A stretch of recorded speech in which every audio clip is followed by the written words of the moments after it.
government in Rajasthan. Given that the fact that Congress as of now is leading on 73 seats, the majority mark remains around 100, shows that Ashok Gehlot ji had been a popular chief minister in the past 5 years, and there had been no clear massive anti-incumbency against the Congress government in Rajasthan. So I wouldn't say Rajasthan's results completely disappointing. But yes, we definitely expected to do better in Madhya Pradesh and in Chhattisgarh. And obviously, we are very elated with our performance in Telangana. Bear in mind that even 6 months back or 1 year back, we were kind of written off. We were not even considered as the principal opposition party in the state of Telangana. From there, the way the regional leadership under the PCC, under the leadership of Ravindra Reddy ji and the combined leadership of ACC, the way we have rebuilt the party and the way we have posed a challenge to a very powerful regional party as you are speaking of Telangana, may I just ask you this question? I see the numbers on the screen. They were about 70 earlier. It's now at 65. I don't know where they will solidify at. Possibly there are some very close contests. What's a number the Congress will feel comfortable in Telangana? And I'm not talking today or tomorrow, I'm talking for the next 5 years, because several Congress leaders suggested to me that, look, we're not just looking at a majority, we need a comfortable majority given the history of party breaking that happens across all states of India, but especially in the southern states. Okay, the majority mark is 60 in Telangana and we have crossed it. And we hope to get a higher number in Telangana. I think we are in a comfortable position as of now. Bear in mind, BJP had fought this election against the BRS government. Their entire narrative, the entire campaign that they put in Telangana was anti-BRS. And the fact that BRS is only in 40-something, I think in 41, I think they are far away from the 60 mark. Even if you include the others into that. Even then, it is far away from the majority mark. I think Telangana numbers, but these elections will add to the headache of the Congress party. You are not a challenger when it is about a direct contest, and Modi factor works in states as well, particularly in the northern India and the central India. We are going straight to Harsha Kumari, who's joining us live from Jaipur. Harsha, who are the leaders who are arriving in Jaipur? It's a day of big celebrations for the BJP. Well, yes, it's a day of big celebrations, and in fact, all the leaders are closeted at this BJP office right on top. They are having a meeting here.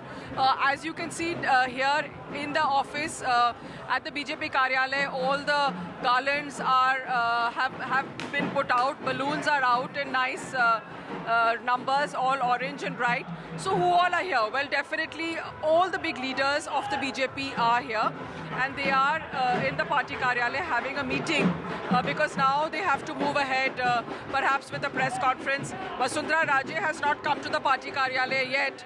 She is at her residence. CP Joshi is also at his residence, the BJP president. And we believe that even senior party leaders could be coming in tomorrow here, looking ahead at government formation. So what really... So BJP women workers breaking into a spontaneous dance right here behind me. Yes.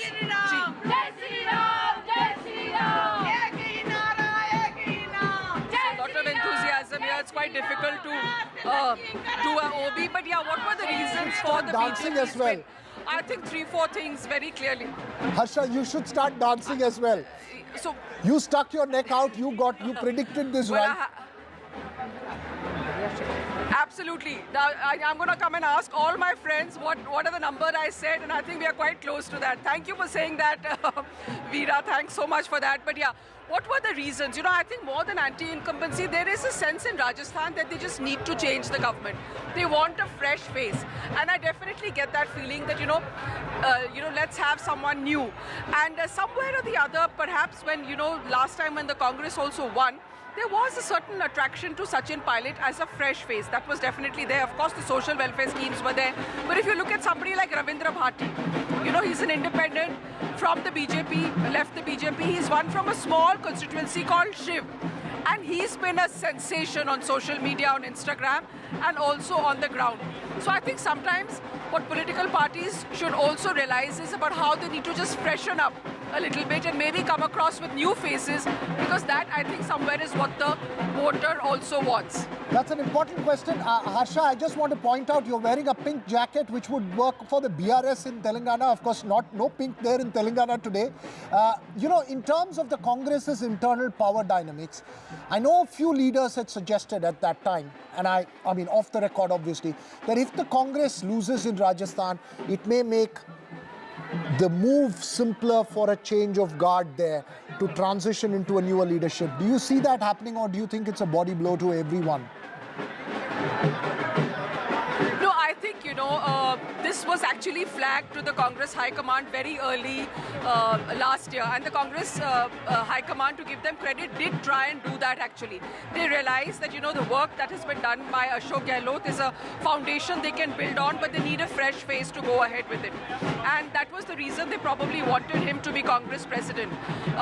So I think somewhere that mantra was given to them. They understood that. Sources have told us that many senior Congress leaders also pitched for that. They said, you know, if you change the CM face, then perhaps we can, you know, win Rajasthan again, because it is not just about 5 years, but about looking at 10 years. And I think, you know, somewhere when the BJP decides its CM phase, they're going to look at 10 years. They're not again going to give the leadership here for 5 years and then expect to be voted out by Rajasthan's revolving door. So when the BJP decides and announces their CM phase, I think that's a factor we all should look out for. Yes, so who will be the Mukhyamantri of Rajasthan will be the big question now, because if the BJP has managed to get 110 seats in the state of Rajasthan, it's a big message that is coming for all the state leaders, even as the party will be saying that they came up with a new formula, Harsha, of fielding 7 MPs also in the state of Rajasthan. How are the MPs doing as candidates, Harsha? Well, most of the MPs are doing quite well. Rajavardhan in the middle had his bit hiccups, but we are told that he will catch up because, you know, it's the biggest constituency. He also has the largest number of candidates. Diya Kumari has, of course, done absolutely marvelously. Baba Balaknath has also done very, very well. So he's doing well. I'm just going to check on Devji Patel. Remember, he was the other person from Jalore who had a lot of opposition, faced a lot of opposition. So by and large, this formula of, you know, setting in the MPs to fight the election, to go faceless, not go with the, you know, go on the party symbol. I was talking to some young people here, and in fact, wherever I traveled in Rajasthan, the youth vote actually has swung towards the BJP, especially over the paper leak issue. You know, the exam paper leak has actually been a very defining narrative for the youth and for the BJP in this election, and the BJP had their pulse on it, and they used it to the maximum and too politically to hilt. Okay. Harsha, we'll keep coming back to you, but Avinash Kalla is here in the studio. Avinash, you and I have been discussing the elections very closely for the last few weeks. What do you think worked for the BJP, or has the state just followed the tradition or rivaj of voting out the incumbent? I think we followed the rivaj by and large, and what worked for the BJP best was their gains in the eastern Rajasthan. You look, 27 seats they have gained. So it's more of a loss for the Congress than the gain for the BJP.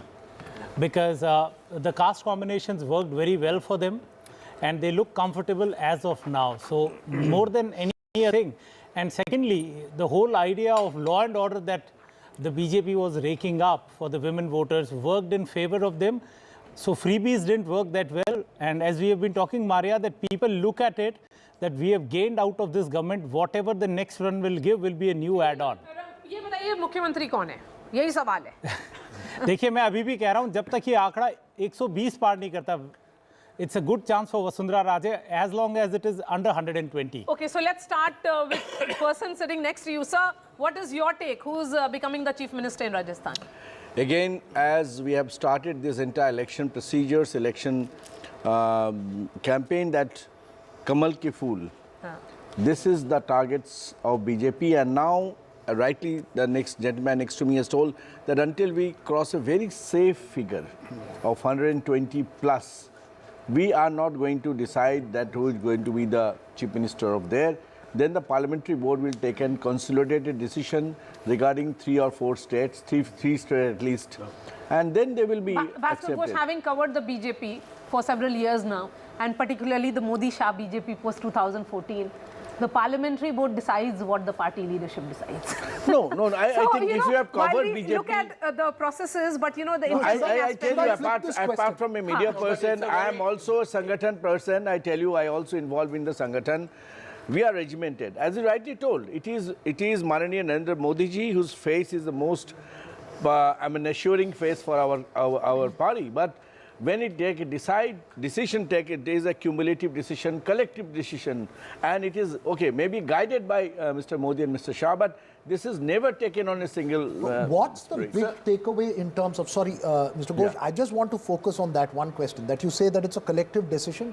What's the big takeaway for the BJP here? Because you had an experiment in Karnataka where they wanted to change Yediyurappa, move forward, the elections backfired, but they've now brought that back, sort of reversed that decision.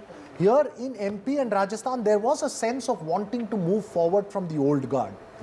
But along with, sort of a collective move forward. What's the big lesson for the BJP from these as it goes forward to 2020? There's 2 messages. Number one, if you talk comparing between the southern India and northern India sentiments and their organizational pattern and organizational structure is different.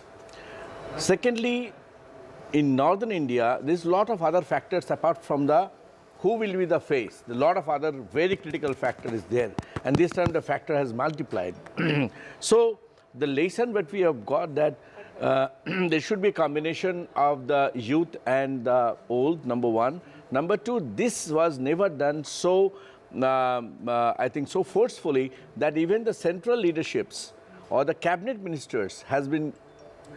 So that is a unique part of BJP, that if necessary the cabinet minister can leave their position, and as a good Karyakarta, they come down at the state level and fight and win it. Not a single party in this country can show the second example. So that is the strength of BJP. That is the strength of us, that we are like a fighters. We are like a fighters, and we are ready to fight any challenges which has been given, whether it is cabinet minister, whether it is a state minister, whether it is any position, we are fighting for the cause. Okay.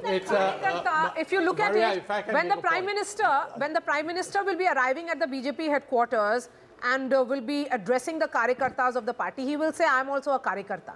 So I think that, Can I make a point? He behaves like that also. He behaves like that. Yeah. So I just would make a brief point.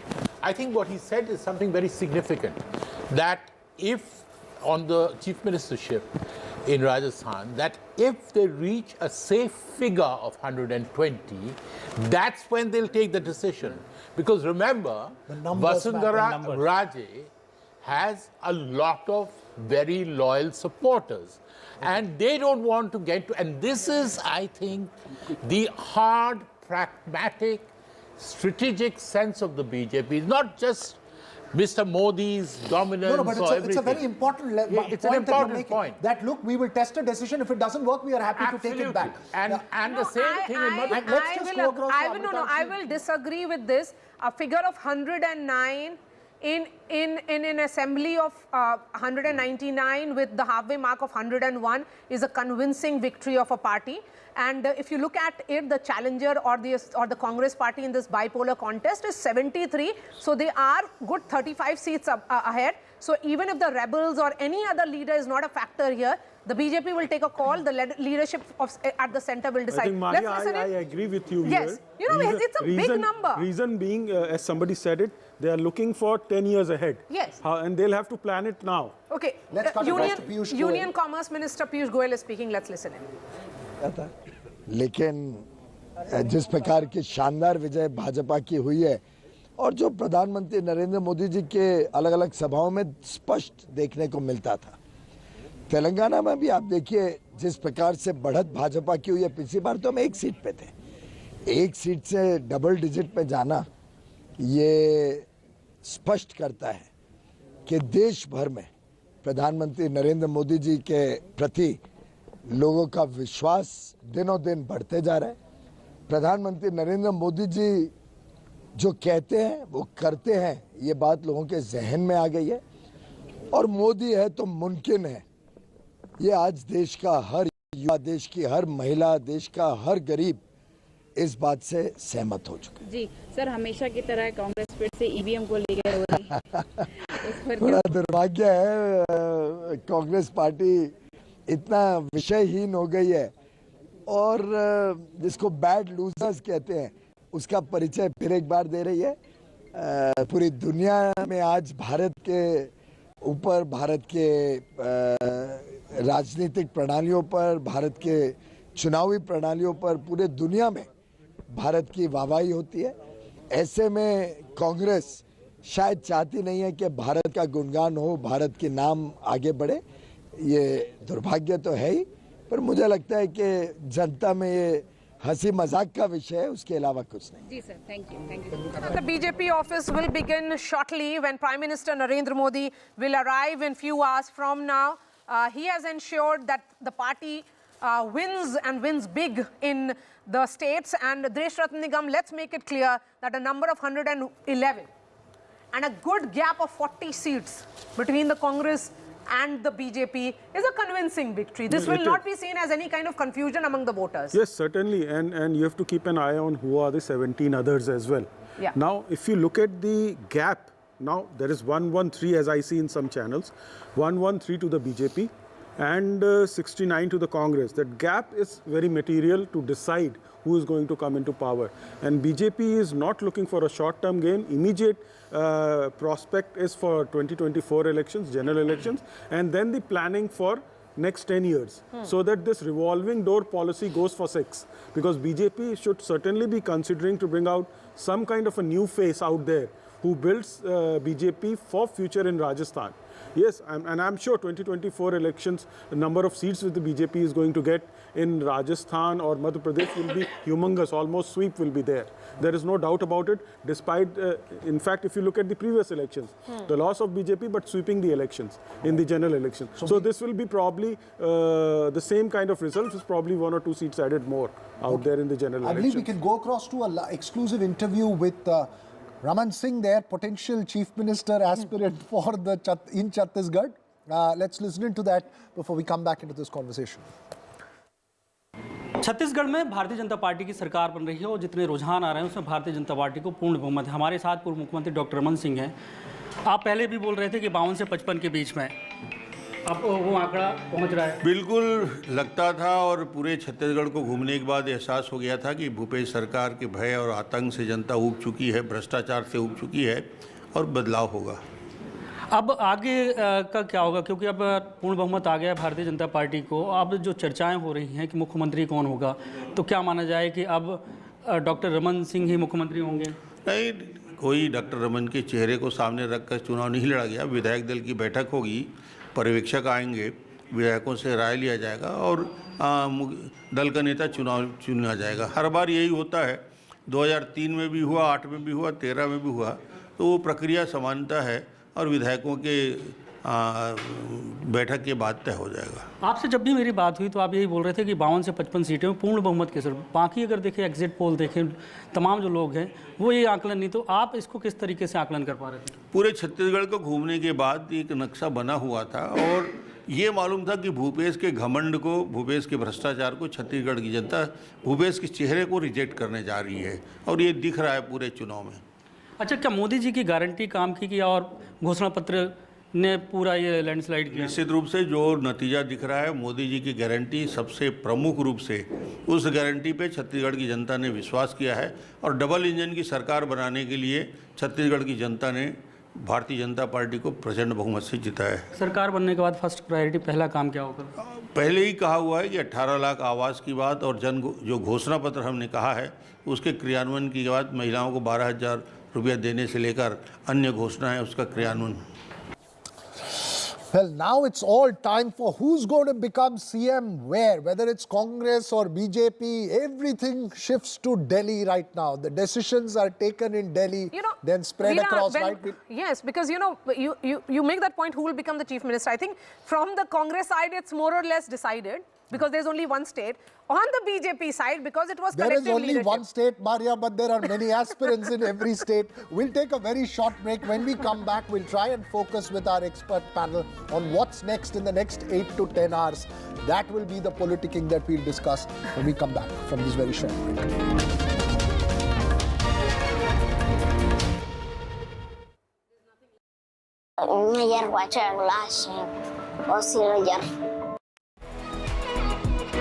This World AIDS Day, join the fight against HIV. I'm Ayushman Khurrana. This World AIDS Day on the 1st of December, come be a part of the Banega Swasth India campaign and be the change with me. One World Hygiene, 10 kadam, 10 kadam. It's the semi-final before the big 2024 final. The high-stakes battles in the 5 states. Can Gehlot stop the Rajasthan revolving door this time? Or will the Modi magic trump Gehlot ka jadoo? Is this the toughest political battle for Shivraj Singh Chouhan in 2 decades in MP? Will Kamal Nath turn the electoral tables this time decisively? This time, the BRS is facing a tough fight from the Congress, and the BJP's high-pitched campaign is making this a triangular contest in India's youngest state. Baghel banks on welfare scheme to retain Raipur for Congress. Which way Chhattisgarh will swing? There is a tough triangular fight between the MNF, ZPM and the Congress in Mizoram. The big question is, who will romp home? The fastest results, data crunching, accurate analysis and newsmakers. The battle for states. 6 a.m. onwards, all day, on December 3rd on NDTV. This show isn't just about news from the southern states. It's one that looks at the rest of India and the world from a diverse South India point of view, because NDTV has always taken the southern view seriously. The Southern View with Veera Raghav, only on NDTV 24/7.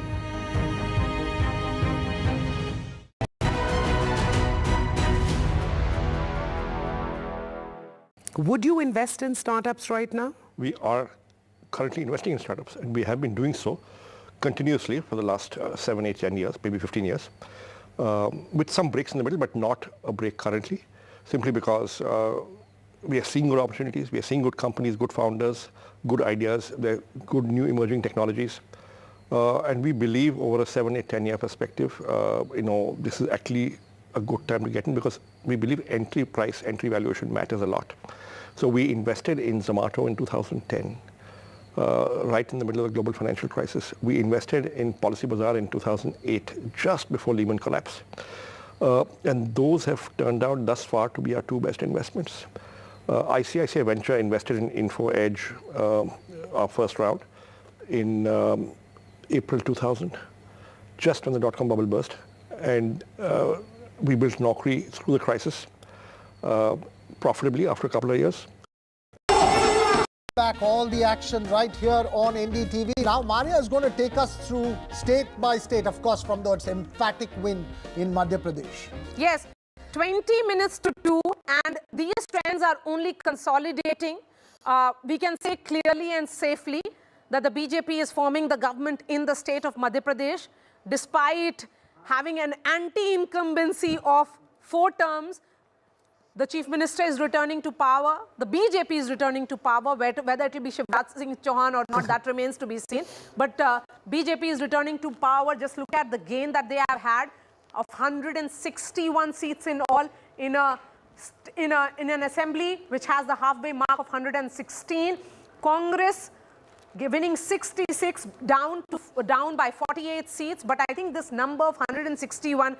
It becomes important, and Sajjan Kumar, let's discuss this 161, particularly that this is the biggest victory ever. Yeah. Bigger than 2013, when it was like, we had seen Mr. Modi arrive on the political scene, but at that time it was around 150. This is a landslide victory. Yeah, and this landslide victory is something which is being attributed momentarily to the overwhelming participation of the women, because of the, Ladli Lakshmi, Ladli Behna Yojana. But mind it, one factor cannot account for such a big margin of around 9 to 10% between Congress and the BJP. One has to understand that there is something about Madhya Pradesh. When you talk about 2 months back, there was real anti-incumbency, there were real anger, there were real issues which was facing BJP in a negative way. from there until now, this landslide which you win, it means two things. One, Congress is incapable on encashing on anti-incumbency across India barring few states. Karnataka was just one exception. This is one. Two, the top leadership of the Congress is a baggage, you know. So even when state leadership is somewhat holding the ground, they do not get the kind of support. And in the case of BJP, you have all the assets, the organizational might, you have the central leadership, and then the leader was being projected as someone who people were fatigued with, you know, suddenly turned out to be an asset from 8 o'clock until 12, 1, 2 a.m. in the night. The way Shivraj Singh campaigned invoked the emotional card, and the way BJP organizational might reduced the election not only from a binary between Kamal Nath and Shivraj, but in every region it was Kamal Nath versus Narendra Singh Tomar in Chambal Gwalior region, you know, Kamal Nath versus Kailash Vijayvargiya in Malwa region, Prahlad Singh Patel in Mahakoshal. So that we see the creative campaigning, creative strategy, organizational might, making it multifaceted and not rejecting, sidelining Shivraj Singh Chouhan completely. That was a lesson perhaps learned from Karnataka. That was a classical textbook model of how to fight an election, wherein you see all the variables in a synchronized, positive way. And that is why, as was mentioned, in Rajasthan also it's a clear and emphatic win. But could it have been up to 130 or 140 had you seen all the variables of face, organization and creativity also in Rajasthan? So it's about a complete thali that we keep talking about. Exactly, it is going to be a classical case study how to win an election even when you face adversarial. So for till 2 months back, it was being seen as anti-incumbency, but today we are discussing pro-incumbency, ma'am. Yes, yes, absolutely. I think 2-3 factors, I completely agree with the co-panelist, and one more factor which I have been stressing again and again is the consolidation of the Sanatan votes which has happened in this region, especially the northern belt. I think this is something which we cannot ignore. The Sanatan Dharma was constantly being targeted by India Alliance, and there was no clear, visible, side taking by the Congress guys. So basically Kamal Nath, even though he tried to stay neutral and tried to project that as if he is pro-Sanatan, but there were no clear opposition from his side when there were certain statements made. In Rajasthan, if you remember, there was the beheading of Mr. Kishan Lal, very small time worker, Kanhaiya Lal, I'm sorry. So that also caused a lot of consolidation of these votes, and while BJP planned meticulously, they also implemented many schemes. They reached out to people, but at the same time, this is a very important factor which we cannot ignore after all. Absolutely. And the women voter share. We'll talk about the women factor because that's the most fascinating part of Indian politics that I have been almost following as a trend for election after election, from assembly elections to central elections, the Lok Sabha elections. But one thing is becoming clear, ladies and gentlemen, that what plays as a Modi voter or a Labharti works not only in the Lok Sabha, but also works in the state elections. These are the numbers coming in. It's only consolidating of 160 plus for the BJP. Let's listen in to Jyotiraditya Scindia, someone who was responsible for toppling the government of Mr. Kamal Nath,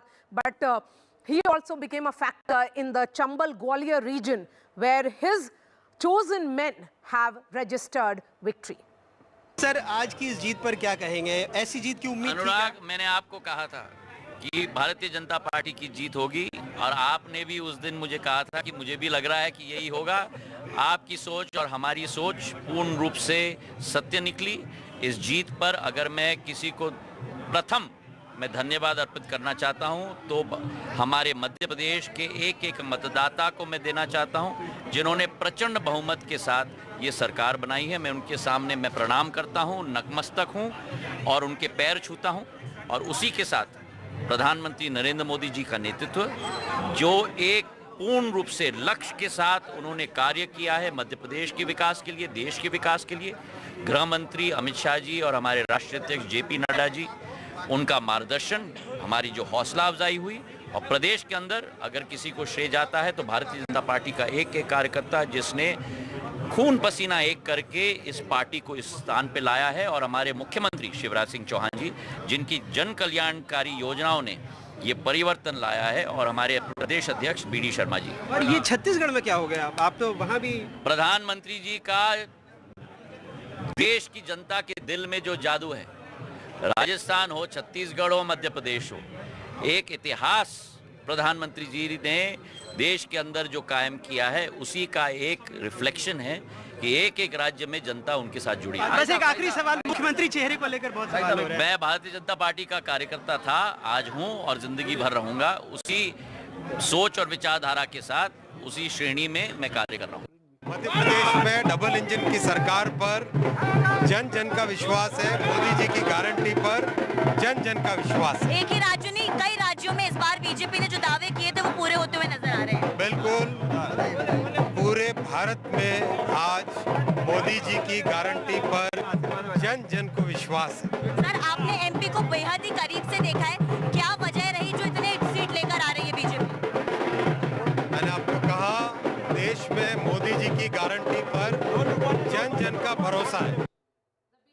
Is now all in celebration mode, and rightly so. Their performance in Madhya Pradesh is perhaps the best among all the states, but the Congress performance among all the states is worst in the state of Madhya Pradesh. Clearly, best and worst, you can clearly sense that. Ajoy, coming to you, is this now the end of road for Mr. Kamal Nath? 78-year-old leader, what will happen to him and his politics after this? I really think so, because I think Kamal Nath doesn't bring anything to the party. He's not a mass leader. And I think one of the problems is that all this talk of Kamal Nath helping the Congress make a comeback, I think was really deluding themselves, the Congress. Because Congress, Kamal Nath is very good at managing things from behind the scenes. But as a face to the public, he's really nobody. Digvijay Singh is no doubt was a massive leader, was a great mass leader at one point. But now he's finished. He is now very old. Again, yesterday's leaders. So they do not have somebody really which is strong. They had Scindia, but he's left the party. So I think that's a big problem. So my question to Maria as well as to you, in hindsight, for instance, you have a Sachin Pilot in Rajasthan. Who is going to be the next guard? Scindia was potentially that. Now, parties need to transition well in time. And what's the bigger lesson as far as regional satraps is concerned? You have a Siddaramaiah, you have a DK Shivkumar which work up, you have a Revanth Reddy which works out in Telangana, but you don't have these old regional satraps working out in MP and Rajasthan. Can I make a point on that? I think to look at what forward for Kamal Nath, we need to go backward. The fact that he had only 1.5 years as Chief Minister was linked to the fact that he was not able to take other segments of the party with him. You had the unrest leading to Scindia leaving the party. I think the time has come where the Congress has to look at younger leadership. They should have given a chance in this election itself, but now I think, given the type of results we have in Madhya Pradesh, younger leadership for the party is something it needs to look at, even as it prepares for the next Lok Sabha election. Yes, so this is a drubbing for the Congress. They have to really go back to the drawing board and start understanding as to what went wrong, because this is their, it's essentially that the party doesn't have any structure on ground if these numbers actually hold. Maria, can I make a yes, small please, point? go ahead. I want to make a small. These elections, and if they lose Chhattisgarh also decisively, is really bad for the Congress. But I would like to be provocative and say that this is actually good for the India alliance. Because my fear has always been, and knowing the Congress for over 50 years, if they had won and done very well, they would have completely gone besides themselves and said, who needs this? No, this is a very important point. That in Chhattisgarh, Madhya Pradesh, Rajasthan, it's Congress versus the BJP. Yeah. There is no regional player here. No, what I'm trying to So say, they may not have any bargaining power, say, in Uttar Pradesh or in Bihar. Right. But then they needed that. They had to be strong here. Maybe for the Congress. But what I'm trying to say is that if they did very well, they would have been very pig-headed, like they were in Madhya Pradesh. I think the point Ajoy is making is that regional players will feel confident with the Congress coming in and being able to deal with them. But unfortunately, Ajoy, these areas, the Congress, I mean, if it had been a 2-1 in these areas, it may have been okay. But a 3-0 here would be a jolt even to regional players who were trusting the fact that, look, they will be able to hold their own either in MP or in Chhattisgarh or in Rajasthan. One of them. So that's a huge vote. Let's just listen in to Smriti Irani, who's spoken to our reporters before we come back to this conversation. Narendra Modi की guarantee है विकास की। मोदी की guarantee पर जनता ने जो भरोसा दिखाया है, भारतीय जनता पार्टी के कार्यकर्ता होने के नाते हम जनता के प्रति कृतज्ञता का भाव रखते हैं। बार बार भारतीय जनता पार्टी के कार्यकर्ताओं ने डंके की चोट पर कहा कि मोदी मैजिक रंग लाएगा। आज के परिणाम उसी का प्रतीक है। हम जिस तरह से मोदी जी पे कटाक्ष भी कर रही थी विपक्ष, उसको लेकर मैं इतना ही कहूंगी, जिस प्रकार की अभद्र टिप्पणियां गांधी खानदान ने विशेष नरेंद्र मोदी के ऊपर की, जिस प्रकार का कटाक्ष विपक्ष के नेताओं ने नरेंद्र मोदी पर किया, वो कटाक्ष विपक्ष को, गांधी खानदान को महंगा पड़ा है। जनता जानती है कि विकास के मुद्दों पर सिर्फ नरेंद्र मोदी का नेतृत्व, भारतीय जनता पार्टी की सरकार ही खरी उतरी है और जनता ने उसी पर भरोसा कर पुनः मोदी मैजिक के माध्यम से आज ये परिणाम हमारे सामने प्रस्तुत किए हैं। तेलंगाना में अनुरूप नहीं आया नतीजे। मैं इतना ही कहना चाहूंगी, भारतीय जनता पार्टी के कार्यकर्ता प्रतिबद्ध हैं कि नरेंद्र भाई के नेतृत्व में, हमारे राष्ट्रीय अध्यक्ष जी के मार्गदर्शन में हम पार्टी को हर प्रदेश में सशक्त करेंगे। आज के परिणाम हम सबके लिए सुखद हैं, लेकिन साथ ही 2024 में जीत का संकेत है। Smriti Irani there, Union Minister, who also campaigned extensively across these poll-bound states. And the women factor, let's discuss that with our panelists. We have just about 5 minutes left on this bulletin. So, Sajjan Kumar and ma'am, please weigh in on the women voters.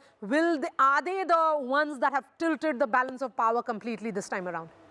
Yeah, I mean, yes. You can go ahead. See, if you see the variables that we employ to understand the election while we try to understand it before polling. So in Madhya Pradesh and in other states also, you see there was a consistent kind of a factor that BJP is trying more to encash upon the women voters, and Congress was trying to focus more on the youths on account of unemployment and the farmers on account of the inflation. That was, so women, youth and farmer were the three variables that we were accounting. Now see how, I mean, there is a further contradiction, subtlety. When Shivraj Singh Chouhan and Ladli Behna Yojana started giving benefit to women across from 21-year-old up to 59, half of the female youths were already won over by the BJP. So this binary of youth, Ladli versus Ladla versus farmers, these are kind of things that doesn't work. So overwhelmingly in poorer state, you find that more women are voting even for the kind of welfare schemes which may not be very much intense. We are also witnessing, if you see Telangana and compare Madhya Pradesh, what you find that in Telangana, the ruling party BRS was not being backed. There were policies in rural areas, there were infrastructural developments, power sector was good, irrigation was good. There are also schemes, there may be criticism about their kind of efficiency. But what does it, the loss of BRS and the victory of BJP also signify that we are having two set of states in India. One are highly aspirational, wherein a ruling party may do pretty good and yet the aspiration will lead to its defeat, as happened in Telangana. Because in IT sector, you see Hyderabad is on the cusp of outshining Bangalore and Pune. His son KTR is very popular. But if you see a state like Madhya Pradesh, which is aspirationally slightly at a lower index, even slight benefit, a monthly sort of income of 1250 and promise of 3000 galvanized half of the female youth voters in favor of the Congress, BJP. I cannot not discuss the women voter without the woman on the panel, the only one. Please go ahead, ma'am. Yeah, so Maria, I think first of all, if you look at the vote percentage share, I think there is a 4% vote share which tilts towards the BJP. If you look at the women vote share I am talking about, and this is a very high share, and this is because of all the facilities or the benefits which is reaching directly to the woman. For For 60 years, women did not have toilets. They did not have water in their taps at home. And these are some basic things which are needed. And nobody actually bothered about these things. And this is the emotional connect which Prime Minister Modi first addressed: the toilets, the water in the tap, the health and medical facilities, the Jan Dhan and the DBT. The women directly are getting the money in their accounts. This is a very big thing. This is a financial independence for them. And sometimes, they have to protect this money from their husbands who may be abusers as well. So these are some very small things which have a direct impact.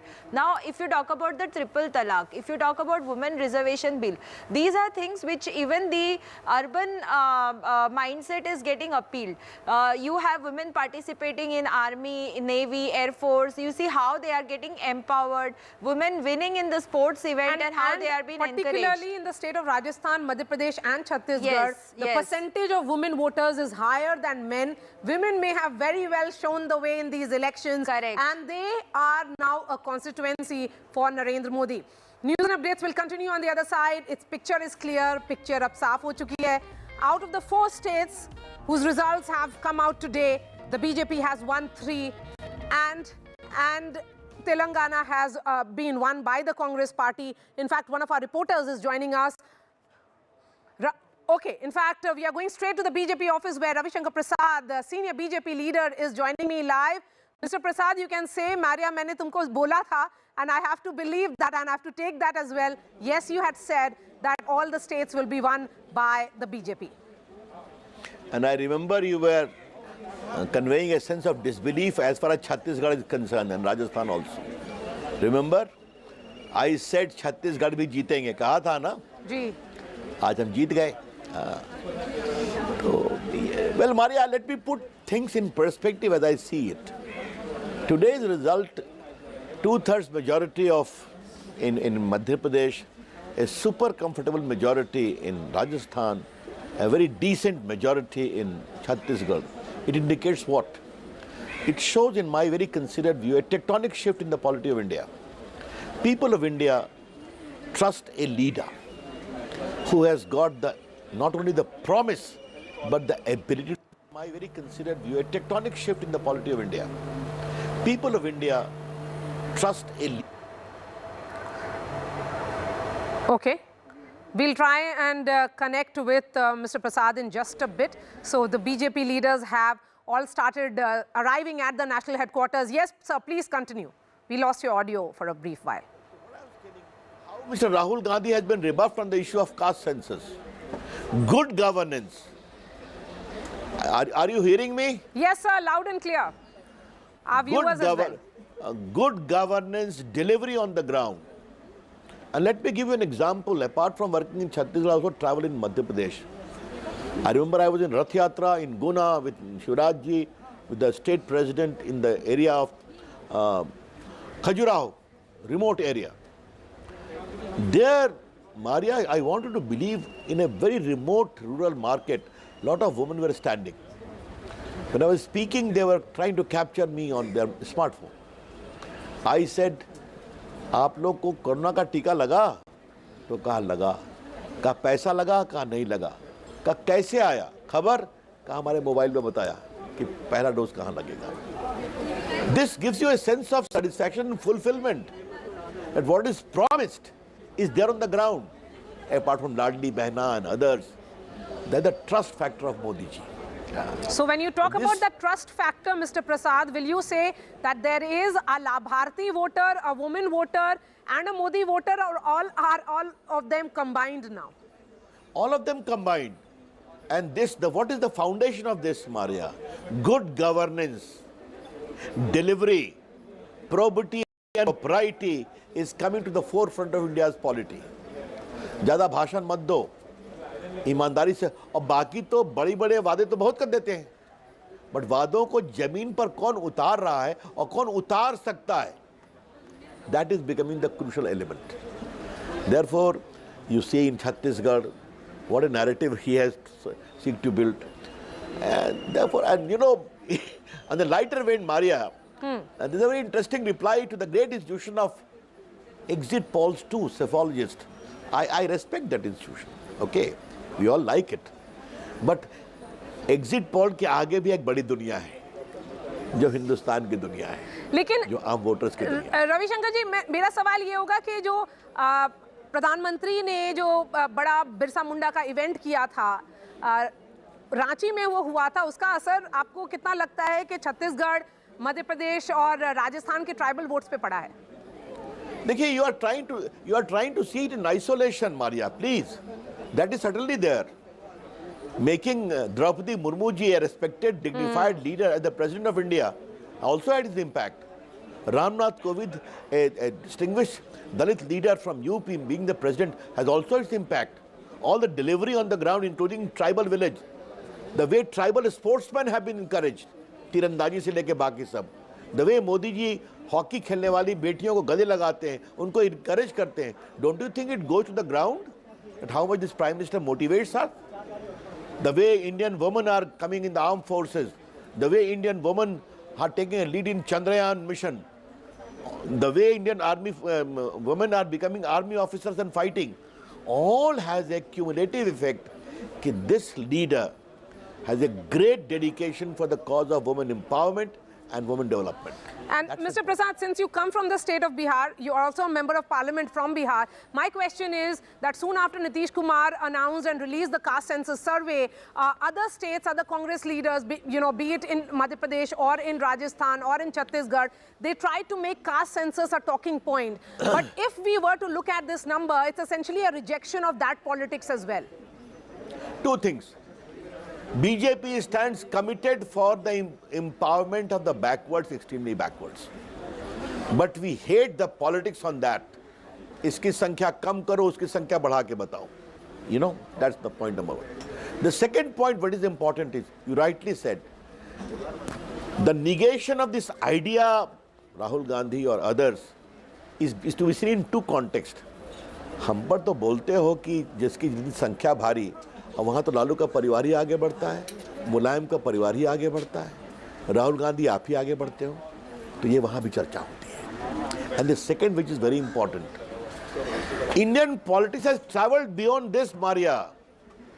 You come to your own state, our state, Bihar, and see how there is sense of empowerment, entrepreneurship, aspiration, cutting across caste divide. And there they hope Narendra Modi is the answer.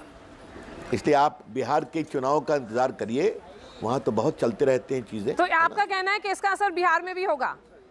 क्या इसका असर बिहार में भी होगा 2025 में? क्यों नहीं होगा? नीतीश कुमार जी जो नई नई बातें कहते हैं, तो मैं एक बात तो कह ही सकता हूँ आज आपके चैनल पर, हम दोनों बिहारी बात कर रहे हैं. अगर सब कुछ यही है तो 18 साल नीतीश बाबू कर क्या रहे थे? आप क्या किया आपने? बात समझ गई मेरी बात? रविशंकर जी, जनता सवाल मेरा सवाल ये है कि आपने इस बार चुनाव में party central leadership had fielded union ministers, MPs in all the states, particularly Madhya Pradesh and Rajasthan. The message was that all hands on deck, everybody is needed on ground. They were fielded as candidates. You have been with the party since Jan Sangh days. I want to understand from you, what does it mean for the BJP karyakartas such as you, being an MP but going ahead and contesting as an MLA, for the MLA seat? I have lost you. Can you hear me, sir? Sir, can you hear me now? Maria, I have lost you. Can you hear me now? Sir, we'll try and connect with Mr. Prasad in just a bit. We'll try and connect with Ravi Shankar Prasad in just a bit, but we have seen how BJP leaders campaigned extensively across various states, all the poll-bound states. The message was that each and every pocket of these states are important. Shivraj Singh Chouhan there addressing the karyakartas and his wife, Sadhna, standing next to her husband. This is a victory for the family certainly as well. Shivraj Singh Chouhan with the women of Madhya Pradesh distributing and throwing flower petals as well. This is an interesting visual that's coming in from Madhya Pradesh. Yeah, absolutely. So I think the emotional connect is very much seen here. Mama ji is clearly visible in the pictures, I think, and that is how BJP has won this election. The woman voter was targeted, or I would say benefited from whatever schemes the BJP has outlet for them, and they have seen that these schemes are reaching to the last mile. There has been a dashboard, how many LEDs have been delivered, how many gas connections have been delivered, and certain things like, when the price of the gas connection cylinders were higher, the subsidy was introduced at the right time, I believe. We have understood the nerve of the women voters, and that is something which has, benefited immensely for Madhya Pradesh, I believe. Thank you so much for your time, Sumitra Goenka, and all the panelists here in the studio. This remains our top focus. The BJP has won 3 of the 4 states, the results of which that have been announced today. It's a clear, decisive victory in the state of Madhya Pradesh, a clear victory in the state of Rajasthan, and of course a surprise victory in the state of Chhattisgarh. Lots more news and updates, lots more newsmakers lined up for you here on NDTV.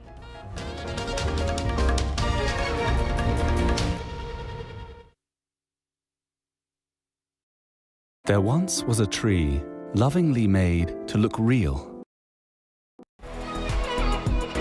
This World AIDS Day, join the fight against HIV.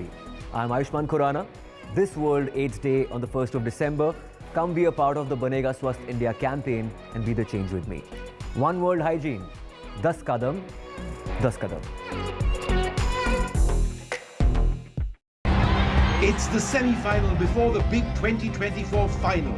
The high-stakes battles in the 5 states. Can Gehlot stop the Rajasthan revolving door this time? Or will the Modi magic trump Gehlot ka jadoo? Is this the toughest political battle for Shivraj Singh Chouhan in 2 decades in MP? Will Kamal Nath turn the electoral tables this time decisively? This time, the BRS is facing a tough fight from the Congress, and the BJP's high-pitched campaign is making this a triangular contest in India's youngest state. Baghel banks on welfare scheme to retain Raipur for Congress. Which way Chhattisgarh will swing? There is a tough triangular fight between the MNF, ZPM and the Congress in Mizoram. The big question is, who will romp home? The fastest results, data crunching, accurate analysis and newsmakers. The battle for states. 6 a.m. onwards, all day, on December 3rd on NDTV. This show isn't just about news from the southern states. It's one that looks at the rest of India and the world from a diverse South India point of view, because NDTV has always taken the southern view seriously. The Southern View with Veera Raghav, only on NDTV 24/7.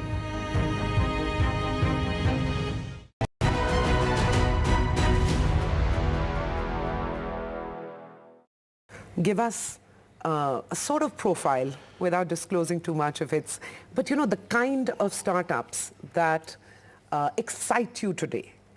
Because Zomato, Policy Bazaar, Naukri, great innings. But I'm wondering today what kind of companies, what are the elements of these companies? So I tell you, we don't do it top down. We don't say, hey, this is a good sector, let's go for it. If we'd done that in 2010, we would never have invested in Zomato because there was no restaurant listing sector. We would not have done Policy Bazaar in 2008 because there was no insurance comparison sector. We look at companies that are creating new categories, entrepreneurs, breaking new ground, and therefore we do it bottom up. We meet 1,000 startups a quarter, or at least look at 1,000 startups a quarter, meet maybe about 500, and we invest in 3 or 4 a quarter. Okay. Okay. And we start with first principles, bottom up.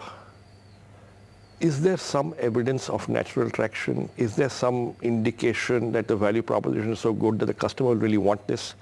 Are customers using it? Are they happy? Are they coming back again and again? Is the company getting some sales? Right? Are customers paying real money for this? And is that real money higher than the cost? So that's the first thing. Then we look at the quality of the team and the founders. Right? And then maybe 100 other things. But these 2 are absolutely important. Very important also is there some IP that is being created or potentially can be created? Right? That matters. Because IP is what I think gives superior margins. बहुत मुबारकबाद पहले तो आप इस ऐतिहासिक जीत पर क्या कहेंगे? नहीं, धन्यवाद. हमारे प्रधानमंत्री श्री नरेंद्र मोदी जी जन जन के मन में हैं, मध्य प्रदेश की जनता के मन में है. उनके प्रति अगाध प्रेम और विश्वास. डबल इंजन की सरकार ने जो काम किए, चाहे वो केंद्र की योजनाओं का आदर्श क्रियान्वयन हो या मध्य प्रदेश में हमने बनाई लाडली बहना जैसी योजना हो, समाज के हर वर्ग का कल्याण किया और विकास किया, तो जनता का आशीर्वाद मिला। अमित जी की अचूक रणनीति, नड्डा जी का मार्गदर्शन, कार्यकर्ताओं का परिश्रम, हम सब लोगों ने मिलकर काम किया, उसी का ये परिणाम। लेकिन इतनी बम्पर जीत की उम्मीद थी लाडली बहनों? मुझे तो शुरू से थी। मैं हमेशा कहता था कि हम शानदार सफलता प्राप्त करेंगे, क्योंकि जनता में स्पष्ट दिखाई देता था एंटी इनकम्बेंसी नहीं थी, या प्रो इनकम्बेंसी थी। कुछ लोगों ने हुआ खड़ा करने की कोशिश की थी कांग्रेस के, लेकिन सच तो यह है कि सरकार के पक्ष में जो काम थे उसकी भी लहर थी।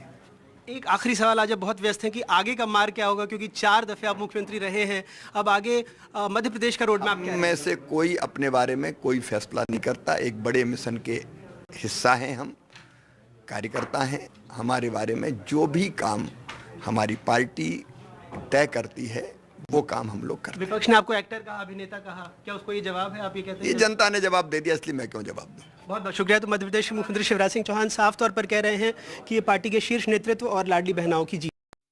All the action right here on NDTV. The results are out. The trends are extremely clear. The final results will be out later in the evening, but it's very clear that it seems to be a 3-1 in favor of the BJP. What are the big takeaways that we find from these results? The Modi magic works in the Hindi heartland. The Congress is struggling to find a narrative in the north of India, in that Hindi heartland. The road to 2024, some say, these elections puts the Prime Minister in pole position. Congress has no counter to that. Voters' clear statement, it's Narendra Modi all the way.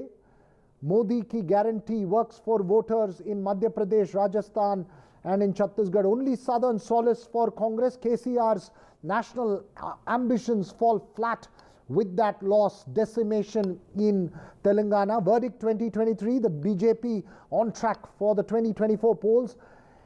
India bloc, what will be the impact of these results on the India bloc? The big question mark over the leadership of the INDIA grouping as well. So several questions raised there. I believe we can go across to our colleagues, Himanshu, who's there at the Congress office in Bhopal, as well as Uma Sudhir, who's joining us from Hyderabad. Himanshu, for the moment, what's happening? Have people all congregated to congratulate Shivraj Singh Chouhan? What do you see happening over the next 8 hours? A decision on the Chief Minister, is that a clear choice, or do you believe some?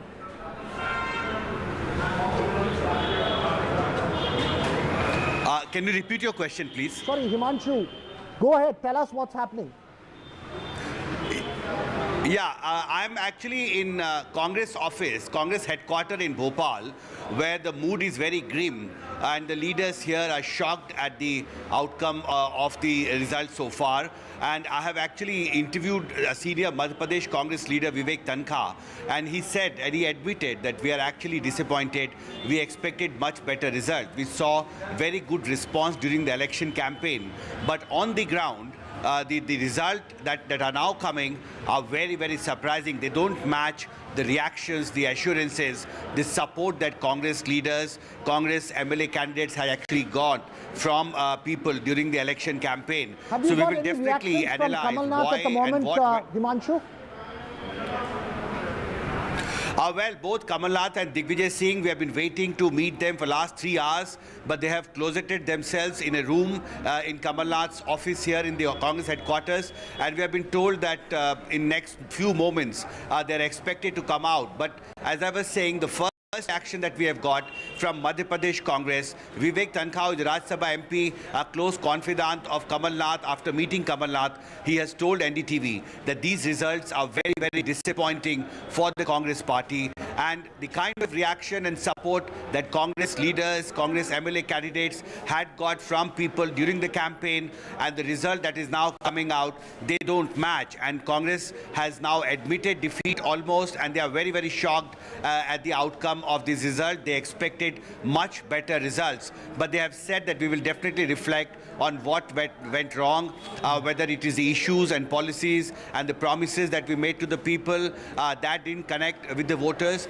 So there are lots of questions, but at the moment, Congress is in reflection mode, and both Kamal Nath and Digvijay Singh are avoiding to make any comment so far on a very clear lead that BJP has. That's right. Right. It's a big setback for the Congress as far as Madhya Pradesh is concerned. Perhaps I may argue a bigger setback was in Chhattisgarh, because when you spoke to Congress leaders on the campaign trail, they were nervous about Madhya Pradesh. They were supremely confident about Chhattisgarh. Obviously, much of the responsibility completely on Digvijay Singh and Kamal Nath there in Madhya Pradesh. It was virtually a campaign that was completely outsourced to the two of them.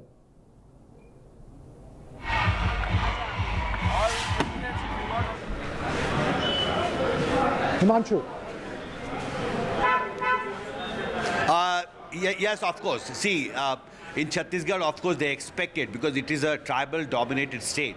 And traditionally, for last several decades, our Congress party has had very good support in elections from the tribal community. And this time also, the primary focus of the election campaign was on tribal welfare. And we saw series of welfare schemes being launched by the Baghel government. And Priyanka Gandhi led the campaign. She extensively campaigned in Chhattisgarh.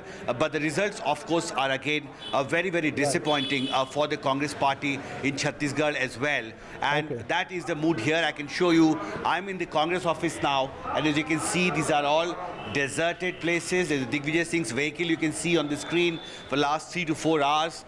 We are again and again trying to speak to Digvijay Singh and Kamal Nath, but they haven't come. So a very grim mood here, and Congress, of course, very deeply shocked by the results. That's the story of politics. A win brings everyone, a loss leaves everyone away. You're deserted and left alone.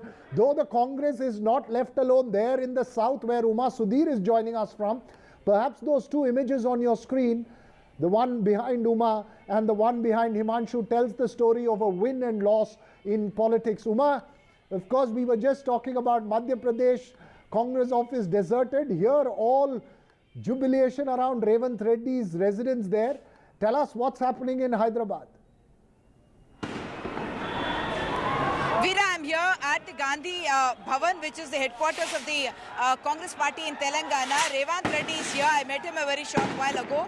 He doesn't want to talk on camera as of now because he knows that it's a decision. Everyone's being saying that he is going to be CM. The DGP and the additional DGP were among the first people to go and formally wish him even before the results were out. Kama Reddy, he seems to be leading. There are still a few rounds left, but he believes that that's what he called it as a lifetime humiliation for KCR is what Revanth Reddy said was the result out of Kama Reddy. What he is hoping for is that they should make about 67 plus, but I must say that the scorecard in the city itself, in the city of Hyderabad, is not looking good for the Congress at all. Wherever the Congress was hoping to be in contention, I just met with a candidate who in fact got defeated from the Hyderabad area, and he was saying that the gains have been made by the BJP in the city area of Hyderabad.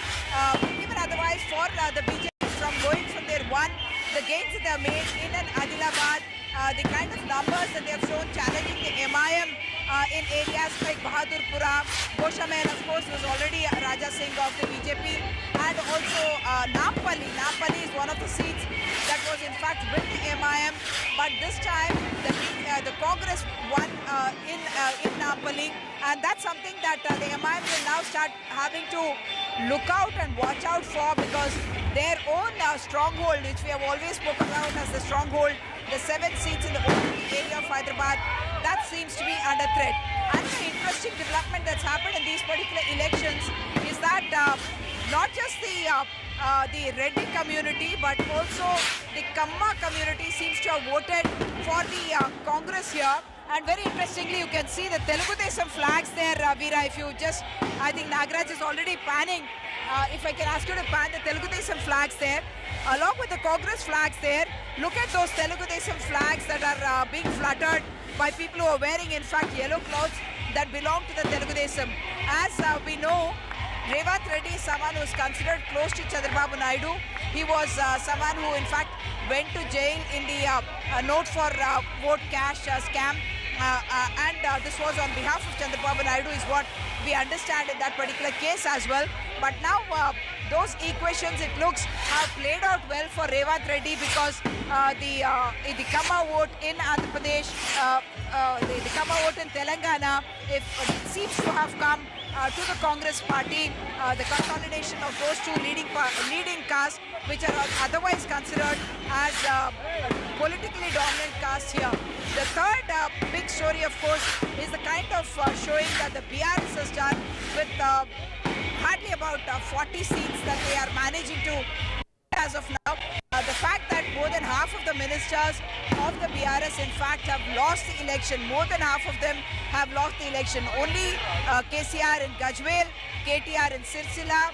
There's a Prashant Reddy who's a minister, and you have Siddipet, you have Harish Rao. Those seem to be the only ministers who have managed to win.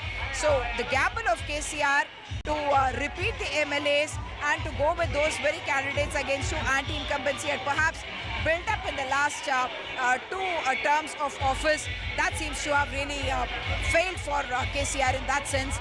And also the fact that, everywhere we went, that was the talk, isn't it?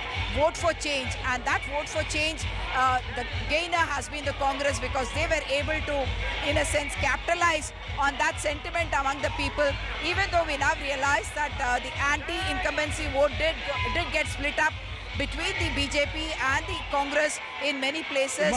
The places where the BJP has done very well.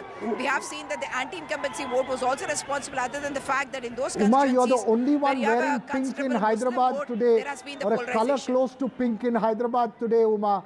And as you point out, behind you, you're seeing the Congress flag and the TDP flag. As someone who's covered Hyderabad for the last 2 decades, over the last 2 decades, starting from the United Andhra days, to see the Congress and the TDP flag wave together is another moment. I mean, it could only happen after the division of the state. You saw them come into an alliance last time. Let's not forget, as you point out, Revanth Reddy shifts over from the TDP. The TDP holding itself back is also, it's also some fascinating things. Just hold on to your thoughts, Uma. I believe Narendra Singh Tomar's bite, we can play on your screens right now. हमारे प्रधानमंत्री नरेंद्र मोदी जी के लोकप्रियता की जीत है, उनकी योजनाओं के समर्थन मध्य प्रदेश सरकार शिवराज सिंह जी और उनकी योजनाएं जैसे लाडली बहना चुनाव का चित्र ही बदल दिया। मैं इस सीट पर कार्यकर्ताओं को बधाई देता हूं और जनता का हृदय से आभार प्रकट करता हूं।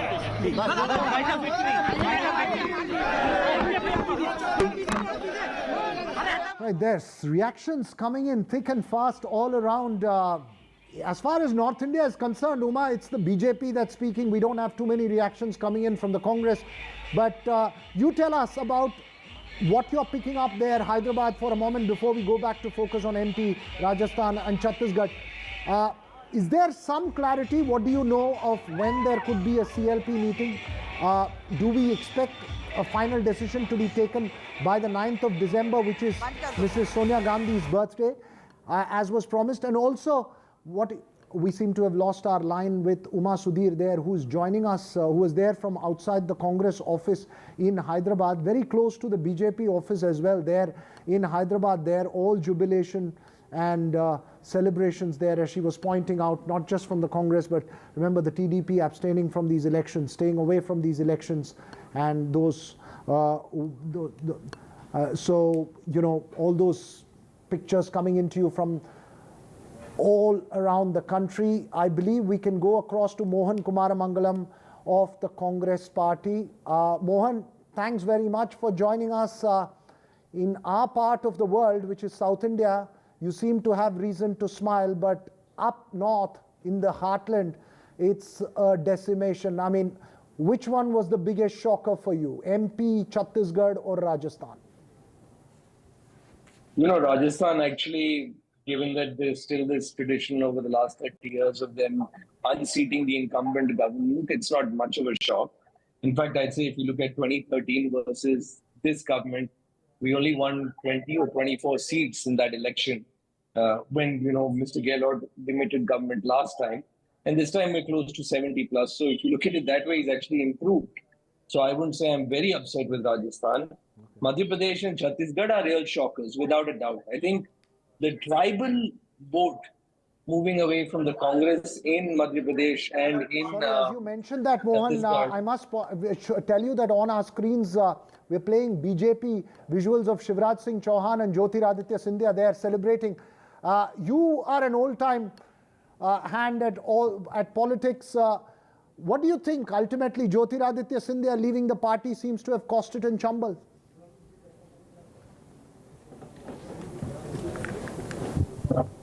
Mohan? I'm sorry, I couldn't hear you there for a second. Mohan, I was just saying that we're playing pictures from Madhya Pradesh of Shivraj Singh Chouhan, Chief Minister Shivraj Singh Chouhan, Union Minister Jyotiraditya Scindia, all celebrations there in Madhya Pradesh. I just wanted to ask you, in hindsight, Jyotiraditya Scindia leaving the party and, a reiteration of the Kamal Nath influence over Madhya Pradesh, Kamal Nath, Digvijay Singh combo over Madhya Pradesh. Has that what cost the party the inability to grasp on the anti-incumbency on the ground there in that state? I think, Mr. Scindia's influence is limited to his borough, and I won't even know how much that influence works on an independent basis. I think he needed the BJP to cement his hold there, which is why he left the Congress party. So I wouldn't give him too much credit, if you will. Of course, we'll have to look at the details of what has happened in which seat before I can truly comment on how much of a difference his presence has made in the BJP. I will say that, it's interesting to note that wherever the Congress party didn't declare a chief ministerial face, where we didn't have, one particular person and we relied on collective leadership instead, we seem to have done well, which is Telangana. But where we've gone in with one single chief ministerial face, we haven't been able to convert. Like I said, the untold story, and I don't know if you've been talking about it, is the tribal vote in places like Sarguja and Chhattisgarh, Bastar, which we swept last time in the elections, actually leaving us in this round. That also was truly shocking for me because we've managed to get the tribal vote in the south, but in Chhattisgarh, where we had cornered it last time, we've completely lost our hold over it. So I think as a party, we need to introspect as to why we let that happen. This is not often part of conversation up here in the north of India, but what is it that defines a potential ability to, create a sweep in Karnataka, Telangana? What is it that's, from your point of view, different about the south, and where is it that the Congress lacks up north? I mean, would you agree that... That's a good question. It's a good question. It's actually something I've been thinking about since this afternoon, frankly. When I was watching, I was in another channel on one of the debates, and they showed a picture of the BJP workers celebrating in Madhya Pradesh, and they weren't saying Bharat Mata Ki Jai or something more regional specific. They were saying Jai Shri Ram. And Jai Shri Ram was the chant that they were using, a religious chant to celebrate their victory. I think maybe the one big difference is Hindutva does not have a foothold in the south and has tried in different shapes and forms to try and get a foothold, but has failed. Maybe some pockets like Mangalore in Karnataka or Coimbatore in Tamil Nadu, if you will, but very, very micro pockets. Overall, the ideology has just not been able to establish itself in southern India. Right. And with Telangana going as well, I think we are well and true on our way to have a BJP-mukt South India. Of course, I'm not saying that we should look at India as two separate countries, and please don't quote me on saying that we don't need North India. The Congress party very much needs North India as well. It's just that I think we need to find a strategy to counter Hindutva effectively in North India, which is not a problem. And you need to find that strategy very fast. Just stay with us, Mohan, because I want to ask you a couple of other questions as well regarding to how this would potentially impact the INDIA alliance. But I believe we are also joined by BJP leader Bhaskar Ghosh. Sir, the biggest takeaway, as I may ask you that, in terms of from these elections, A, and B, When do you expect to have clarity on who's going to help the top jobs in the states that the BJP has bagged? We seem to have lost I can't that hear line. it clearly. Can you repeat this question if you don't mind, please? Sorry, the more substantial question is, when do you expect us to have clarity on who's going to helm the top job in the states of Rajasthan, Madhya Pradesh and Chhattisgarh, or should we already assume that the incumbent in Madhya Pradesh will continue? I think the situation today need to be totally finalized.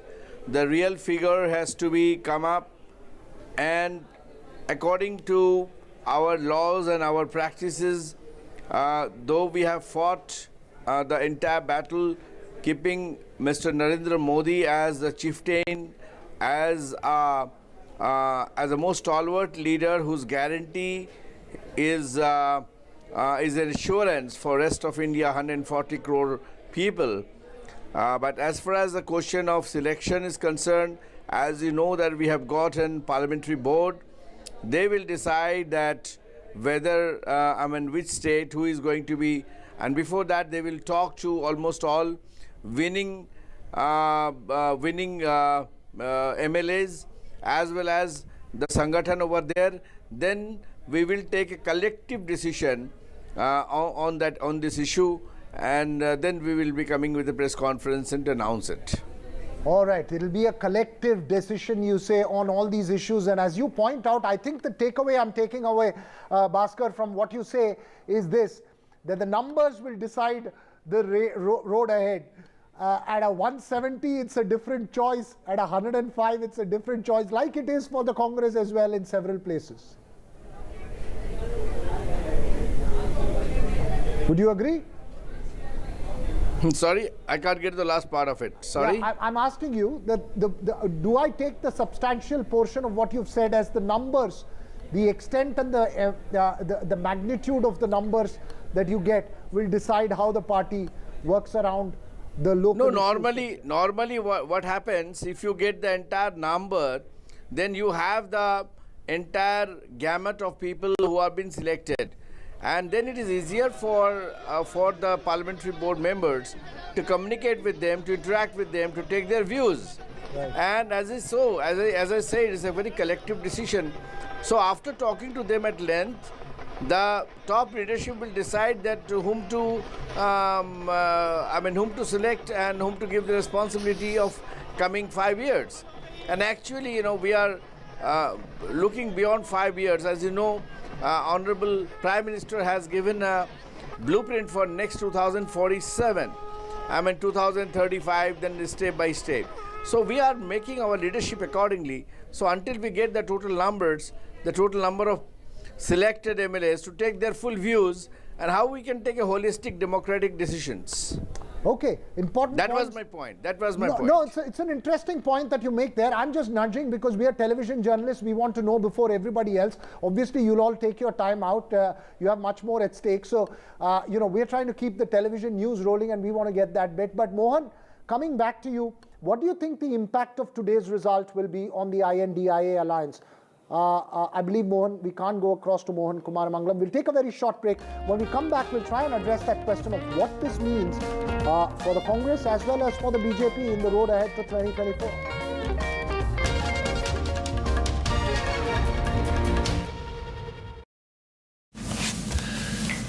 So you want the This World AIDS Day, join the fight against HIV. I'm Ayushman Khurrana. This World AIDS Day on the 1st of December, come be a part of the Banega Swasth India campaign and be the change with me. One World Hygiene, 10 kadam, 10 kadam. It's the semi-final before the big 2024 final. The high-stakes battles in the 5 states. Can Gehlot stop the Rajasthan revolving door this time? Or will the Modi magic trump Gehlot ka jadoo? Is this the toughest political battle for Shivraj Singh Chouhan in 2 decades in MP? Will Kamal Nath turn the electoral tables this time decisively? This time, the BRS is facing a tough fight from the Congress and the BJP's high-pitched campaign is making this a triangular contest in India's youngest state. Baghel Banks on Welfare scheme to retain Raipur for Congress. Which way Chhattisgarh will swing? There is a tough triangular fight between the MNF, ZPM. The victory there you can see it on your screens. You have Chief Minister Shivraj Singh Chouhan, you have Jyotiraditya Scindia on the other side. Several key factors there in Madhya Pradesh, but the magnitude of victory, 162 to 66 for the Congress, is a huge blow for the Congress. As I was mentioning earlier, there was nervous anticipation about Madhya Pradesh, but I don't think the Congress or its leadership really factored into how difficult things could be in Madhya Pradesh. There you have those numbers that are playing out on your screens. 162 for the BJP, 66 for the Congress, and 1 for others, and I think 1 for BSP. I believe Vasundhara Raje Scindia is also about to speak in Jaipur. Let's dip into that. We can hear that as well. Potential Chief Minister contender, perhaps front runner there in Rajasthan. सरकार गई ना on that. हाँ, that has changed. So expectation is. During my Jhalawar visit, I was just trying to find out a single poster of Congress candidate. Not मैं आपने ये मेरे को कहा नहीं. I also didn't look. I must say. I'm trying to remember. नहीं. Okay, we'll start. Let's get over this, and then we can sit and chat for a little while. So सबसे पहले राजस्थान की ये जो शानदार जीत है, ये माननीय हमारे प्रधानमंत्री नरेंद्र मोदी जी, जिनका मंत्र था ये सबका साथ, सबका विकास, सबका विश्वास और सबका प्रयास, ये उसकी जीत है. उनकी दी हुई गारंटी की जीत है. ये जीत हमारे माननीय केंद्रीय मंत्री होम मिनिस्टर अमित शाह जी की रणनीति की जीत है. और ये जीत हमारे माननीय अध्यक्ष श्री नड्डा जी के कुशल नेतृत्व की जीत है. और फिर सबसे इम्पोर्टेंट ये भी है, ये जीत हमारे कार्यकर्ताओं की, जिनके अथक प्रयास परिश्रम की जीत है. उन्होंने दिन और रात हमारे माननीय प्रधानमंत्री जी के जो सपने को साकार करने की पूरी कोशिश करते हुए उस दिशा में मेहनत करके ये परिणाम दिलाने का काम किया है. और सबसे बड़ी बात तो ये है कि ये जीत हमारे जनता जनार्दन की है, जिसने कांग्रेस के कुराज को नकारते हुए और भारतीय जनता पार्टी के सुराज को अपनाने का काम किया है. और ये जीत 2024 में मोदी जी को फिर से देशवासियों की सेवा का अवसर देने की जीत, ये जीत है. So that's all I wanted to say. मेरी तरफ से तो इतना ही है. और फिर आप बंद कर दो तो फिर अपन सवाल नहीं, नो सवाल. आपने क्या दे दिया कि सवाल नहीं सर, नो सवाल. अब इसके बाद आप स्विच कर दो ऑफ, एंड देन अपन बात करेंगे. ये नहीं करेंगे, चाय पिलाओ इनको. Right there you had Vasundhara Raje there speaking there. Now in Bhopal you have Shivraj Singh Chouhan, the Chief Minister, speaking. Let's cut in live to that. उनकी रणनीति जगत विकास नड्डा जी का हमें प्राप्त मार्गदर्शन, प्रकाश जी, आदरणीय भूपेंद्र जी, आदरणीय जी और हमारे विष्णुदत्त शर्मा जी सहित सभी कार्यकर्ताओं ने और हम सब नेताओं ने मिलकर कार्यकर्ताओं के साथ काम किया. फिर से भारतीय जनता पार्टी को शानदार जीत मिली है. ये मध्य प्रदेश की प्रगति और विकास जो भारतीय जनता पार्टी की सरकार ने किया है, विकास को जनता का प्यार और आशीर्वाद मिला है. हमने समाज के हर वर्ग के कल्याण के लिए जो योजनाएं बनाई, चाहे वो लाडली बहना योजना हो, मुख्यमंत्री सीखो कमाओ योजना हो, या केंद्र की योजनाओं का जो योग्य क्रियान्वयन किया, डबल इंजन की सरकार के काम को जनता ने आशीर्वाद दिया है. मध्य प्रदेश में कोई एंटी इनकम्बेंसी नहीं थी. कांग्रेस के लोग कहते थे इनकम्बेंसी, और यहाँ तो जनता के प्यार की प्रो इनकम्बेंसी थी और भरपूर प्यार आज मध्य प्रदेश की जनता ने लुटाया है। मैं मध्य प्रदेश की जनता को दोनों हाथ जोड़ के प्रणाम करता हूँ और हम सब ये विश्वास दिलाते हैं कि एक एक वचन जो जनता ने दिया है वो हम पूरा करेंगे। मेरे देव तुल्य कार्यकर्ता बहनों और भाइयों, आपके परिश्रम को प्रणाम, संगठन की मेहनत को प्रणाम।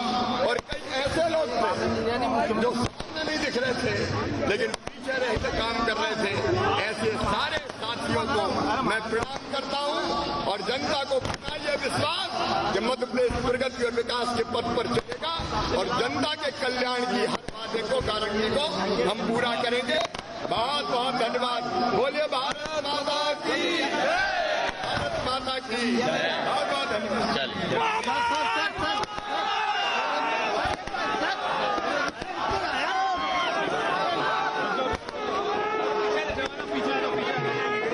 That's Shivraj Singh Chouhan, but perhaps a major factor in Madhya Pradesh was also in the Chambal region, which the Congress swept in the last election.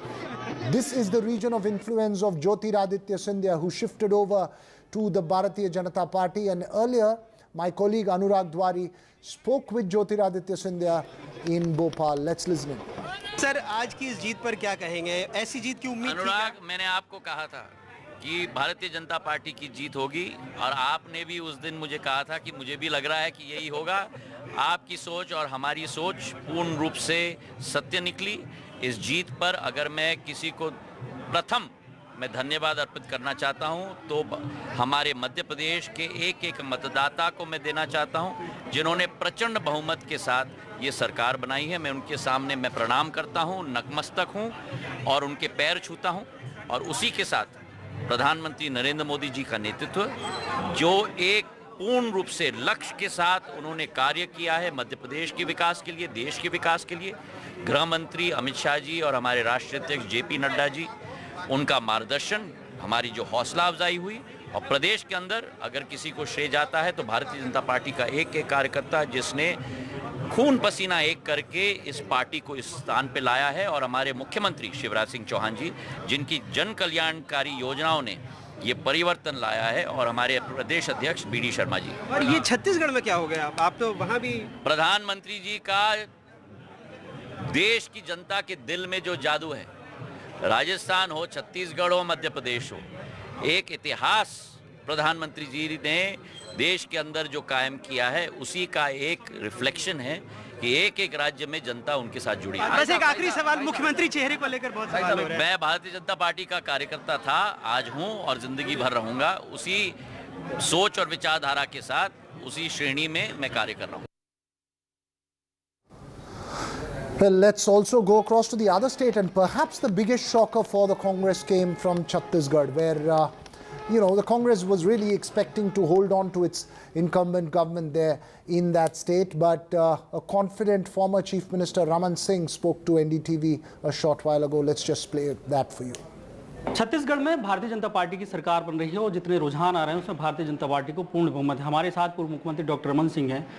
आप पहले भी बोल रहे थे कि 52 से 55 के बीच में, अब वो आंकड़ा पहुंच रहा है। बिल्कुल लगता था और पूरे छत्तीसगढ़ को घूमने के बाद एहसास हो गया था कि भूपेश सरकार के भय और आतंक से जनता ऊब चुकी है, भ्रष्टाचार से ऊब चुकी है और बदलाव होगा। अब आगे का क्या होगा, क्योंकि अब पूर्ण बहुमत आ गया है भारतीय जनता पार्टी को। अब जो चर्चाएं हो रही हैं कि मुख्यमंत्री कौन होगा, तो क्या माना जाए कि अब डॉक्टर रमन सिंह ही मुख्यमंत्री होंगे? नहीं, कोई डॉक्टर रमन के चेहरे को सामने रखकर चुनाव नहीं लड़ा गया। विधायक दल की बैठक होगी, पर्यवेक्षक आएंगे, विधायकों से राय लिया जाएगा और दल का नेता चुना जाएगा। हर बार यही होता है, 2003 में भी हुआ, 8 में भी हुआ, 13 में भी हुआ, तो वो प्रक्रिया समानता है और विधायकों के बैठक के बाद तय हो जाएगा। आपसे जब भी मेरी बात हुई तो आप यही बोल रहे थे कि 52 से 55 सीटें में पूर्ण बहुमत के साथ। बाकी अगर देखें, एग्जिट पोल देखें, तमाम जो लोग हैं वो ये आकलन नहीं, तो आप इसको किस तरीके से आकलन कर पा रहे थे? पूरे छत्तीसगढ़ को घूमने के बाद एक नक्शा बना हुआ था और ये मालूम था कि भूपेश के घमंड को, भूपेश के भ्रष्टाचार को छत्तीसगढ़ की जनता भूपेश के चेहरे को रिजेक्ट करने जा रही है और ये दिख रहा है पूरे चुनाव में। अच्छा, क्या मोदी जी की गारंटी काम की और घोषणा पत्र ने पूरा ये लैंडस्लाइड किया। निश्चित रूप से जो नतीजा दिख रहा है, मोदी जी की गारंटी सबसे प्रमुख रूप से उस गारंटी पे छत्तीसगढ़ की जनता ने विश्वास किया है और डबल इंजन की सरकार बनाने के लिए छत्तीसगढ़ की जनता ने भारतीय जनता पार्टी को प्रचंड बहुमत से जिताया है। सरकार बनने के बाद फर्स्ट प्रायोरिटी पहला काम क्या होगा? पहले ही कहा हुआ है कि 18 लाख आवास की बात और जो घोषणा पत्र हमने कहा है उसके क्रियान्वयन की बात, महिलाओं को 12,000 रुपया देने से लेकर अन्य घोषणा है उसका क्रियान्वयन। उप मुख्यमंत्री डॉक्टर रमन सिंह का कहना है कि भारतीय जनता पार्टी को पूर्ण बहुमत मिल रहा है और भारतीय जनता पार्टी की सरकार बनने के बाद जो घोषणा पत्र में वादे किए गए हैं उन वादों को पूरा किया जाएगा। कैमरा पर्सन प्रवीण साहू के साथ Zulfikar Ali, NDTV। Right, from Bhopal to Raipur, now to Jaipur, where again BJP leaders out celebrating. My colleague Vedant spoke with Diya Kumari, who has won her seat and or at least leading in that seat and could be potential chief minister aspirant as well. Let's listen in.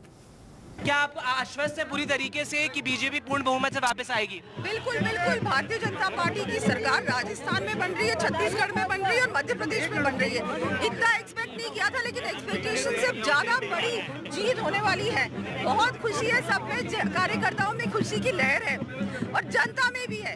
जनता अपने उखाड़ फेंक दी है इस कांग्रेस की भ्रष्टाचारी सरकार को और भारतीय जनता पार्टी की ऐसी अच्छी सरकार, स्थिर सरकार जो जनता के लिए काम करे, जनता के हित के लिए काम करे, महिलाओं को सुरक्षा दे, युवाओं को रोजगार दे, किसानों को न्याय दिलाए, ऐसी सरकार के लिए जनता ने वोट किया है, राजस्थान की जनता ने।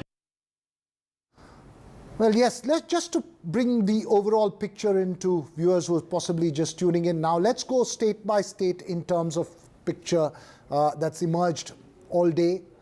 In terms of leads, Madhya Pradesh is the biggest shocker for the Congress. Obviously, those leads, several of them will turn into results shortly.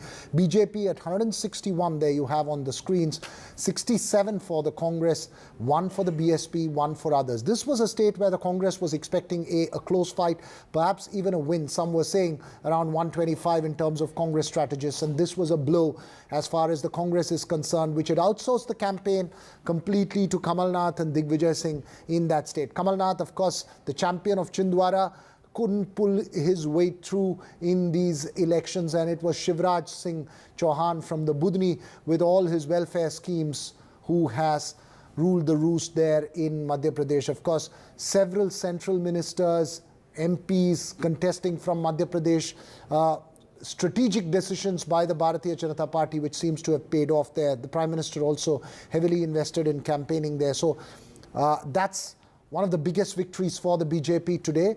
Rajasthan, well, it's always been a revolving door. So several skeptics said the Congress need not be confident, but yet the Congress was confident there.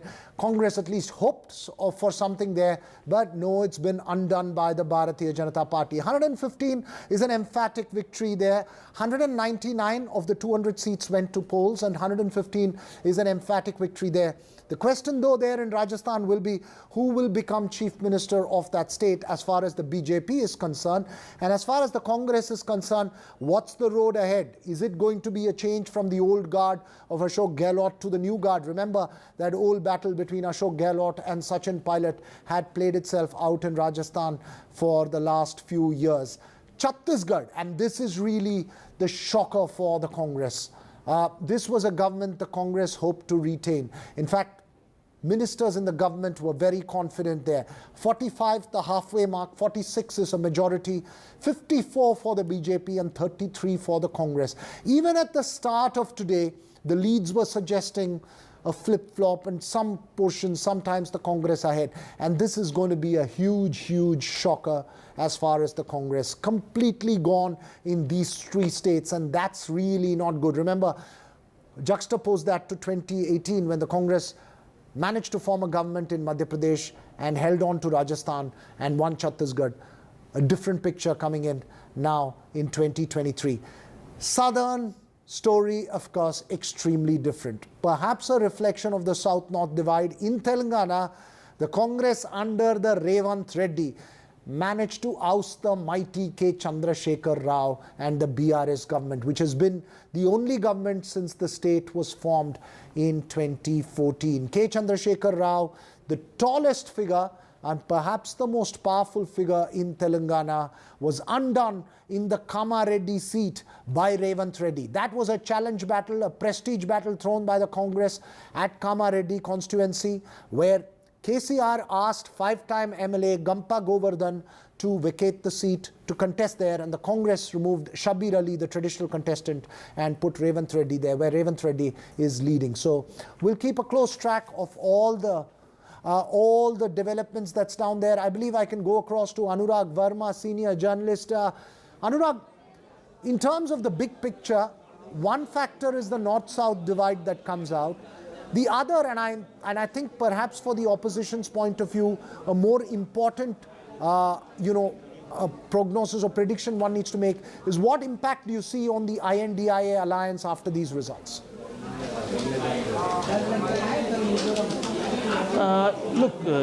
Now, after seeing these results, I think NDA alliance might be in trouble.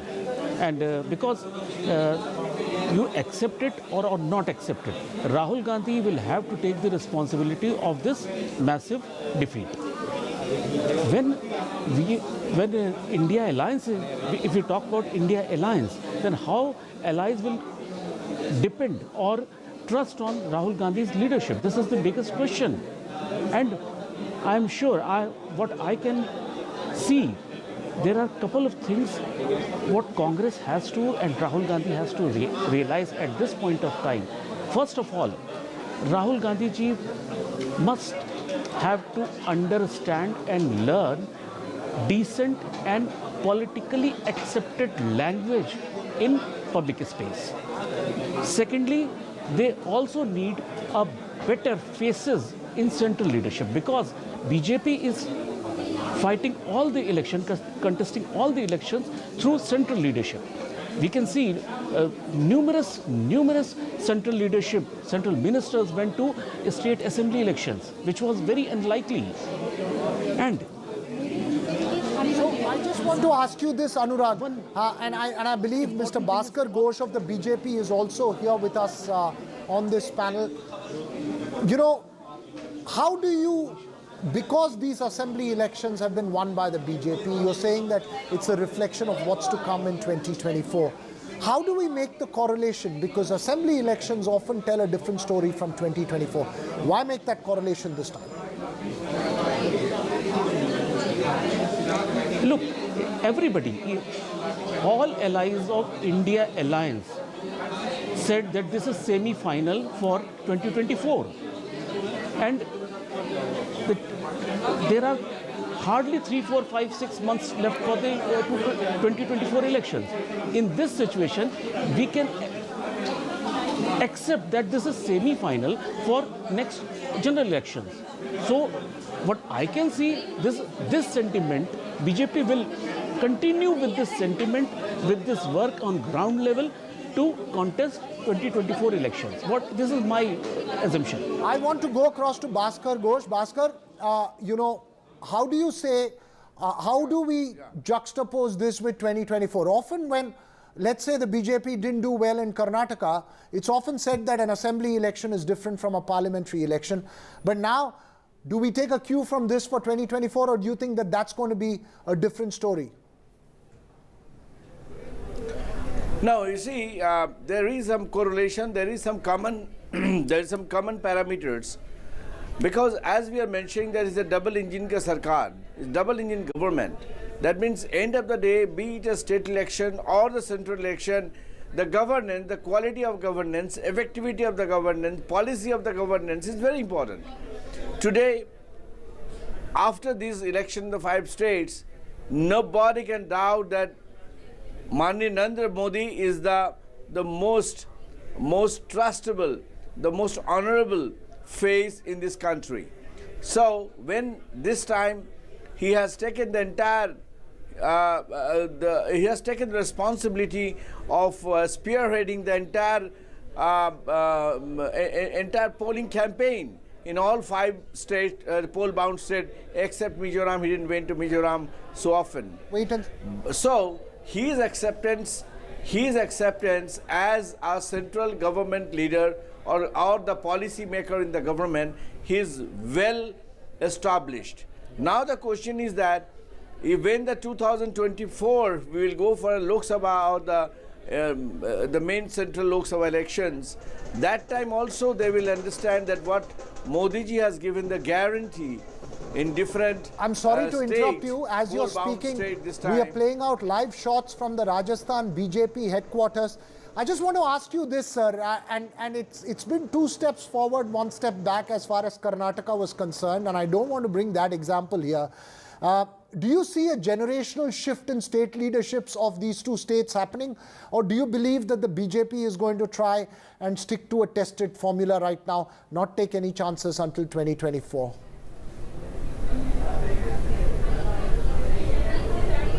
You're asking me? Yes. Okay, so when 2024, it will be a different team working from the center, but they will work in tandem with the local leaders. So you cannot detach them in the whole integrated process of leadership, even in 2024. But of course, the main face will be respected Modi ji, but the supportive faces will be the leaders of respective states, where BJP has really recently owned 3 states. So there will be a perfect combination, followed by a policy and followed by some assurance and some promises and some guarantee, and that will obviously win the trust of 140 crore Indian population as a whole. Okay, numbers never lie, sometimes don't lie, but these numbers on your screens are the final verdict that's come out today. Largely some things that will solidify by about 5:30, 65 to 40 for the Congress in Telangana, 54 to 33 for the BJP in Chhattisgarh, and 160 to 68 in Madhya Pradesh for the BJP, and 114 to 71 for the BJP again there in Rajasthan. So those numbers tell you that story. Will keep continuing focus of all the developments. Obviously, the tug of war for chief ministership on in both the Congress as far as Telangana is concerned, and the BJP possibly in the 3 northern states. Ankit Tyagi will be up next to take you through all the developing news. For the moment, we'll take a very short break here on NDTV.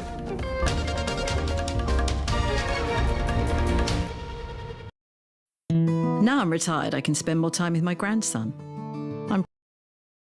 This show isn't just about news from the southern states. It's one that looks at the rest of India and the world from a diverse South India point of view, because NDTV has always taken the southern view seriously. The Southern View with Veera Raghav, only on NDTV 24/7.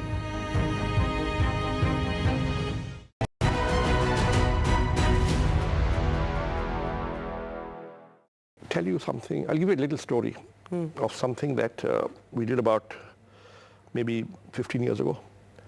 At that time, we didn't know we were doing AI. It just looked like a smart algorithm. Now, it'll probably be classified as AI, okay? Or borderline AI, right? So at Naukri, we've got 80 million resumes. Recruitment managers come, log in, and they search this database of resumes to try and identify candidates they want to contact to hire them. Now, because the 80 million resumes, we have a problem of plenty. So the HR manager, the recruitment manager, puts in some criteria, say BTech computer science qualification, 3 to 5 years experience, and keywords Java, C++, right? Location Bangalore, right? He puts these in the structured fields, and maybe 500,000 matches are found. Now, there are many unarticulated criteria which the recruitment manager cannot put in the form. But the moment he sees the CV, he says yes, no basis, judgment. So and therefore what used to happen was that in the first page of the finds, he'd find 2 relevant resumes. Many were dubbing as the semi-final ahead of the 2024 battle, and if this was a semi-final, the BJP has hit it out of the park. 4 election results declared today. The only sliver of hope for the Congress party is Telangana, all 3 Hindi heartland states, except Himachal Pradesh at this moment, ladies and gentlemen, which is ruled by the Congress party.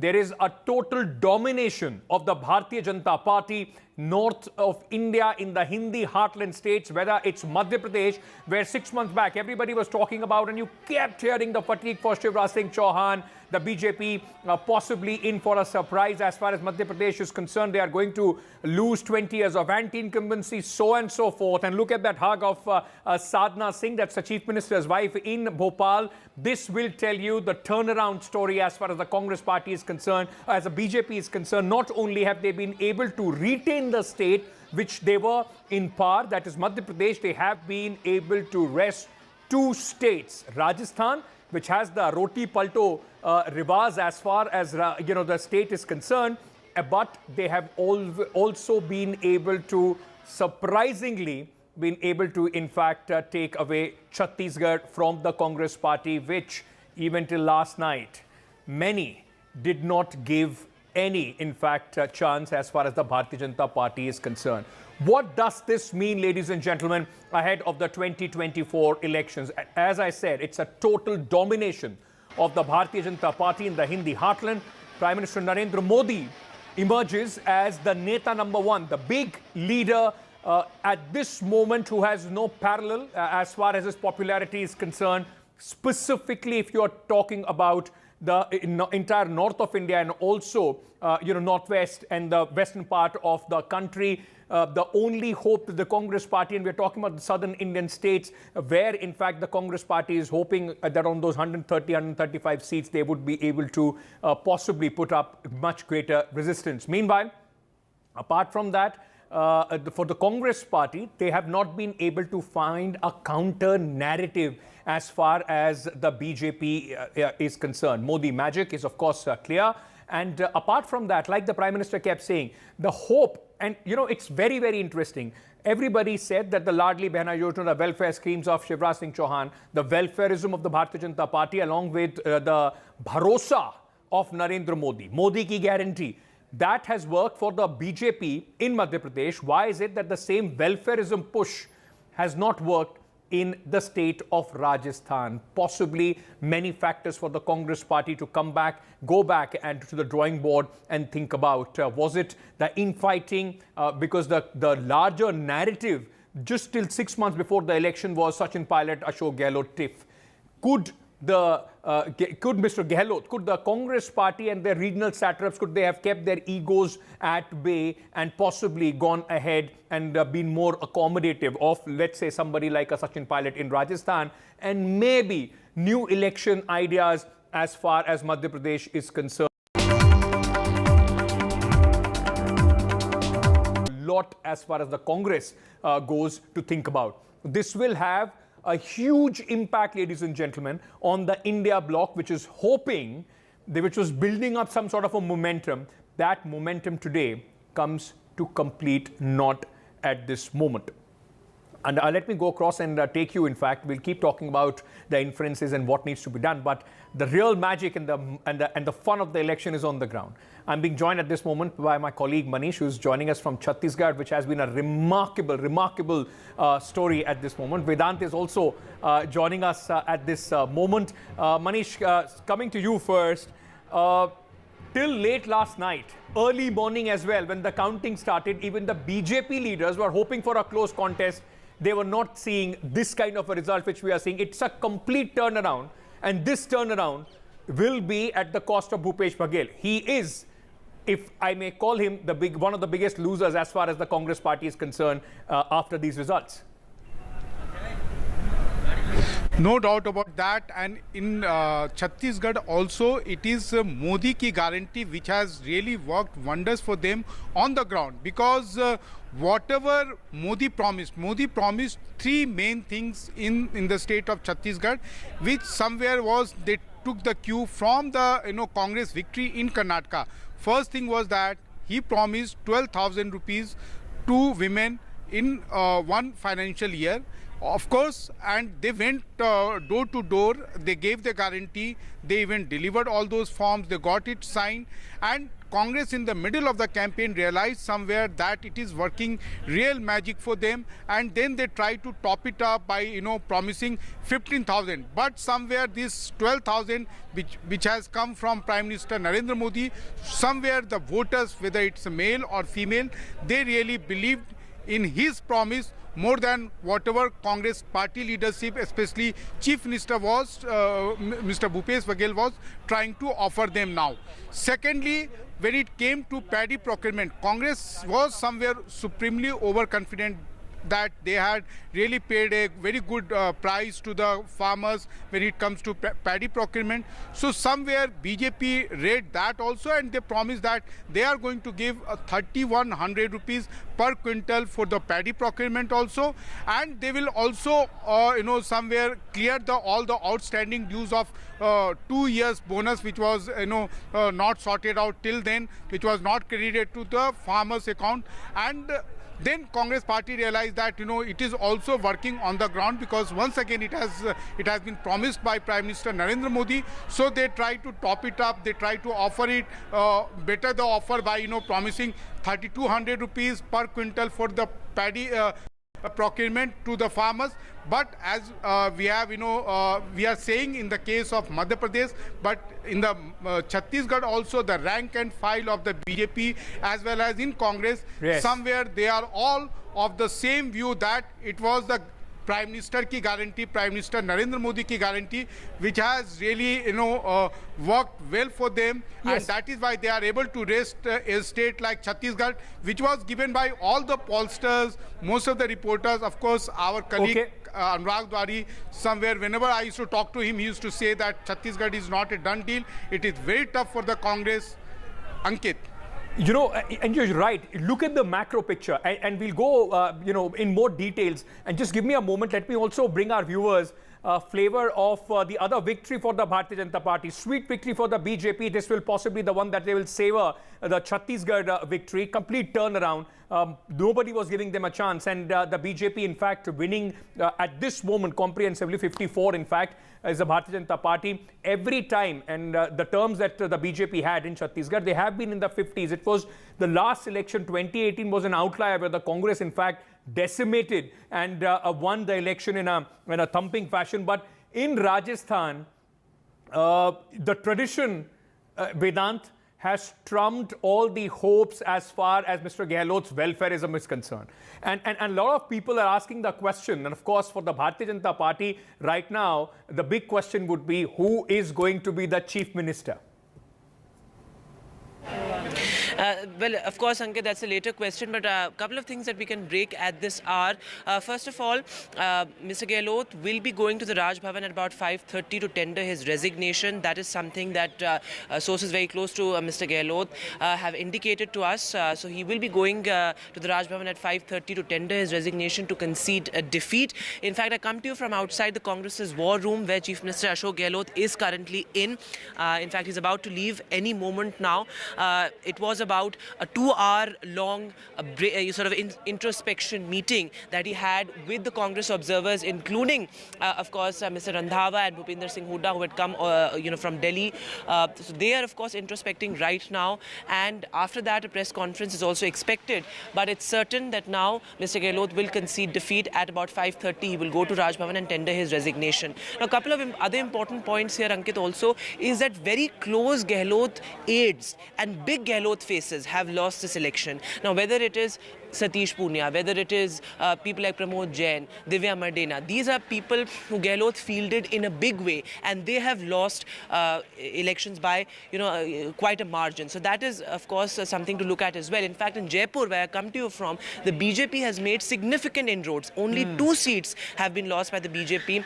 In all the other seats, the BJP has won with a rather significant margin. Now, I was speaking to a couple of Congress, senior Congress leaders here, including Central Congress observers, and they said that of course they will come out with a joint statement later, but they say that perhaps there could have been a pre-poll alliance as far as the tribal seats are concerned. That is something that Congress leaders are conceding to, that a pre-poll alliance and tribal seats could have been sort of looked at, and also the caste arithmetic, because remember one thing that the news that's just coming in is that Jat strongman Mr. Beniwal from RLP, he has lost, and the BJP's Jat candidate has in fact won. So you look at how the BJP has gotten the caste arithmetic, the urban-rural arithmetic, as well as the tribal arithmetic right, which is why they've been able to sweep Rajasthan the way they have. I think one of the underlining story, and that's election after election, is how the BJP as an election machinery functions, to the details, to the last dot, in fact. And their ability to bring out these kind of coalitions and to bring out their voters on the election day, that's something very important. While for the Congress, like in Madhya Pradesh, Kamal Nath kept saying Janta jitayegi, but eventually you have to also mobilize that Janta into converting them into votes. Another important factor, like Vedant was telling us, for the tribal, this is a story that cuts across states. Look at where the Congress gained the maximum as far as 2018 election in Chhattisgarh was concerned. Bastar, the tribal heartland of Chhattisgarh. Congress is being decimated there as well. In Rajasthan, in the tribal seats, Congress is being decimated. Go to Madhya Pradesh, in the tribal seats, the BJP has made big strides. So the tribal voter, the tribal outreach, and remember, on the day when the voting was in fact taking place in the state of Madhya Pradesh, Prime Minister Narendra Modi was in Jharkhand for the Birsa Munda, in fact, anniversary, was speaking, was addressing a rally. All those things are very, very important in election, the management of the election, and this is paying dividends as far as the BJP is concerned. Let me also go across to the other center now, Bhopal, where, of course, Bhopal makes it 3-on-3 with Madhya Pradesh, Rajasthan and Chhattisgarh. Bhopal makes it 3-on-3 for the Bharatiya Janata Party. And interestingly, my colleague Himanshu is joining us. Himanshu, interestingly, the only chief minister who has been able to buck the anti-incumbency trend at this moment in the 4 states is Shivraj Singh Chouhan. No matter what, the whole theory about fatigue factor, mama se thak gaye hain, koi aur chahiye, all that has been thrown completely out of the park as far as Shivraj Singh Chouhan's massive victory is concerned in the state of Madhya Pradesh. That's right, and he has proven himself as a grassroots leader. Remember, this for a very long time, during his tenure as Chief Minister, he has been repeatedly focusing on people-centric policies, and he has had a very, very aggressive political outreach during these elections as well. And here leaders admit, even Congress leaders admit, that he's perhaps one leader who has campaigned the most. He's one leader who perhaps went to most number of constituencies to seek vote for his party, and he's one leader who is rooted to the ground, and that's why the policies also, the Ladli Behna scheme, which is said to be the game changer in these elections, was one such reflection of his understanding of what actually people want and his outreach to the women voters. Remember, I was here on 17th November, Ankit, and the biggest change that I saw in terms of the nature of the voting that happened on 17th November was the aggressive participation of women voters. On that day, I had interviewed more than 100 women voters, and they were all very aspirational, aggressive about the fact that their voice also matters, and that reflected very well in the BJP's campaign. Both Prime Minister Modi and Shivraj Singh Chouhan, you remember, have had a very concerted strategy to reach out to the women voters. The outcome on the other side, I want to show you the Congress office here, which has been deserted for last 3 hours. And this is Digvijay Singh's car. He went inside when the counting had started. And for last 3-4 hours, we've been repeatedly trying to reach out to him, but he didn't come out. And this is Kamal Nath's cavalcade, and he's also expected to come out. And both these leaders have been closeted inside Kamal Nath's office, who is also the Madhya Pradesh Congress leader. And one poster I wanted to show you, Ankit, shows this story actually as far as Madhya Pradesh Congress is concerned. When we came here early in the morning, we saw these posters here. These posters were put up even before the counting had started, and it says, "Aa rahi hai Kamal Nath Sarkar." Congress was very, very confident about winning the Madhya Pradesh elections. Another poster here, it is still there. Kamal Nath ji ko Mukhyamantri banne ki hardik badhaiyan. They were so confident, the Congress leaders and workers here, that they had started congratulating Kamal Nath through these posters even before the counting had started. Now, after the counting, Congress office looks completely deserted here, and this is another story, a very important political story, because Congress is in a sense of disbelief. Congress is in a state of shock. I remember Vivek Tankha, who is the Rajya Sabha MP, close confidant of Kamal Nath, a senior Madhya Pradesh Congress leader, and in an interview to NDTV, Vivek Tankha has admitted that these results are disappointing, and he claimed that the kind of political support, the kind of political public reactions he had seen, Congress leaders had seen during the campaign, and the results that have come, they don't match up. There is a gap between what we perceived, what people wanted from Congress, and the manifesto, the promises they made, and the outcome in terms of what voters finally voted for. There is a gap. So he said that we have to sit back. Between the BJP and the Congress party, it lies. The difference is this, that like what you said exactly, in fact, underlines the difference between the way the elections are fought and managed as far as the Congress and the BJP is concerned. Vivek Tankha is harping about what they perceived would be an election that they would win. The Bharatiya Janata Party went on to the nuts and bolts on the ground, made sure that they can in fact course correct every time they found that there is something which is not working for them. The Congress party went in this hope and perception that it was their turn this time to win the election of Madhya Pradesh, and this is going to be an extremely demoralizing defeat as far as the Congress party is concerned. And this close to the general elections 2024, it is going to be very, very difficult for the Congress party to trump back, in fact, in the Lok Sabha election. This is going to be a difficult game, road ahead. But let me very quickly also go across to the only sliver of hope as far as the Congress party is concerned. Telangana, the state which was ruled for 10 years since its formation by the BRS, KCR was seen as somebody who was hugely popular. People used to call him the father of Telangana.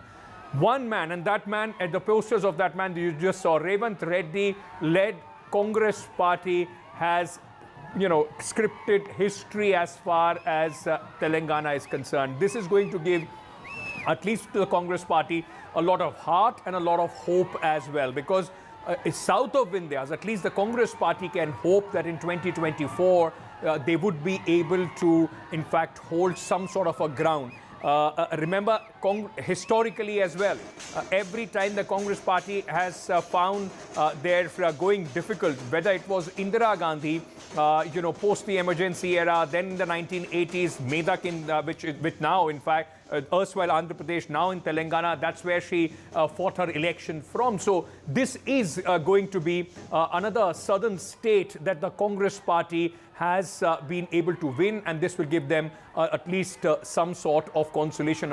It possibly would have become the big headline if it was not for the margin of victory, the scope of the victory of the BJP in Madhya Pradesh, and of course the complete turnaround in Chhattisgarh. Telangana possibly was the big headline which could have emerged out of this election, overshadowed now by the 3-0 loss in the Hindi heartland for the Congress party. At this moment, where the numbers are stacked up, the Congress ahead in 65 seats, BRS in 40. Vineet Goenka, political analyst, is joining us with at this moment. We also have, ladies and gentlemen, Matthew, who is joining us. He's the spokesperson of the Congress party. Gentlemen, welcome. Mr. Goenka, smile on your face. The Bharatiya Janata Party doing quite well. Does this mean a complete domination as far as the Hindi heartland is concerned? Is it game, set and match to the BJP for 2024, at least in North and West India? Ankit ji, Ram Ram to you and Ram Ram to all the viewers who are watching me right now. It's a clear message of two things: matchword versus abusive. I think the ranking against Hindi, Sanatan, ranking against Modi ji, went against the INDI.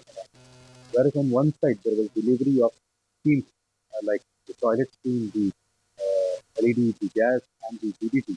On the other side, it was anti-Hindu, anti-Sanatan, and anti-caste. And probably people would like to see progress and the work which was done in Madhya Pradesh, both in Chhattisgarh and Rajasthan. I would like to follow that particular path. The victory also tells one more maturity is needed in elections. It requires planning, it requires togetherness. The differences and the confusion within the INDI alliance is costed them a lot. And 2024, it goes, I think probably BJP has to work harder because it has to prove better than this. So from today itself, I think Bharatiya Janata Party Karyakartas will be back on their job. They will visit home every possible voter and convince them so that they don't go home completely. I'm sorry, I apologize to you and to our viewers as well. There is some problem in your audio line. What we'll do, we'll try and fix that and we'll come back to you while you answer that. But Matthew, Telangana, congratulations, a big victory for the Congress party there. But Madhya Pradesh and Chhattisgarh, that is going to hurt the Congress party. It is a very demoralizing defeat, to say the least. Both the states were for the party.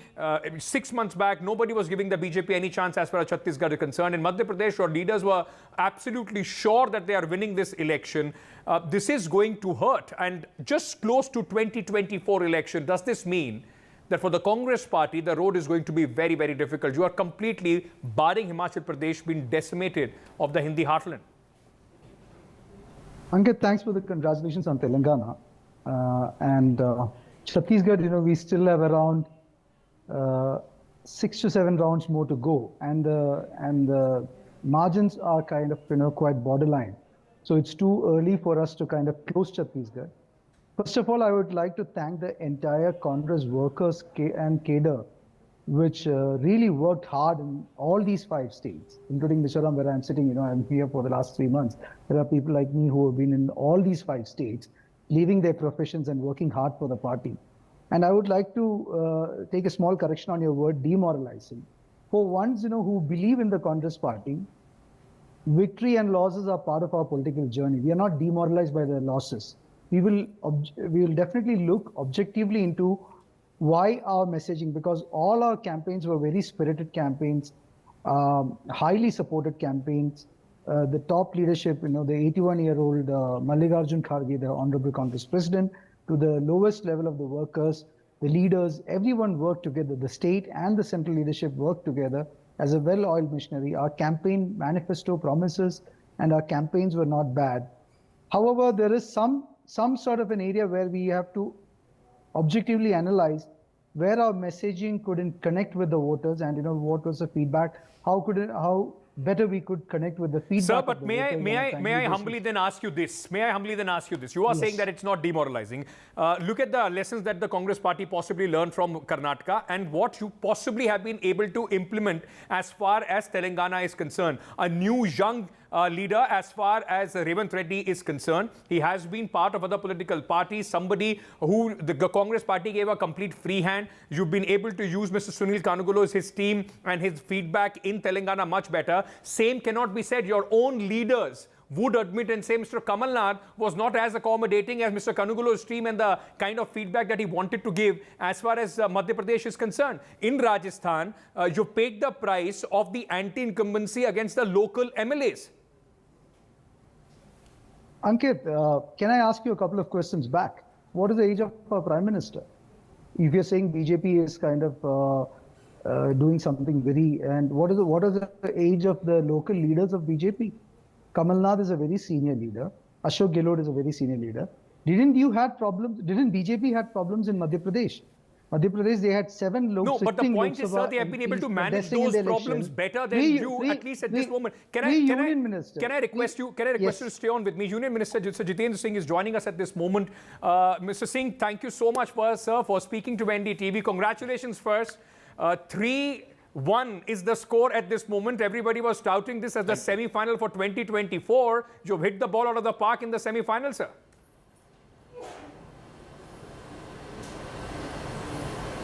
Thank you, Adev. Thank you for congratulations.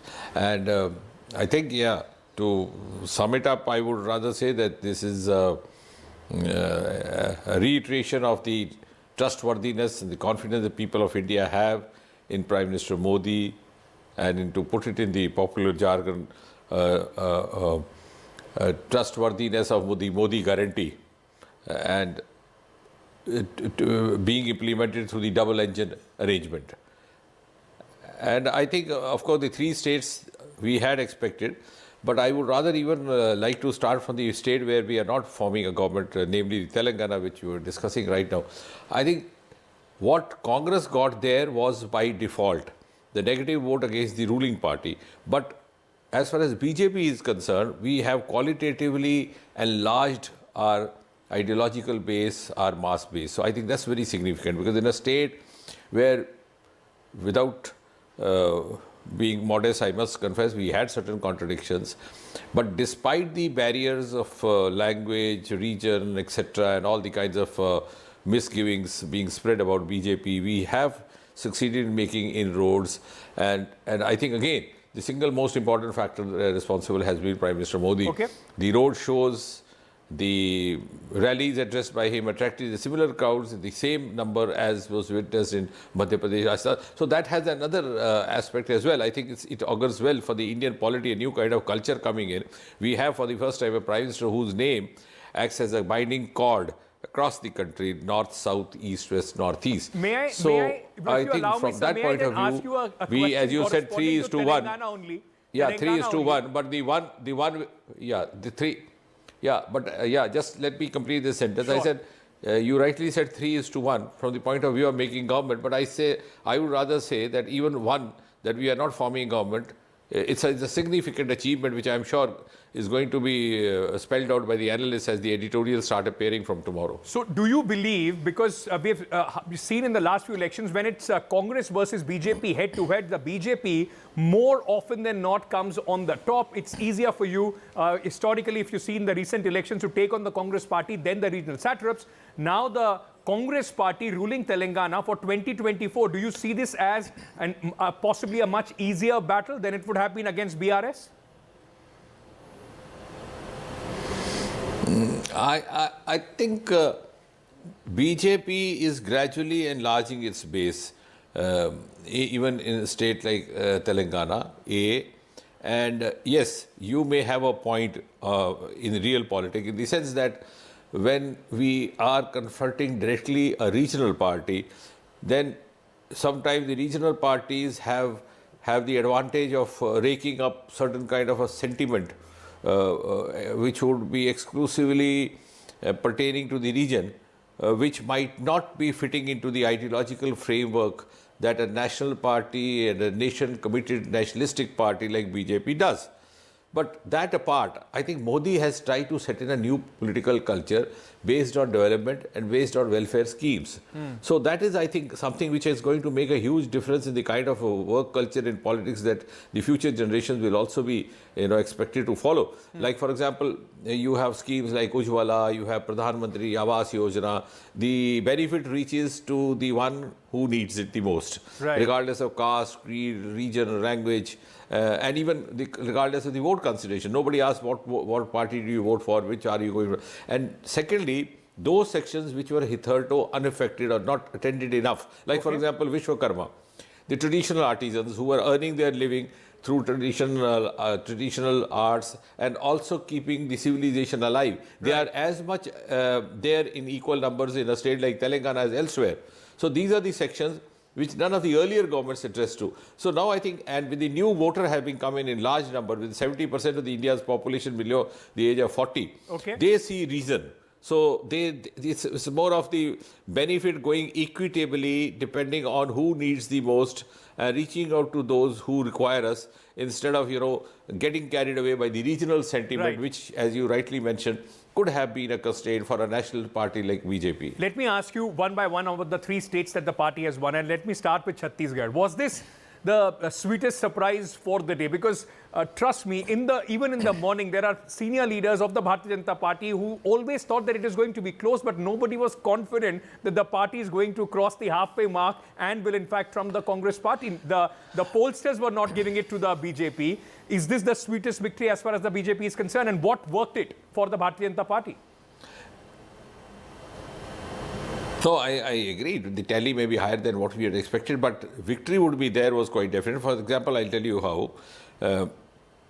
we have a pattern of working in BJP. It's a cadre-driven party. So all of us are assigned responsibilities wherever the election and whatever the level of election, whether it's a local body election or assembly or part. So I was assigned Rajasthan, so I was based there all these months.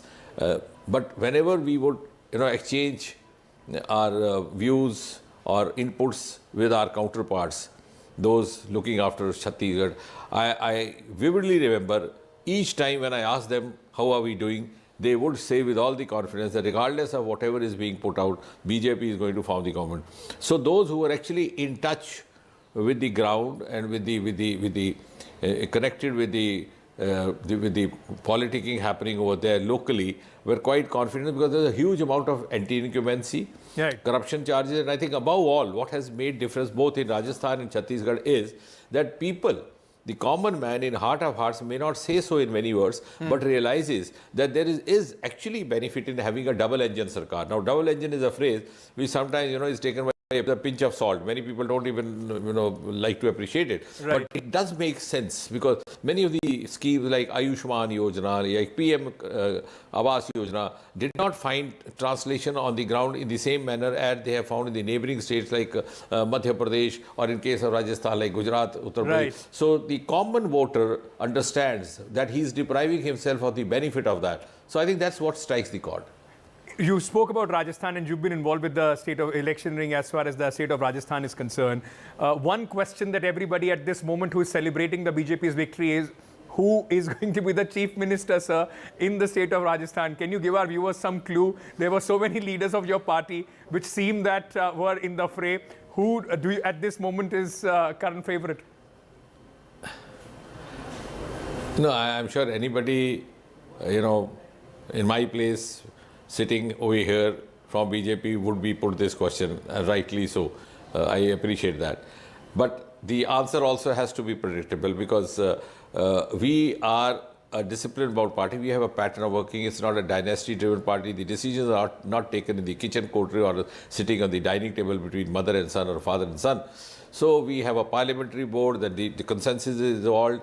Observers are appointed. They elicit the views of each and every legislator separately, collectively, and then finally a decision is made, and the announcement is unanimously accepted by all. So I think the same pattern is going to be followed this time over as well. The only state which has been able to buck the anti-incumbency trend that we have seen in these elections, because the government of Telangana lost, the government of Chhattisgarh seems to be losing, and also the government of Rajasthan. The only state that has bucked that trend is Madhya Pradesh. 166 at this moment, place 62 of this, as far as the Congress party is concerned. Who will you credit this victory to? Is it the Ladli Behna, which has just, completely spun a magic for the Bharatiya Janata Party? No, I think you have made a very important point. Why no anti-incumbency in Madhya Pradesh when the same is being witnessed in Chhattisgarh, Chhattisgarh, Rajasthan and Telangana? I think one important reason, of course, these schemes are there. We have the Ujjwala and we have PM Awas Yojana, so many schemes rolled out. But what I was saying in my earlier expression is that two reasons, I think. Many of these welfare schemes, which are hugely reaching the last mile, and the last man in the last queue, rolled out by Prime Minister Modi, did not find the similar kind of translation in the states which were not ruled by BJP. So A. Second, anti-incumbency also, because there was no anti-incumbency in Madhya Pradesh. But anti-incumbency because of corruption, anti-incumbency also because the people there now becoming increasingly aware, thanks to the social media and all the channels of communication, the huge technology available around us, could actually understand that they were being deprived of huge benefit which was available to the other states. So that's the reason there was no anti-incumbency, because the Modi schemes found a saturation translation in Madhya Pradesh and were not adversely affected by corruption charges or by pilferage of central funds, which was happening in states like Rajasthan. You could see the full-page advertisements in the newspapers depicting the chief minister, etc., which doesn't happen when you have a double-engine sarkar, because there is a huge amount of accountability. So lack of accountability, lack of translation of the central schemes initiated by Modi on the ground, and also anti-incumbency because of the corruption again, Mr. due Singh, to lack of in accountability. conclusion, so I think all these factors have been. In conclusion, before I let you go, sir, when Karnataka happened, a lot of BJP leaders said, do not extrapolate anything for 2024 with what has happened in Karnataka.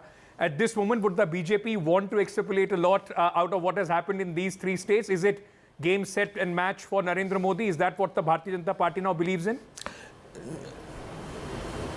Yeah, see, the mood of the people is now quite obvious. But having said that, let me also put the record straight. I would not be pretentious.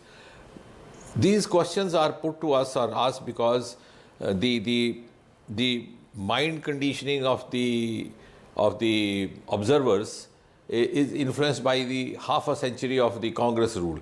But here in BJP, we follow a different pattern. This is a 24 into 7 into 365 party. And just note my words, today the results have come out. By tomorrow or day after, I'm sure the party headquarters is going to summon the meeting of the next state which is going to the elections whenever it happens. So we are continuously working. It's not that we get charged only during election. We start visiting temples during the election campaign. So we have a pattern which is always, on the job. And election happens as in the course of our, the ongoing activity, and it's taken that. So, notwithstanding the fact that Modi ji is a huge asset for us, and today's result has actually boosted the morale of each and every Karyakarta, so also every countryman. Right. Our way of working and the kind of input that is put in by each of the Karyakarta will continue unrelented even in the days to come. Sir, congratulations today for the victory of the Bharatiya Janata Party in 3 states in the complete Hindi heartland. Thank you so much for joining us. Let me very quickly also, we were talking about Telangana, go across to my colleague Uma, who's joining us, Uma Sudhir, the only sliver of hope as far as the Congress party is concerned, but they have, as I said, it could have been possibly the biggest headline of the day if there was not this remarkable turnaround for the Bharatiya Janata Party in Chhattisgarh and, of course, the margin of the victory in the state of Madhya Pradesh. Uma, let me ask you this straight. For the Congress supporters and specifically people outside the Congress headquarters, it was the chant Revant for CM. Is that set as far as the Congress party is concerned, or could there be some last-minute surprise after this victory?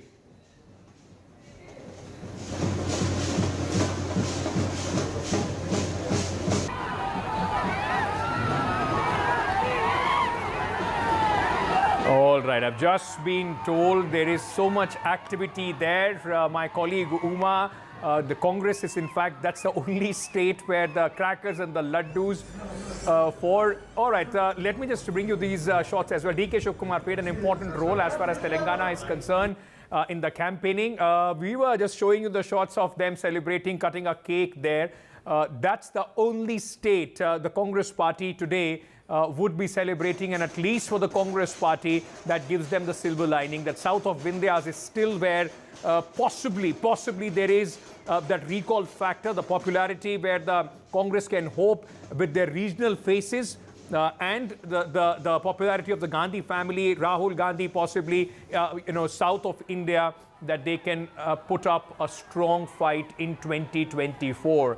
When it comes to the Hindi heartland, ladies and gentlemen, the big story is it's a total domination of the BJP. Those visuals, in fact, Revant Reddy there along with DK Shivkumar and the senior leaders of the Congress party cutting the cake and of course, they have the bragging rights and the celebrations as far as Telangana is concerned. It was quite remarkable. 6 months back, it was not that everybody thought that the Congress party would be able to, in fact, script history. They have done so in the state of Telangana by winning it comprehensively. With that, those visuals, the only visuals where the Congress will be seen celebrating today. We are slipping into a very short break. Coming back, stay tuned. The coverage continues on NDTV.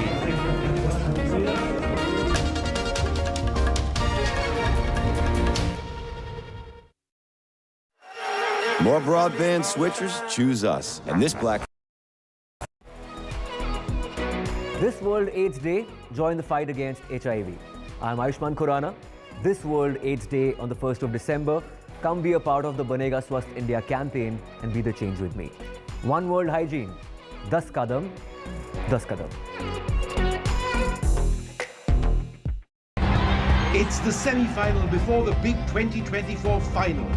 The high-stakes battles in the 5 states. Can Gehlot stop the Rajasthan revolving door this time? Or will the Modi magic trump Gehlot ka jadoo? Is this the toughest political battle for Shivraj Singh Chouhan in 2 decades in MP? Will Kamal Nath turn the electoral tables this time decisively? This time, the BRS is facing a tough fight from the Congress, and the BJP's high-pitched campaign is making this a triangular contest in India's youngest state. Baghel banks on welfare scheme to retain Raipur for Congress. Which way Chhattisgarh will swing? There is a tough triangular fight between the MNF, ZPM and the Congress in Mizoram. The big question is, who will romp home? The fastest results, data crunching, accurate analysis and newsmakers. The battle for states. 6 a.m. onwards, all day, on December 3rd on NDTV. This show isn't just about news from the southern states. It's one that looks at the rest of India and the world from a diverse South India point of view, because NDTV has always taken the southern view seriously. The Southern View with Veera Raghav, only on NDTV 24/7. How often have you turned away from debates that descend into endless fights? We bring you a show where every question is answered, where every debate finds its resolution, where every story finds its conclusion, where opinions collide but facts prevail, where stories unfold with insights and trust. When the noise ends, the last word begins. As it is being said now in the state of Madhya Pradesh, with the BJP winning 165, its biggest victory ever in the last 20 years. Congress at 63, one of the most shameful defeats that the Congress has faced in recent times. Coming to the state of Rajasthan, convincing victory again, but perhaps a number of 70 would give some kind of relief to the Congress party, although it was hoping that it will be a close call or a cliffhanger. That was not to be in the state of Rajasthan. Look at the numbers of Chhattisgarh. Who would have thought that a convincing chief minister who has, none of the exit polls really gave any chance to the BJP in the state of Chhattisgarh, but they came from behind certainly and have managed to form the government. They are forming the government, but who will be the chief minister in all these states? That is something that we'll have to wait and see. But look at those visuals, and I will try and connect with the reporters in just a bit. Telangana, the overall numbers, that's the only relief for the Congress party, with 64 seats having won. Uma Sudhir is joining us live. Uma, so the man of the moment, Revant Reddy, is back in Hyderabad.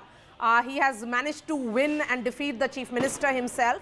So, it will be fair to say that because the Congress made it a one-on-one battle in Kamareddy, they wanted to send that message that he is the man taking on the chief minister, so he is potential chief minister.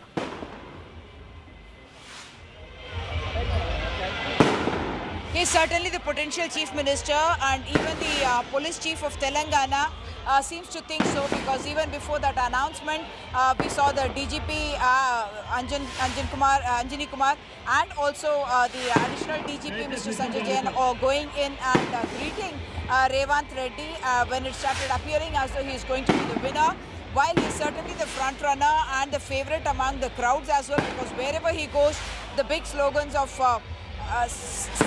he is about to also address a press conference in a short while from now.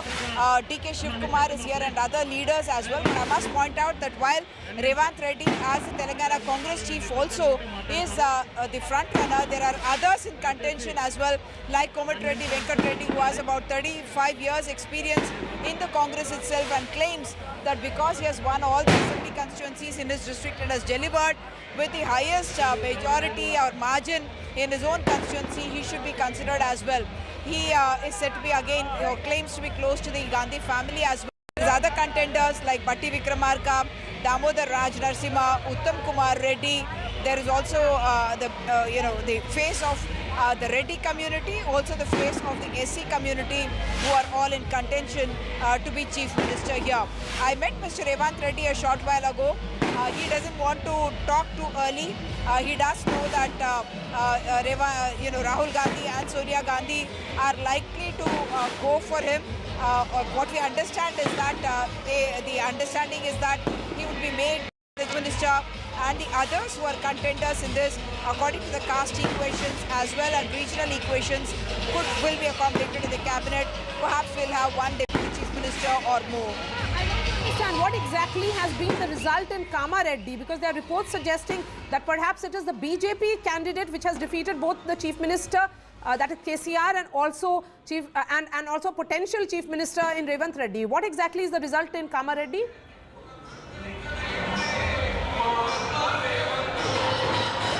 So, when I met Revanth Reddy a short while ago and asked him about Kamareddy, what he said was that this is a huge disappointment for KCR, and he said this is a lifetime humiliation for KCR. That's how he put it. I said, are you likely to scrape through? Because at that stage, he was only at 2,500 ahead of the BJP candidate. Like you rightly mentioned, Venkatram Reddy is the BJP candidate, and he's considered, he's a local, and his chances were being favored in the town of Kamareddy as well as by the youth there. He said, why are you still having any doubts, Umaji? I am going to be the winner there. I have not been able to follow the last round to be able to know if Revanth Reddy did emerge the winner. But the fact that he continued to have 2,500 or 2,000 as his lead every time after even the 6th, 7th, 8th, 9th rounds, it does appear that he has managed to actually surprise everyone, because when people were talking about him perhaps being third, that he may turn out third in Kamareddy, but everyone here is in fact calling it the Revanth magic that he managed to win. We have a newsmaker joining us live from the BJP headquarters. INB Minister Anurag Thakur is joining us live. Anurag ji, 3 state के चुनाव जो सबसे अहम है Hindi belt में, छत्तीसगढ़, मध्य प्रदेश, राजस्थान, तीनों में आपकी जीत किस तरह से देख रहे हैं आप? हमारे जी जीत खास है, जनता को मोदी जी पर विश्वास है। मोदी मैजिक चला है और जनता ने एक ही गारंटी पर विश्वास किया है, मोदी की गारंटी।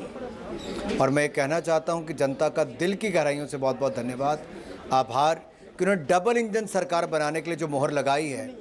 हम डबल विकास और सुशासन इंश्योर करेंगे, और ये मोदी की गारंटी ही है, जिसने अगर आप मध्य प्रदेश में देखेंगे तो वहाँ पर जीत इतनी बड़ी हुई है, ऐतिहासिक हुई है, कि साथ वाले राज्यों को भी लगा कि पिछले 5 वर्षों में भाजपा की सरकार नहीं थी तो बहुत नुकसान हुआ। महिला अपराध और भ्रष्टाचार के मामले बहुत बड़े, पेपर लीक के मामले बड़े, जो वायदे किए थे वो झूठे हुए, तो कांग्रेस को जनता ने नकार दिया है। और छत्तीसगढ़ की बात करूं तो महादेव का श्राप कांग्रेस साफ, गौ माता का श्राप कांग्रेस साफ, गंगा जल की झूठी कसम खाई थी माँ गंगा का श्राप कांग्रेस साफ, और गरीब जनता के साथ जो भेदभाव और झूठ बोला जनता का श्राप कांग्रेस साफ। लेकिन छत्तीसगढ़ में तो कोई भी एग्जिट पोल्स आपकी सरकार नहीं बना रहे थे, यहाँ पर तो 53 आ गया, और Madhya Pradesh 165, it is the biggest victory of the BJP ever. मेरा सवाल ये है कि ये तो प्रो इनकम्बेंसी का भी प्रो इनकम्बेंसी, अनुराग जी, सवाल ये उठेगा कि क्या किया आपने सही मध्य प्रदेश में और छत्तीसगढ़ में?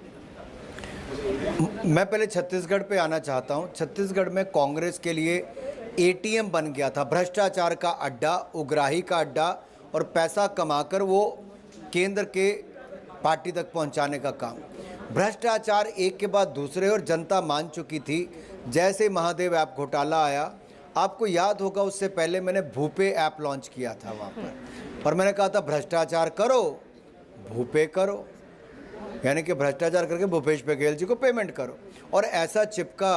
और प्रधानमंत्री मोदी जी ने भी जाकर जब कहा कि इन्होंने तो महादेव को भी नहीं छोड़ा, तो लोगों को वापस एक बार वापस याद कराना कि शराब घोटाला, कोयला घोटाला, गोठान घोटाला, महादेव ऐप घोटाला, घोटाले पे घोटाला कांग्रेस के छत्तीसगढ़ का राज्य बन गया था। पेपर लीक एक नहीं अनेक, राजस्थान में 19 पेपर लीक हुए, तो छत्तीसगढ़ में तो पूरी कांग्रेस का ऐसा लगता था उन्हीं के लिए सरकार नौकरियां निकाल रही है।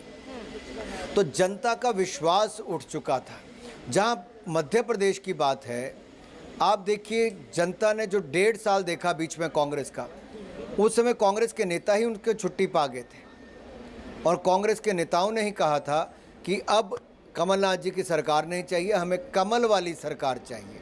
तो भारतीय जनता पार्टी की जब फिर अवसर मिला तो शानदार नेतृत्व वहां पर शिवराज जी ने दिया, सरकार शानदार चली और डबल इंजन का लाभ लोगों ने देखा, तभी तो वापस तीनों राज्यों में डबल इंजन की सरकार बनाई।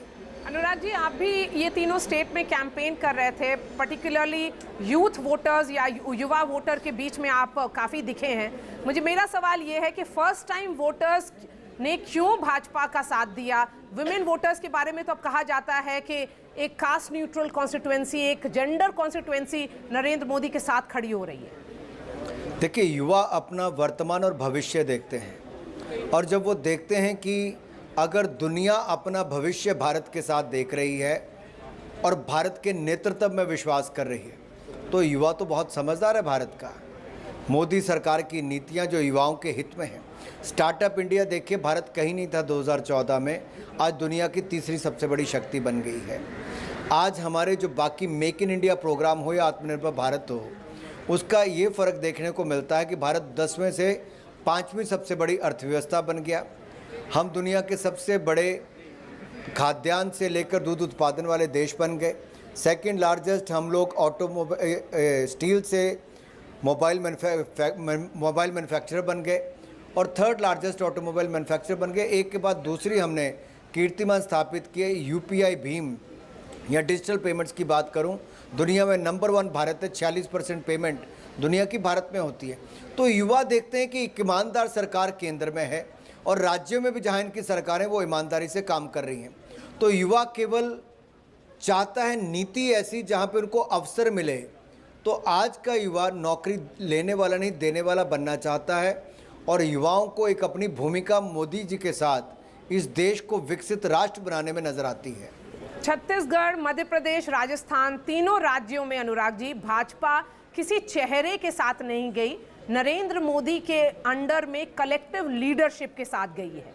तो क्या ये माना जाए कि ये सब स्टेट में एक एक्नॉलेजमेंट भी था कि स्टेट लीडरशिप कमजोर है, इसलिए ब्रांड नरेंद्र मोदी ही क्लिक कर सकता है?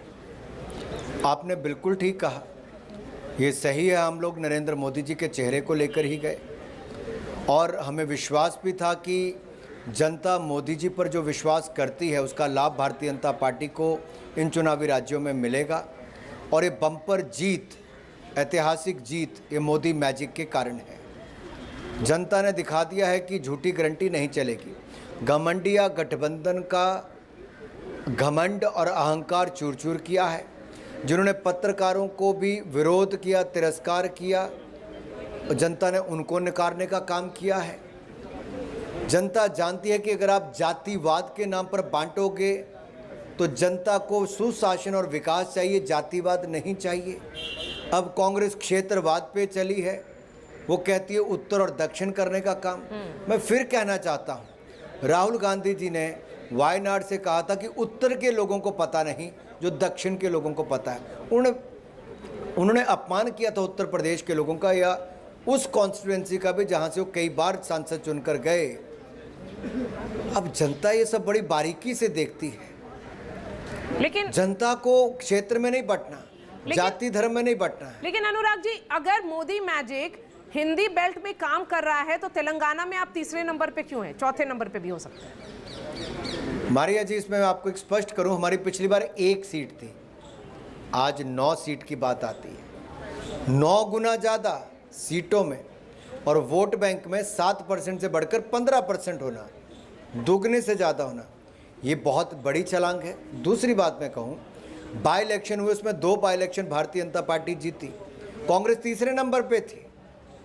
ग्रेटर हैदराबाद म्यूनसिपल कमेटी के चुनाव हुए, हमारा वोट शेयर देखिए जी कहाँ पे, और उस समय हमारी सीटें रिकॉर्ड सीटें जीत कर आई। वातावरण जो प्रदेश में खड़ा किया बीआरएस के खिलाफ भारतीय जनता पार्टी ने किया। ये बात सही है कि सरकार हम नहीं बना पाए, लेकिन रिकॉर्ड हमने सीटें जीती हैं पिछली बार की तुलना में और हमारा वोट शेयर भी दुगने से ज़्यादा हुआ है। छत्तीसगढ़, मध्य प्रदेश, राजस्थान, अनुराग जी, तीनों राज्य आप 2018 में हारे थे, लेकिन 2019 में एक स्वीप था, मोदी वेव था जो दिखा था, और इस बार तीनों राज्य आप जीत रहे हैं, तो 2024 में क्या होगा? जनता का आशीर्वाद फिर 2024 में मिलेगा। जनता जब जब मोदी जी को आशीर्वाद देती है, पूर्ण बहुमत की सरकार बनती है और देश आगे बढ़ता है, गरीबों का कल्याण होता है। जनता ने देखा है कि 13.5 करोड़ गरीब गरीबी रेखा से बाहर पिछले 5 सालों में आए। अब उम्मीद है कि अगले 5 सालों में और बाहर आएंगे और गरीबों का कल्याण होगा। अगर 4 करोड़ पक्के मकान, 12 करोड़ शौचालय, 9.5 करोड़ बहनों को रसोई गैस का सिलेंडर, 13 करोड़ घरों को नल से जल, 60 करोड़ लोगों को 5 लाख का इलाज और 80 करोड़ से ज़्यादा गरीबों को मुफ्त में अनाज मिला है, तो जनता चाहती है कि आगे भी मिलता रहे। तो फिर एक बार मोदी सरकार ही 2024 में भी बनाएंगे। आखिरी सवाल, फिर एक बार मोदी सरकार आप कह रहे हैं 2024 में। बीजेपी मशीनरी कभी थकती नहीं है। एक चुनाव खत्म होता है, दूसरी चुनाव की तैयारी होती है। अभी आप बीजेपी हेडक्वार्टर्स में हैं, तैयारी 2024 की शुरू हो चुकी है। मेरा सवाल है, प्रधानमंत्री थोड़ी देर में आने वाले हैं, तो किस तरह का स्वागत का इंतजाम किया गया है? हम तो एक ही नारे के साथ चलते हैं, चरेवेती चरेवेती चरेवेती। न थकना है न रुकना है, बस निरंतर चलते रहना है और लक्ष्य की प्राप्ति जो विकसित भारत 2047 तक बनाना है, उसमें हर भारतीय को योगदान देना है और हर भारतीय को उससे पहले भाजपा को जिताकर सत्ता में लाकर देश के कल्याण के लिए काम करने के लिए चुनना है। आप ये भी मानते हैं कि पर्सनल अटैक्स जो हुआ है प्राइम मिनिस्टर मोदी के अगेंस्ट में, वो हमेशा बैकफायर करता है, और क्या ये रिजल्ट्स उसी का एक संकेत है? हमारे अच्छी अगर आप देखें, जब जब कांग्रेस ने गुजरात से लेकर देश के चुनावों में मोदी जी पर अपशब्द कहे, अपमान किया है, कीचड़ उछाला है, जितना कीचड़ उछाला उतना ही कमल खिला है। जितने अपशब्द कहे मोदी जी उतने निखर कर बाहर आए हैं, क्योंकि मोदी जी को जवाब नहीं देना पड़ता, जनता वोट से जवाब देती है और मोदी जी के हित में देती है। Anurag Thakur, really appreciate your time. Thank you for speaking to NDTV and the minister there. Part of the celebrations that will begin at the BJP headquarters shortly. Yes, it's a day of big celebrations for the BJP. They have reasons to cheer. 3 states won, 3 states that they had lost in 2018 and won. What a victory. What a victory it has been for the party. Lots more news and updates on the other side. That's all from me. This remains our top focus here on NDTV.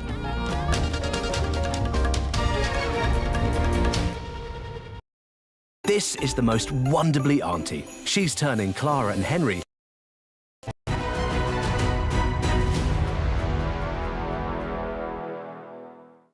What is it about the governance lapses that we've seen in recent times that have been allowed to escalate in the Indian startup universe? And we're not getting into specifics here. But you have boards and you have hefty investors. And you think there's a lot of wisdom sitting around the table, and yet these things happen. Why? I think very simply, when investors go in, they diligence the company, they diligence the founder, and they conclude that the founder is honest and trustworthy, right? And that is the case in 95% of the situations. Most Indian founders are trustworthy and honest, right? But there are maybe 2, 3, 4, 5% who perhaps are not that clean, right? And those are the cases that have got highlighted actually. And now having said that, I think a lot will depend on what actions investors take after they discover this. And you certainly can't let things be. That's not a good idea in my view. Is there a middle sort of category of governance lapses, which is, you know, chasing growth at the cost of strong processes? I mean, I'm trying to understand if there's a redeeming type of mistake or governance path. So you can make mistakes of business judgment, right? Those are honest mistakes. But stuff where you have been taking money out of the company, taking kickbacks, I mean, that's on an integrity issue. So really, when you're talking governance lapses, the big ones are where there's an integrity issue. Right? If there's a process lapse here or a process lapse there, you'll say, okay, fix it. Make sure it doesn't happen again. Or just not scaling up checks and balances to match the, the growth.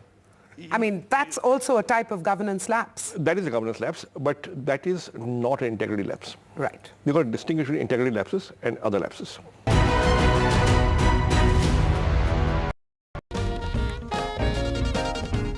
Hello, good evening and welcome to this continuous presentation of the big day. The day of the counting for the 4 today, 1 tomorrow, states which went to the polls, dubbed as the semi-final ahead of 2024.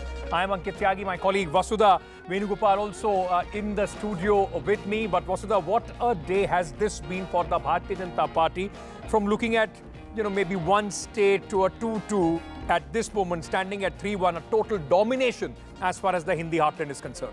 Absolutely. And Ankit, I think they got, the BJP did get some of the things really right in Madhya Pradesh, with this whole Samuhik Netritva, that is collective leadership. And you had 12 leaders on every hoarding and 7 MPs, ministers fighting, heavyweights fighting from regions like Mahakaushal, where they had lost earlier. So clearly, some things, not out of the normal departure. And that, I think, really and I think that is going to set the tone for 2024, because the party is going to use some of these strategies for 2024 is what I think. And I think the most important thing is OPS, farm loan waiver, caste census. 3 big highlights of the Congress did not work. They will have to go back to the drawing board, find some different narrative. But the fact remains that this election is also a testimony of how micro-management of the Bharatiya Janata Party, election after election, has trumped the way the Congress possibly still fighting the elections the old way, on the sentiment, on the flavor or a perception that they are going to win. It's their turn. Janta jita degi versus we will ensure that every vote is counted and it is mattered as far as the BJP's victories are concerned. The sweetest possibly, Chhattisgarh, where nobody, even till late last night, was giving them any option. But of course, there will be big celebrations today in the national capital as well. And like you said, that this is a day of reflections for the Congress and a day of celebration for the BJP. But clearly, Arvind, my colleague, is at the BJP office and he's going to track all the celebrations that are going to happen in the BJP. I was there in the morning and every BJP leader that I met said that humne aapko kaha tha, we told you about Chhattisgarh, and a lot of us did not believe it then. But clearly, there was a lot of anger both in Chhattisgarh and also in Telangana. Of course, Congress has wrested power from BRS. Arvind is in the BJP office, BJP headquarters in Delhi. Arvind, what are the preparations like? I hear that the Prime Minister is going to be, coming there and he's going to be participating in the celebrations there. What is the mood like? Well, so the BJP is preparing for celebrations here at its party headquarters in the national capital. So what we are expecting is that post 7 p.m. we can expect Prime Minister to come to party headquarters here to join the celebrations, where he is also expected to address the party workers who have gathered here close to 8 p.m. That's what we are hearing from leaders here. What we can also show you now is that a senior BJP leader and also Union Minister Anurag Thakur here, several media personnel around Anurag Thakur, trying to get his reaction or get his views about party's performance in the four state assembly elections. So BJP has clearly swept in the Hindi heartland. Of the 4 states that went for counting today, of 3 are from Hindi heartland: Chhattisgarh, Madhya Pradesh and Rajasthan. And BJP has swept all these 3 states, and that's why what we could see is a jubilant party headquarters here in the national capital. So around 6 o'clock we can expect BJP National President JP Nadda to arrive here at the party headquarters, followed by Home Minister Amit Shah and Defence Minister Rajnath Singh, and also Nitin Gadkari, another senior minister from BJP. He will also be here to participate in this grand celebration. So close to 7 or post 7 p.m. we can expect Prime Minister to come here, and at around 8 p.m. Prime Minister will be addressing the gathering here. Ankit? It's become sort of a tried and tested, a strategy as far as the BJP is concerned. Every time they win an election, the election result comes in, the Prime Minister does come and speaks to the Karyakartas. But the fact remains that this one comes very close to the 2024 election. This was being dubbed as the big semi-final ahead of the 2024 election. Today, when the Prime Minister speaks, this will have renewed significance and a lot of vigor, because from here on, it will be him on the ticket when the BJP fights the election next. Yeah, Ankit, that will be a very important kind of a speech of Prime Minister that the entire country will be looking forward to, where Prime Minister will be announcing the roadmap for the party for the 2024 general elections. So that's a much awaited speech that we are expecting close to 8 p.m. But what's important here is that BJP's dominance in the Hindi heartland. Though with the Congress poll plank of caste census, OPS, etc., people thought that Congress will put a fight against BJP, will try to regain some of the states, Hindi heartland states from BJP. But BJP has again clearly showed that they dominate the Hindi heartland, and that's what we witnessed in today's results also in Madhya Pradesh, in Rajasthan, in Chhattisgarh. BJP has clearly won with a clear margin in all the 3 states. So Chhattisgarh, people like what Vasudha was explaining also, Chhattisgarh, no one saw, even the pollsters, even they didn't see that it would be such a victory for BJP. But BJP clearly outplayed Congress, and BJP wrested power from Congress in Chhattisgarh. And again, Madhya Pradesh and Rajasthan, clear dominance by BJP in both these states. So it's time for Congress, like what TMC, one of the alliance partner of Congress in the India Alliance, what TMC has said, that it's time for Congress to go back to drawing room and then to do a complete study. Where did they go wrong? So that's a huge task for Congress, but a solace for Congress in from the southern state, where they have gained power, where they have won against BRS in Telangana. So Arvind, you know, one of the direct contrasts I was thinking about today was, you know, in 2000. Okay. Revanth Reddy, the front runner for this chief ministerial post in Telangana, is speaking. Let's listen in. Congress सरकार बना देके यहाँ के जो शहीद हुए युवता, उनके विचारधारा को आगे ले जाने के लिए हमको संपूर्ण हम इंस्पिरेशन लिए, वो हम जो भी वादा किए, जो शहीद होकर उन लोग जो देश के लिए क्या किए, वो पूरा आगे हम लेकर जाएंगे। और केटीआर ने आज ट्विटर में वेलकम किया कांग्रेस पार्टी जीत को। मैं भी बीआरएस को धन्यवाद देना चाहता हूं। ये स्पिरिट आगे सरकार चलाने में भी दिखाना है, क्योंकि 10 साल अब सरकार में बैठा हुआ है, अभी विपक्ष में बैठने वाले। विपक्ष के सुझाव हमेशा हम खातिर करते हैं, पॉलिसी हम बनाएंगे, सजेशंस विपक्ष की जिम्मेदारी है सजेशन देने का। तो इसीलिए असेंबली हम चलाएंगे, विपक्ष का सुझाव लेंगे, अच्छा सरकार बना के गरीब लोगों को मदद करने के लिए हमेशा कांग्रेस पार्टी कोशिश करने वाले। इसमें हम बीआरएस और कल्वकुंट्ला Chandrashekhar Rao, Bharatiya Janata Party mister Kishan Reddy, MIM अध्यक्ष Asaduddin Owaisi, and CPI, CPM and Telangana Janasamiti professor Kodanda Ram, सबके मदद लेकर, सुझाव लेकर एक अच्छी सरकार बना के देश में एक आदर्श सरकार बनाने के लिए हमेशा हम लोग कोशिश करेंगे। अच्छा काम के लिए हमेशा कांग्रेस पार्टी हाजिर रहेंगे। सोनिया जी, मल्लिकार्जुन जी नेतृत्व में एक अच्छा सरकार बना के तेलंगाना स्टेट को हम तरक्की करवा देंगे।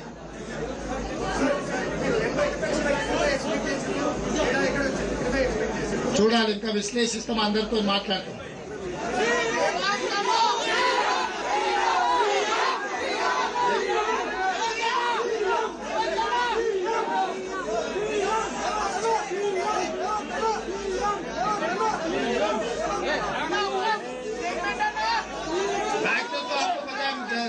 दिखाने का जरूरत नहीं है, लोग they have given that mandate. It's a people's mandate. We need not to postmortem things. Everything goes well. All right, Revanth Reddy there, in fact, speaking, the man who's supposedly the front runner, maybe the chief minister, because as soon as the results started swinging in favor of the Congress party, they were the local police chief, the DGP, everybody already lining up at his house. Yeah. They also understand that the power has shifted from KCR to Revanth Reddy, and an indication that possibly he's going to be the next chief minister. Interesting, the state of Telangana. If the Congress would have performed little better in the other 3 states, this would have been possibly the the crown as far as the Congress's performance today is concerned, Absolutely, isn't it? Ankit. And just a year ago, it just seemed like the Congress was going to, sort of like get divided, fragmented, because there were all these power centers from Uttam Reddy to Revanth Reddy to Vikramakabatti, and then suddenly Revanth Reddy does this yatra, and then you see all these crowds, and it is a resurgent Congress, at least in Telangana. Clearly, South of India is thinking on different lines. Of course, that is also up for grabs, and I think BJP is also going to focus on the South of India very vocally and vociferously. That's what we understand. But yes, DK Shivakumar, the Deputy Chief Minister of Karnataka, is speaking. Let's listen to what he has to say. Who will be the Chief Minister? There is no such proposal as on now.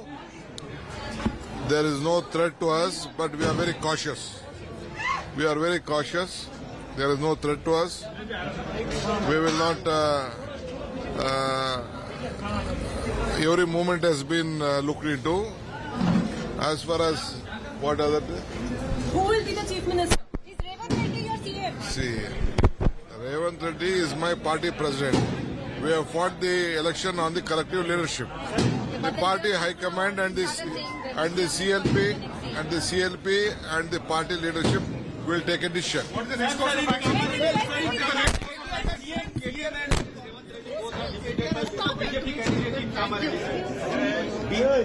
Revanth Reddy and CM both have been defeated by BJP candidate in Kamaradi. It was a political strategy to contest and block there. We know the political angle. It is a political strategy which we have endorsed. What is the next course of action, sir? What is the next course of action? Next course of action is my CLP, my PCC President and my AICC General Secretary will inform you. You speak to them. He will address the media. I don't want to disclose our plan. You just meet my AICC General Secretary and our PCC President. No threat. Congratulations, sir. Congratulations. So that was DK Shivakumar, Deputy Chief Minister of Karnataka, talking about the movements in Telangana and also saying that a decision on the Chief Minister will be taken soon. All right, so important, in fact, this development for the Congress. They will be taking heart. At least they have one state, and south of India, 135 seats in the Lok Sabha. The Congress would fancy a strong performance as far as they are concerned in 2024. But then, shift to North India, the Hindi heartland. The Congress has got a drubbing and it's a total domination. Barring Himachal Pradesh, at this moment, the Congress doesn't have any Hindi-speaking state under its belt. The important thing, ladies and gentlemen, here is Chhattisgarh, which nobody, and no pollster, most pundits were not giving the Bharatiya Janata Party a chance even till late last night. They said it will be, some said close, but the Congress has an edge, has turned around completely. And the only state which has bucked the trend of anti-incumbency in the current election in the 4 states that have, the result has come out today, is Madhya Pradesh. What a phenomenal victory has this been for the Bharatiya Janata Party. Rajasthan, which usually gives BJP a huge victory at this moment, comfortable 115. An interesting thing, my colleague Vedant is joining us at this moment. Vedant, whenever Ashok Gehlot has gone out of power, he has left the Congress party in complete tatters, whether it was 2013 or in fact before that also when Ashok Gehlot went out of power, the Congress party came to their lowest. 21 was the last time. At 70 right now, but the Congress party and Ashok Gehlot riding on the welfareism plank could possibly be hoping that their performance would have been much closer. They were hoping for a much closer fight. That's right, Ankit. In fact, when I had spoken to Ashok Gehlot on the campaign trail, he had said that his welfare schemes would bear fruit, particularly as far as the rural belt is concerned. In fact, as we speak, Ashok Gehlot is currently in a huddle. In fact, both the BJP and the Congress are in a huddle. Here at the PCC office in Jaipur, Ashok Gehlot is with Congress observers, with Bhupinder Singh Hooda and Mr. Randhawa, and they are discussing what went wrong essentially. A press conference is expected at about 4, and he will be tendering his resignation, conceding defeat at about 5:30 p.m. at Raj Bhavan as well. So a couple of things that they, that sources close to Gehlot are telling us. One, of course, is division of votes. That is something that the Congress is looking at very closely right now. Those, rebels who were denied tickets and who went on to fight elections as independents, how did they cut the Congress's votes in crucial seats? That is something that is being discussed right now. And secondly, as I was telling you earlier as well, Ankit, when I spoke to some of the senior Congress leaders here, including the Congress observers, Mr. Virendra Rathod, who is also here, he said he made a very important point. He said that perhaps as far as the tribal seats are concerned, we could have had a pre-poll alliance. Because remember, as far as this election is concerned, neither the BJP nor the Congress came out with a pre-poll alliance. So that is something that he was conceding too, that perhaps as far as the tribal seats are concerned, there could have been a pre-poll alliance. The third aspect that the Congress is currently discussing is, how they could have handled the caste arithmetic better, because key Gehlot faces have lost the elections, including cabinet ministers here in Rajasthan as well. So the Congress has already gone into introspection mode. As far as the BJP is concerned, Mr. Gajendra Singh Shekhawat has been here since morning, and Vasundhara Raje is also expected to come to the BJP headquarters here in Jaipur in just a short while from now. Celebrations have been going on. Now, of course, the story shifts to who actually will be the next Chief Minister of Rajasthan. Of course, we spoke to Diya Kumari earlier in the day, and also Baba Balaknath, and both of them made the same point, that we have left it to the Parliamentary Board, and ultimately it's a decision of the High Command. So it remains to be seen how that pans out, but as far as the situation right now is concerned, both the BJP and the Congress in a huddle. So what is the Congress thinking about, the tribal seats? Because clearly there could have been some accommodation of, say, the BTP or the BAP, because tribal seats are where the BJP seems to have gained a lot. So is there any introspection, reflection on that count?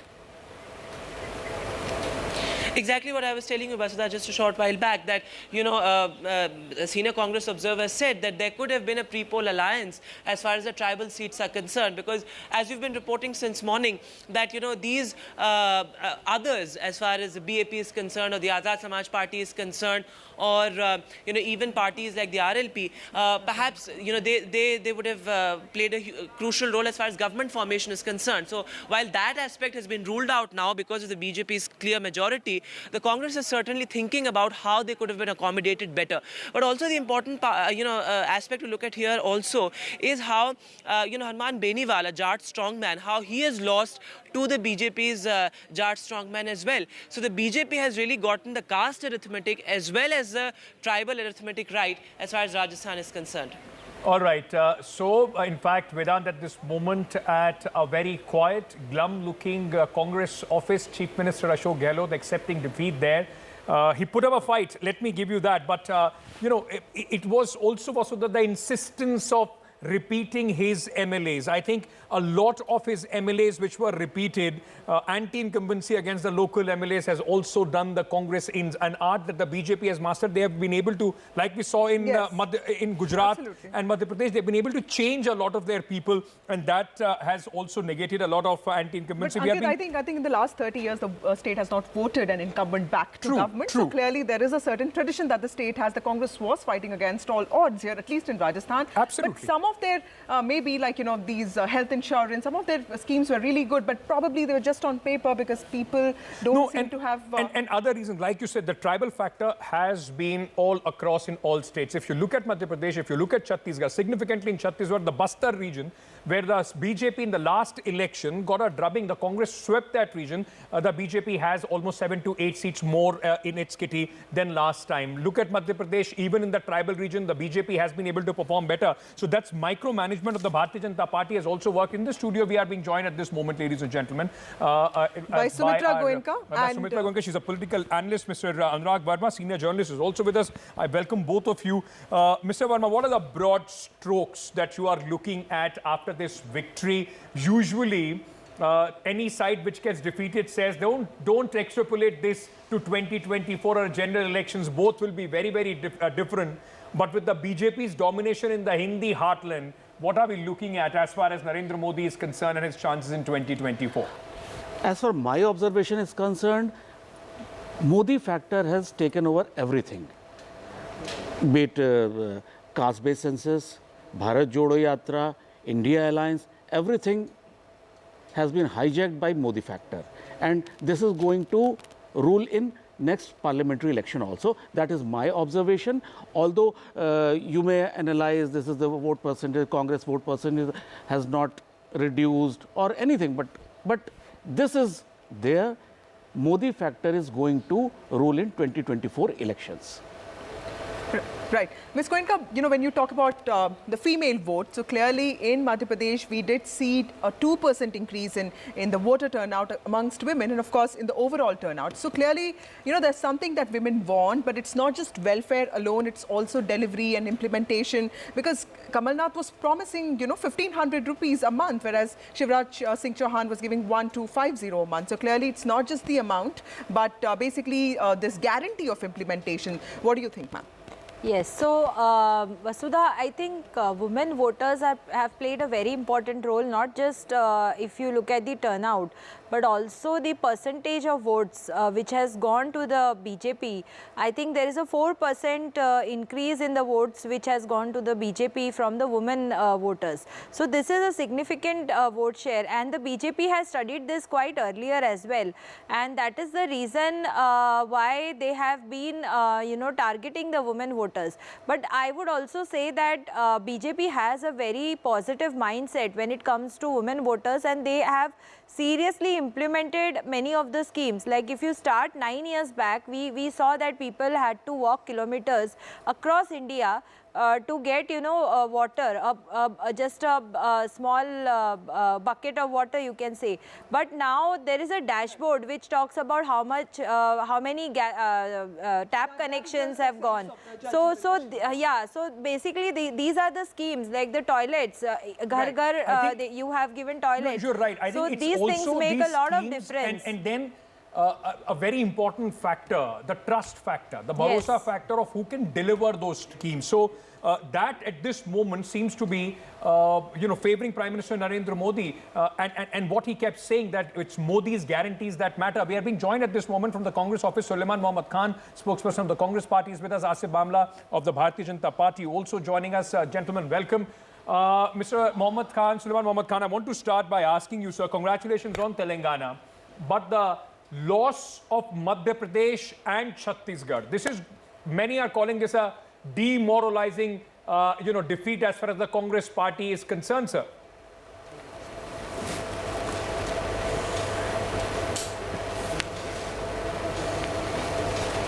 Mr. Khan, if you can hear me, I just wanted to understand from you, it's a very clear divide that we see at this moment.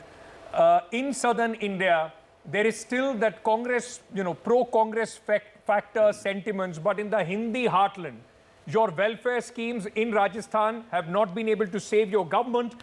Bhupesh Baghel, who many thought was a popular chief minister, has lost his seat. And in Madhya Pradesh, where the Congress, you know, hopefully was seeing that a fatigue factor against Shivraj Singh Chouhan, 20 years, 18 and a half years of governance, you've not been able to encash that sentiment as well. Hindi heartland has rejected the Congress party's narration, sir. First of all, I would like to say that we are very thankful to the voters of Telangana who have given us such a huge victory, which no one expected. We were saying that we are very hopeful, and people were very enthusiastic about Congress party, and same is reflected in the results. As far as Madhya Pradesh, Rajasthan and Chhattisgarh are concerned, we also thank voters of these three states who have voted for us in huge numbers, although we have lost all three states. But there is one factor, you know, the win and lose, why we lost, what are the factors, all these things have to be analyzed. One thing I have analyzed in the meantime during the course of the day is just, you can also see that in Rajasthan, the vote percentage of Congress in the last election was 39.6%.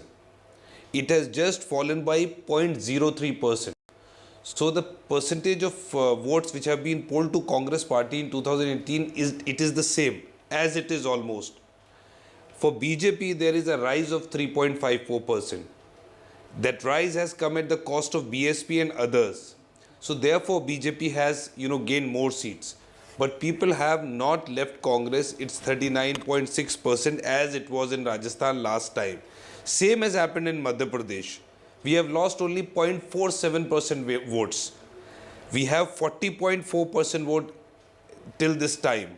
Mr. Khan, many would BJP say that this is cherry-picking the data for some consolation, sir. 18.5 years, and if you could not, sir, at this moment, go ahead and try and translate that anti-incumbency into a victory, sir, then, of course, you will be clutching at straws to try and find reasons. The fact remains that 2 states where you were in power, you could not hold those states for just 5 years. Post 5 years, you were thrown out of power. The BJP has been able to hold on to the state that they were in, and that too after 18.5 years of being in governance.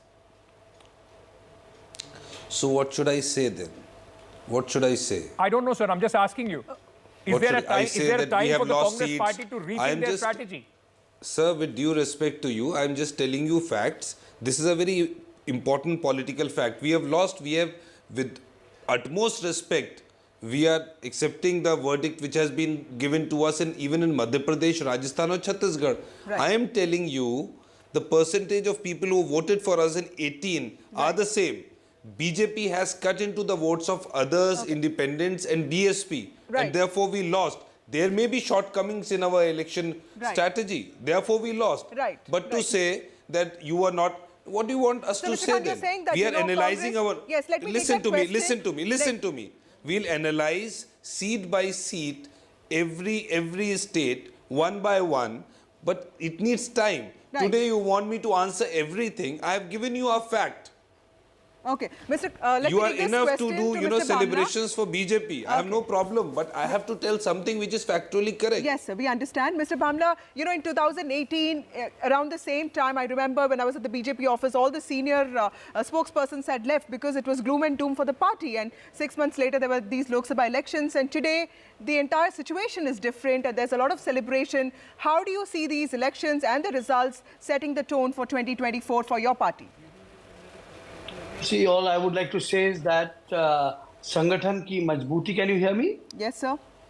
Please go ahead. All I would like to say is that Sangathan ki majbooti, Modi magic, Modi guarantee, and Sushashan ki niti has worked, It's pro-incumbency and Vikas ki leher and Jan Kalyan all put together, you see.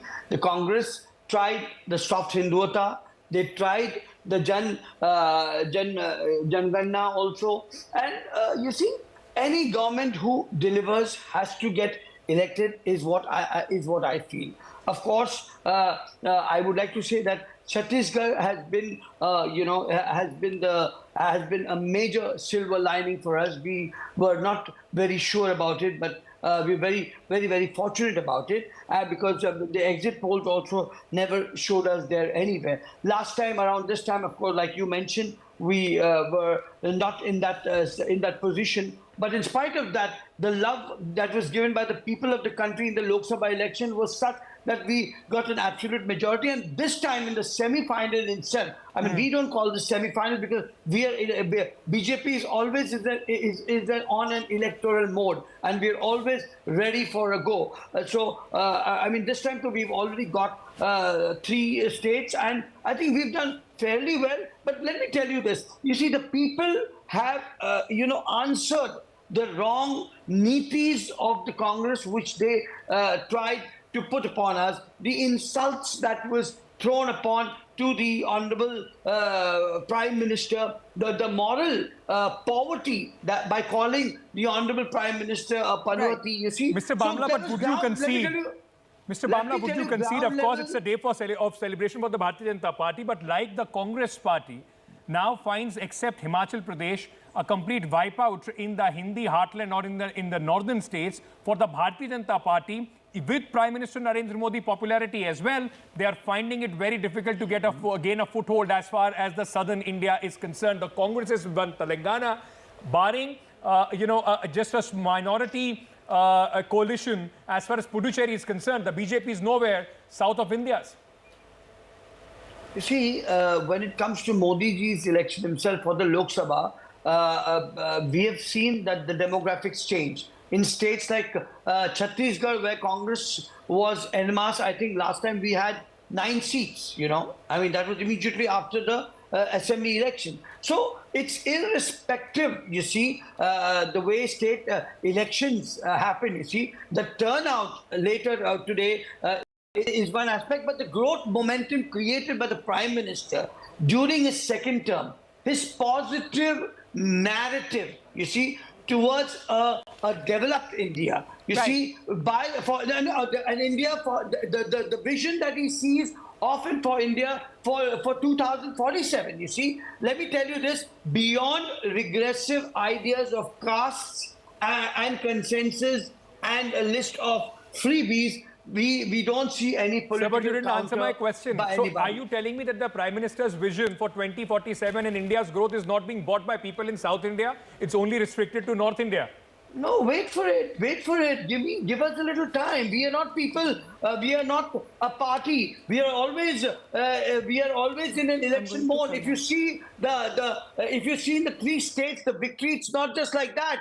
Our Panna Pramukhs were awake in the morning from 4 in the morning. Where were the workers? You see, they believe in optics. What happened to the India Alliance? They talked lots. They did a lot of photo optics. They were all against Modi ji. And today, what is the outcome? Today, Kamal Nath says, what is Akhilesh? Yes. Akhilesh. So these are the things. Right. You see, we don't believe in all of that. But in South also, things will come and things will change in this span that we have got. We are very confident Mr. Khan, about it. one of the dominant narratives of your party's campaign was also the way infighting sort of played out between Sachin Pilot and Ashok Gehlot, and of course Mr. TS and Bhupesh Singh Baghel, and of course in Madhya Pradesh. So do you think that is something that the party could have handled better for better results?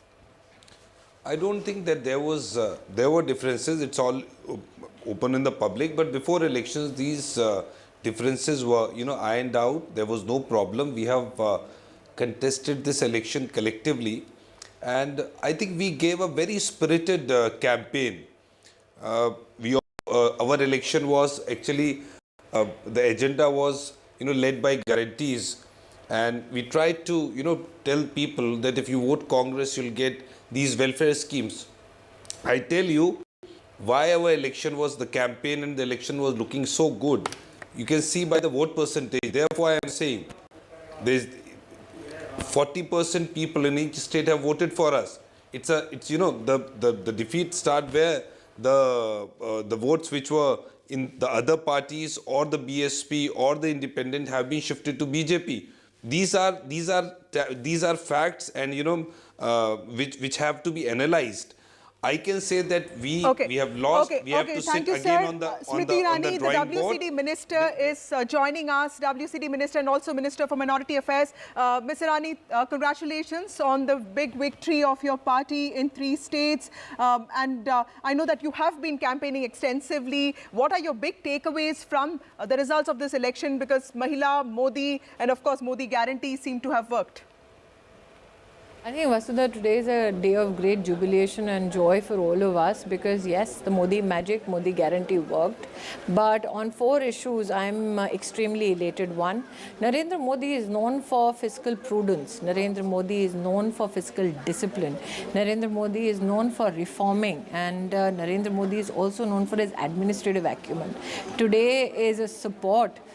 This vote, this victory is in support of Modi's style of functioning as an administrator, as a politician.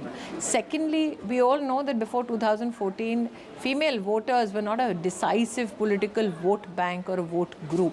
Today, yet again, Narendra Modi has proved that when you look after issues such as education, health, and ensure that economically and from a perspective of skill, women have enhanced opportunities, women do then continue to support you.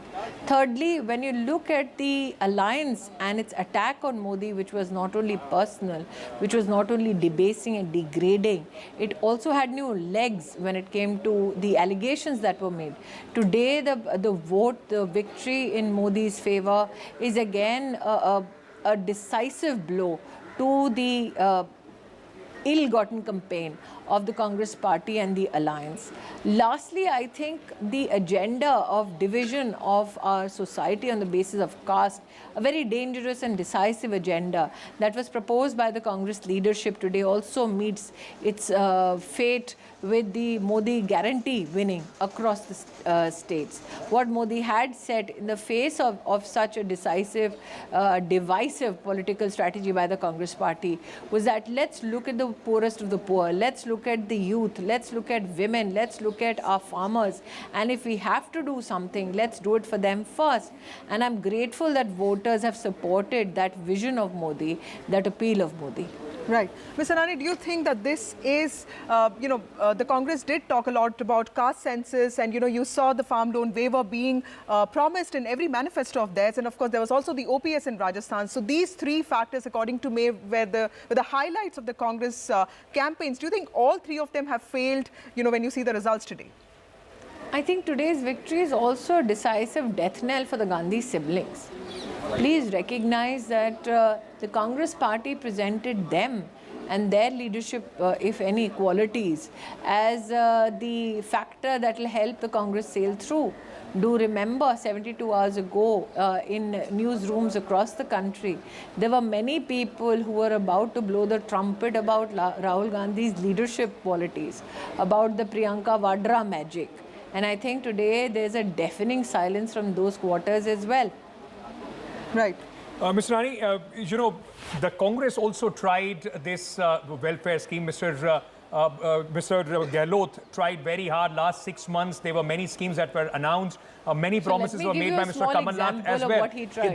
Does this mean that there is also this whole acceptability of the most important thing in politics, the bharosa? The bharosa at this moment of the voters only lies with the Prime Minister. That's why the Congress has not been able to translate their promises into victory. Now, let me just give you a small example. In Rajasthan, Gehlot promised mobile phones to all women. Turns out it was select few women, and even the mobile phone blew up in the hands of women that he wanted to give it to. In Chhattisgarh, the farmers were not receiving monies that were to be accrued to them for bonus, and some parts monies for MSP procurement. In Madhya Pradesh, 15 months that the Congress had power, they did post-dated Kanyadan, wherein for the first time in my political and social life I found out that while the Bharatiya Janata Party had a term to serve in government, we used to do Kanyadan for the poorest of the poor girls, especially girls who are specially able, Divyang. The Congress party comes into power and says, post-dated check dete hain. Right. Now, the people of the state had tested the Congress. So it's not as if they did not have an opportunity to service their promises. Right. People know that the promises made were just paper promises. For instance, Rahul Gandhi went and said, 10 din mein sabhi kisanon ka karza maaf kar dunga. Did not happen. Right. Rahul Gandhi said, berozgari bhatta de dunga. Did not happen. Ma'am, while the BJP has, it's a domination of the Bharatiya Janata Party in the Hindi heartland, barring Himachal Pradesh, now all the states rest with the Bharatiya Janata Party. The same cannot be said about, the south of Vindhyas. Why is it that the Bharatiya Janata Party has not been able to get that kind of a foothold in South India? Is that a worry for the BJP for 2024? My request to you is not fall for the Congress propaganda now of the North and South divide. The Congress tried to divide us on the basis of caste and religion. Now they're trying geography as a new precipice for division. Right. But the fact remains that there is no government of the BJP like the Congress. Agreed. So but is the that a BJP worry is for also 2024? prevalent in the West. The BJP is also prevalent in the East. True. The issue is, we're a party that was born in 1980. We're a party which just had 2 MPs. And today, 10 years of government with a decisive majority. Compare it to a party that has been in existence for over 7 decades. Right. And another difference. We are a party today, when you talk about Prime Minister Modi, when you talk about the BJP president, when you talk about Amit Shah, who are they? They began as normal BJP karyakartas at the booth. Look at the leadership of the Congress party. Who takes the decisions? The Gandhi family. They are a policy of dynastic politics. Right. So you're making a comparison between 2 political entities that have nothing in common. Okay. Right. Secondly, when you look at today, states such as Tamil Nadu, you have a new president like Annamalai, who's taken a yatra to every district of Tamil Nadu. Tamil Nadu has had a political history of being divided between two political entities. You have today Telangana, which has seen and marked improvement since our last performance. We've had the vigor of Sanjay Bandi. We also have Kishan Reddy's experience, which has come handy. You have Karnataka BJP, which has a new president, a new opposition leader. So it's not as if the BJP, if you're faced with a challenge, does not meet it with some solutions. The issue is, what is the difference? Today, the Gandhi Khandan, the leadership itself, has become a challenge for the Congress party. Right. We have no such challenge internally. Right. Mr. Rani, you know, there was one distinct feature of this election is this whole collective leadership against what seemed like powerful regional leaders of the Congress, but clearly the collective leadership of the BJP won. How do you see this aspect of the BJP? Do you see this? It was not the Congress that was fighting us alone, Vasudha. Please understand that the Congress presented itself as a part of a cohesive group of the India Alliance. Yes. The Congress itself conceded, हम मोदी से अकेले नहीं लड़ सकते. I will attract your attention to Adhir Ranjan Chaudhary's interview. Very accepted. We can't fight Modi alone. Right. That's right. So when we say ek akela sab pe bhari, it is true. Yeah. The whole opposition had to come together. I think, yeah, you're the first one. Yes, to the tweet whole that, opposition had to come together. But what is the opposition's agenda? Right. Modi's agenda is very clear. I will build infrastructure. Right. I will make sure the poorest of the poor have food security. I will make sure that the poorest of the poor have health facilities. Have you ever seen a united opposition tell you anything of any measure? Okay. Anything of positive construct that can contribute to the country? No. Okay, Mr. Rani, if you allow us, our sister channel NDTV India would also like to have a word with you in Hindi. Sure. Thank you so much for joining us Thank you. at this moment. Congratulations, ma'am, on your party's fantastic victory in these elections. All right, we are slipping into a very short break at this moment, ladies and gentlemen. We are coming back, our continuous coverage on this big day of the Indian political scenario continues. We'll talk about the far-reaching impact after we come back after a short break. Stay tuned.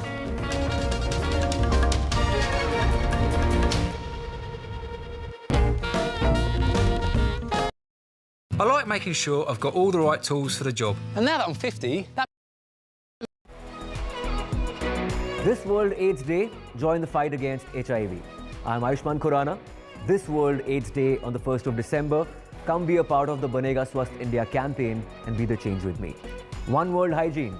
10 kadam, 10 kadam.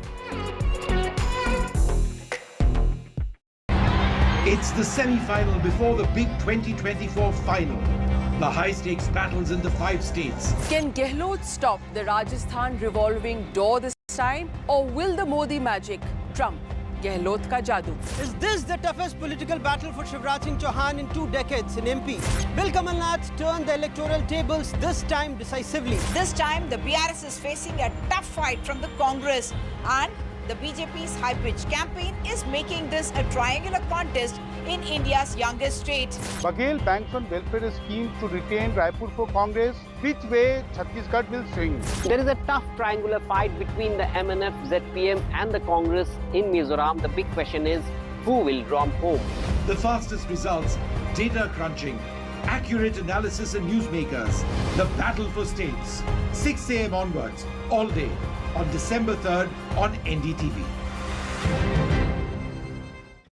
This show isn't just about news from the southern states. It's one that looks at the rest of India and the world from a diverse South India point of view, because NDTV has always taken the southern view seriously. The Southern View with Veera Raghav, only on NDTV 24/7. Welcome to Serious Business on NDTV.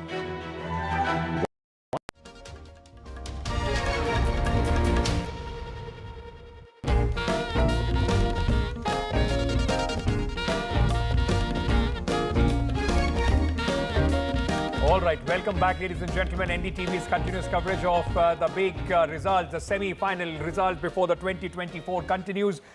Congress party, the sliver of hope, the silver lining, whatever you want to call it, is from Telangana. It's been a remarkable election and a turnaround for the Congress. Vasudha, we have been joined by a special guest. Kumbam Anil Kumar Reddy, a winning candidate from the Congress, from the state of Telangana. Mr. Reddy, did you see this victory coming? Because clearly BRS was seen as invincible. You saw KCR as somebody who was all ready to even float the third front, and suddenly Congress becomes this resurgent party. So clearly, how do you see your party's victory and also your Congratulations, sir, first of all. Yeah, as you said, it was like that few months back. Probably even 4 months back, it was like that. Even 2 months back, we are not that sure. And in the last 2 months, I think we have gained like anything. See, when a party stands for people, people were looking at an alternate, and that alternate happened now. When the Congress all stood together, then it happened, and people rallied behind Congress, and that's how I think it happened. Otherwise, they wanted a change, and that change, they looked at the alternate party who can. Who would you credit with, sir, for the success of your party? Is it Revanth Reddy? Is it the party unit? Is it Bharat Jodo Yatra, or a combination of many factors? See, I can't say that. See, I am from Nalgonda district. I have some stalwarts from here. I can't take any names now. See, anyway, all the chief minister candidates are from our Nalgonda district. There are other leaders. No, Vasudha, you're putting Mr. Reddy in a spot at this moment. He's a winning candidate, possibly hoping for cabinet. And will you ask these questions? He doesn't want to jeopardize his chances. But Mr. Reddy, congratulations. I want to ask you, does the momentum for the Congress party, because it seemed after the Hyderabad municipal elections that the Bharatiya Janata Party may emerge as possibly the main opposition party which was taking on the BRS. Was the Karnataka, victory in Karnataka election that turning point for the Telangana Congress party, that it came together and was able to put up this kind of a spirited fight, sir, and resulting in victory? Yeah, it is really surprising.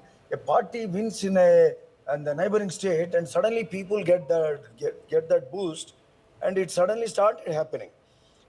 And simultaneously, our all leaders also joined together, and the High Command, AICC also. Also, I think they played a major role in putting the overall party together, and I think everyone started working, and it gained.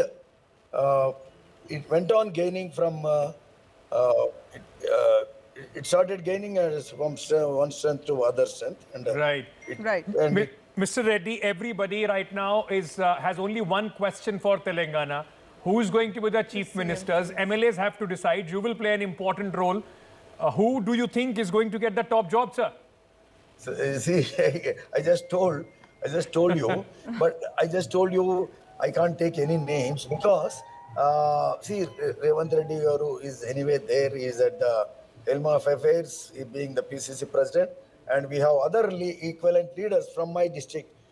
This is Nalgonda district, and this is where equivalent strong leaders are there, who are chief ministerial candidates. But anyway, I can't take any names. And as such, I think it is every leader, even Revanth Reddy said, and every other leader said, it is AICC which decides on the leader. Right. So who is going to head? And also there will be a CLP, and CLP probably even the AICC will take, High Command will take the opinion, and also, and the opinion and the High Command's opinion, all that will prevail. Right. And I think that will go like that. That is how they are going to decide. But one thing I have to say, I won from Bongir constituency, which is a historical win, because after 40 years we are winning from Bongir. Okay. So this is something really surprising. We are in the midst of a big victory rally, and it is really we are happy, and it happened, and it is so nice. Right. So all over state, we are emerging victorious. We are almost, I think we are at 65 seats. We are clearly heading for a victory, and we are forming Congress government here. And from my Bongir, I'm more happy because we are winning this seat after 40 years. I won with 26,000 and odd votes. So that is really nice for us, and I have to keep up my word to serve my constituency. and That's be a part that's a of massive feat, Mr. Reddy. I wanted to ask you this one question, and you can reply to this very quickly. Last in 2018, we did see the Congress breaking. You know, of the 19 MLAs, 12 had left, and clearly this time it's not going to be that situation. You have many more numbers. So how strong are you organizationally, and you know, how sure are you of keeping the entire flock together? See, that was a time when KCR had a clear mandate, and also even that time it was wrong. People should not have switched over to the parties, but that happened after a few months. And this is a time people's morale is high. People are supporting Congress party, and such overall support. And if any, there's no chance for such things. Right. And people are not going to spare that sort of leaders. It happened at a point of time when KCR was strong, he himself won 88, and probably these fellows were without work. And at a point of time, after forming government, only after a few months it happened. Even that should not have happened, that was wrong. Never we support. All right, congratulations, sir, on your victory, and also for your party. You will be sitting as far as the ruling side of the assembly is concerned this time. Thank you for joining us. All the best. All right. So there's another poll-bound state, Rajasthan, and I'm sure a lot of pollsters got this right. The BJP is, of course, leading in 116 seats, and the Congress is around 69. This is the state known for its revolving door tradition, and Ashok Gehlot has not been able to beat that, despite his Chiranjeevi Health Yojana and a whole set of welfare schemes. But the question in front of the BJP is very crucial. Who is going to be the chief minister? Remember that the BJP this time projected a collective leadership with a whole galaxy of state leaders sidelining its two-time Chief Minister Vasundhara Raje, but clearly things will have to be worked out now. It's a big state, a state that has voted for the Prime Minister in huge numbers 2 times, and very important for the BJP's Lok Sabha performance. I have Avinash Kalla joining me in the studio. Mr. Kalla, first of all, congratulations. You got this bang on. I remember you telling me, and the numbers are almost there. So tell us, what are the challenges in front of the BJP, and what are your biggest takeaways from the election results? Well, the biggest takeaway, Vasudha, is that looking at the number 69, it's an opportunity missed for the Congress party. You know, looking at these numbers, they would have been thinking that had we got our act right 6-8 months back, we would have won this election. Because look at it, I think we've been talking all this while that in the eastern Rajasthan, they are going to lose seats, and I think they've lost close to 22 or 23 seats. And they've also lost in Mewar. So these are the 2 major reasons. Even Marwar they are losing. So losing it big time, it is just a matter of few things here and there. Some victory margins have been less than 700 votes. In Eastern Rajasthan, do you think the Prime Minister's pitch on Gujar politics, more than the Chief Minister, outgoing Chief Minister Ashok Gehlot right now in Jaipur speaking to the media. Listen it. शुभकामनाएं हैं, अच्छे काम करके दिखाएं, ये हमारी भावना रहेगी उनके साथ में, पूरा सहयोग रहेगा उनके साथ में। को हर घर तक नहीं पहुंचा पाए, मैसेज नहीं दे पाए। ये लगता है कि जो स्कीमें शानदार थी हमारी, कानून में ऐतिहासिक बनाए, पूरे देश में चर्चा उसकी है। स्कीमें ऐसी बनाई जो पूरे देश में चर्चा हो रही है। पहली बार राजस्थान की चर्चा हिंदुस्तान के हर राज्य में होती है, और गारंटी हमने दी वो शानदार थी। उसके बावजूद भी जो नतीजे आए हैं तो चौंकाने वाले हैं। परंतु क्योंकि छत्तीसगढ़ में भी जो उम्मीद थी उसके विपरीत नतीजे आए हैं, मध्य प्रदेश में उल्टे नतीजे आए हैं। इसलिए जब 3 राज्यों में ऐसे परिणाम आए हैं तो मैं समझता हूँ कि ये एक सोच का विषय, एग्जामिन करने का विषय है कि क्या कारण रहे होंगे। थोड़ा इसमें अभी तो नतीजे आ रहे हैं, अभी तक तो थोड़ा रुकिएगा, धैर्य रखिएगा, इसके परिणाम पता करें क्या कारण रहे होंगे।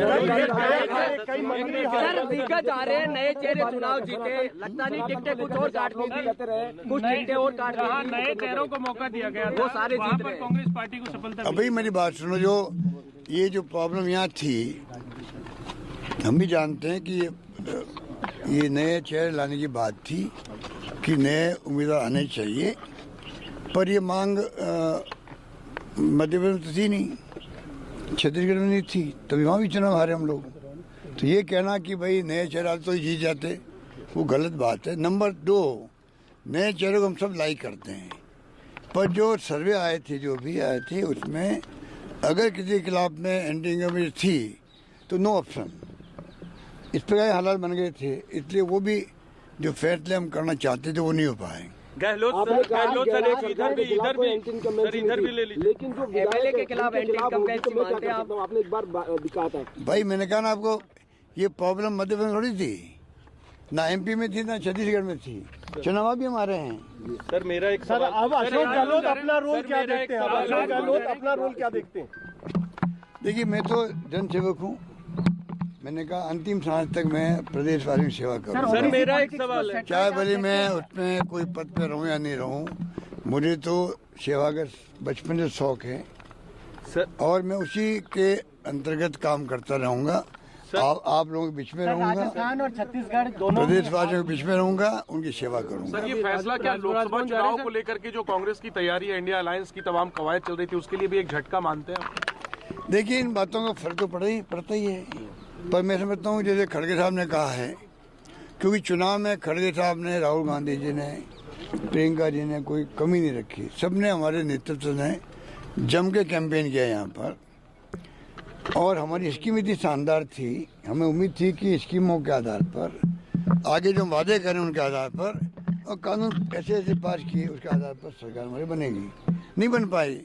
खड़गे साहब ने आज भी कहा है कि जो हुआ तो हुआ है सबके सामने, हम इसको भी देखेंगे क्या कारण रहे होंगे, आगे पार्लियामेंट तैयारी करने की हमें शुरुआत करनी चाहिए। मेरा मानना कार्यकर्ताओं को मैं कहना चाहूँगा, चुनाव में हार और जीत होती रहती है, कई कारण बन जाते हैं, उसमें जो मोदी जी, अमित शाह जी और जितने नेता आए थे बाहर से, 5-7 मुख्यमंत्री आ गए, पूरा धावा बोला मेरे पर और सरकार पर, उनका टारगेट था क्योंकि सरकार गिरा नहीं पाए थे वो।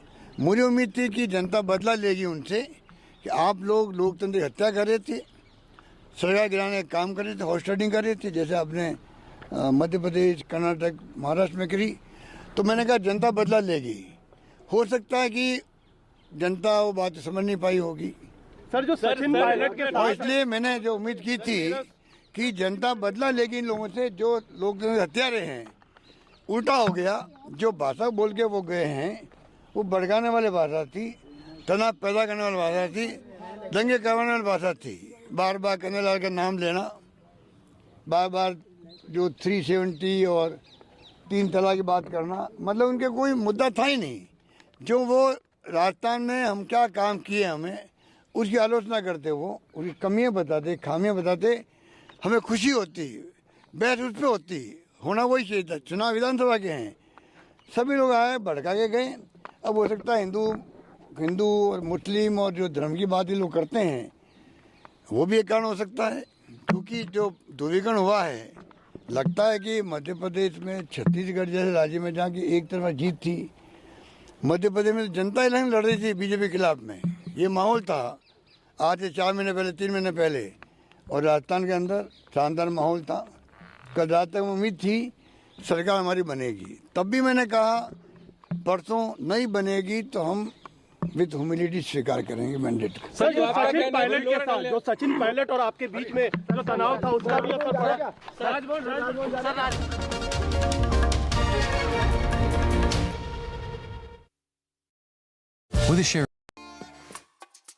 देखो यार, जिंदगी का कोई भरोसा नहीं, पता नहीं कब फोटो पे हार चढ़ जाए और फैमिली का फ्यूचर, बच्चों की पढ़ाई।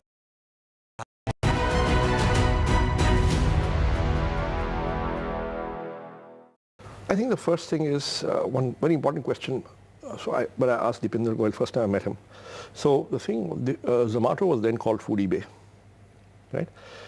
And I used to visit the site regularly because it was the only restaurant listing site with all the menu cards, right? And I found that very useful. Hitesh Oberoi, our CEO, also found it useful. And we discussed one day, and he said, "Why don't you look into investment?"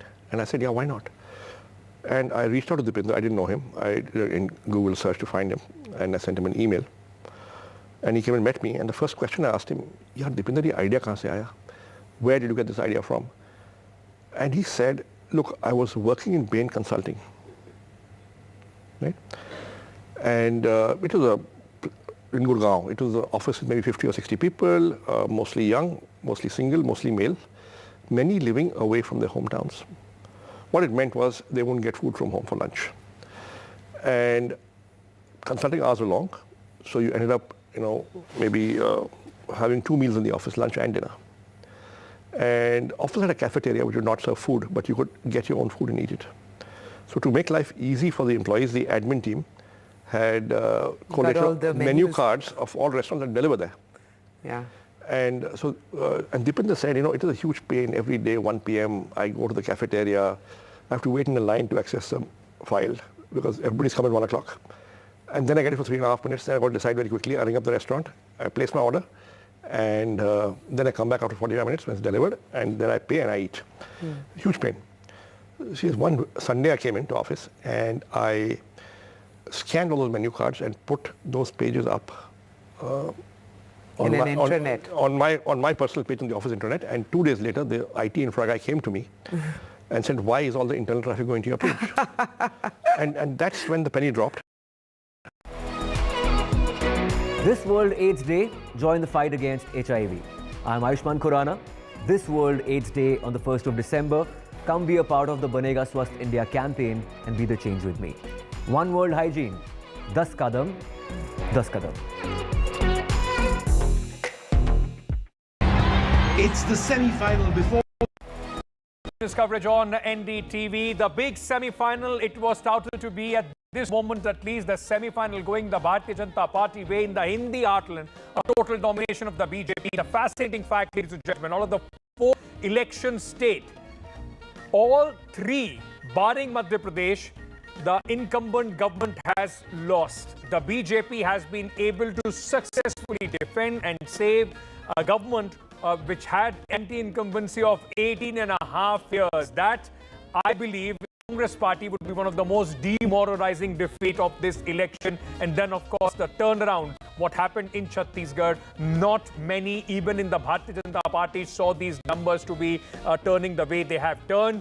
Rajasthan, many thought it was a close election.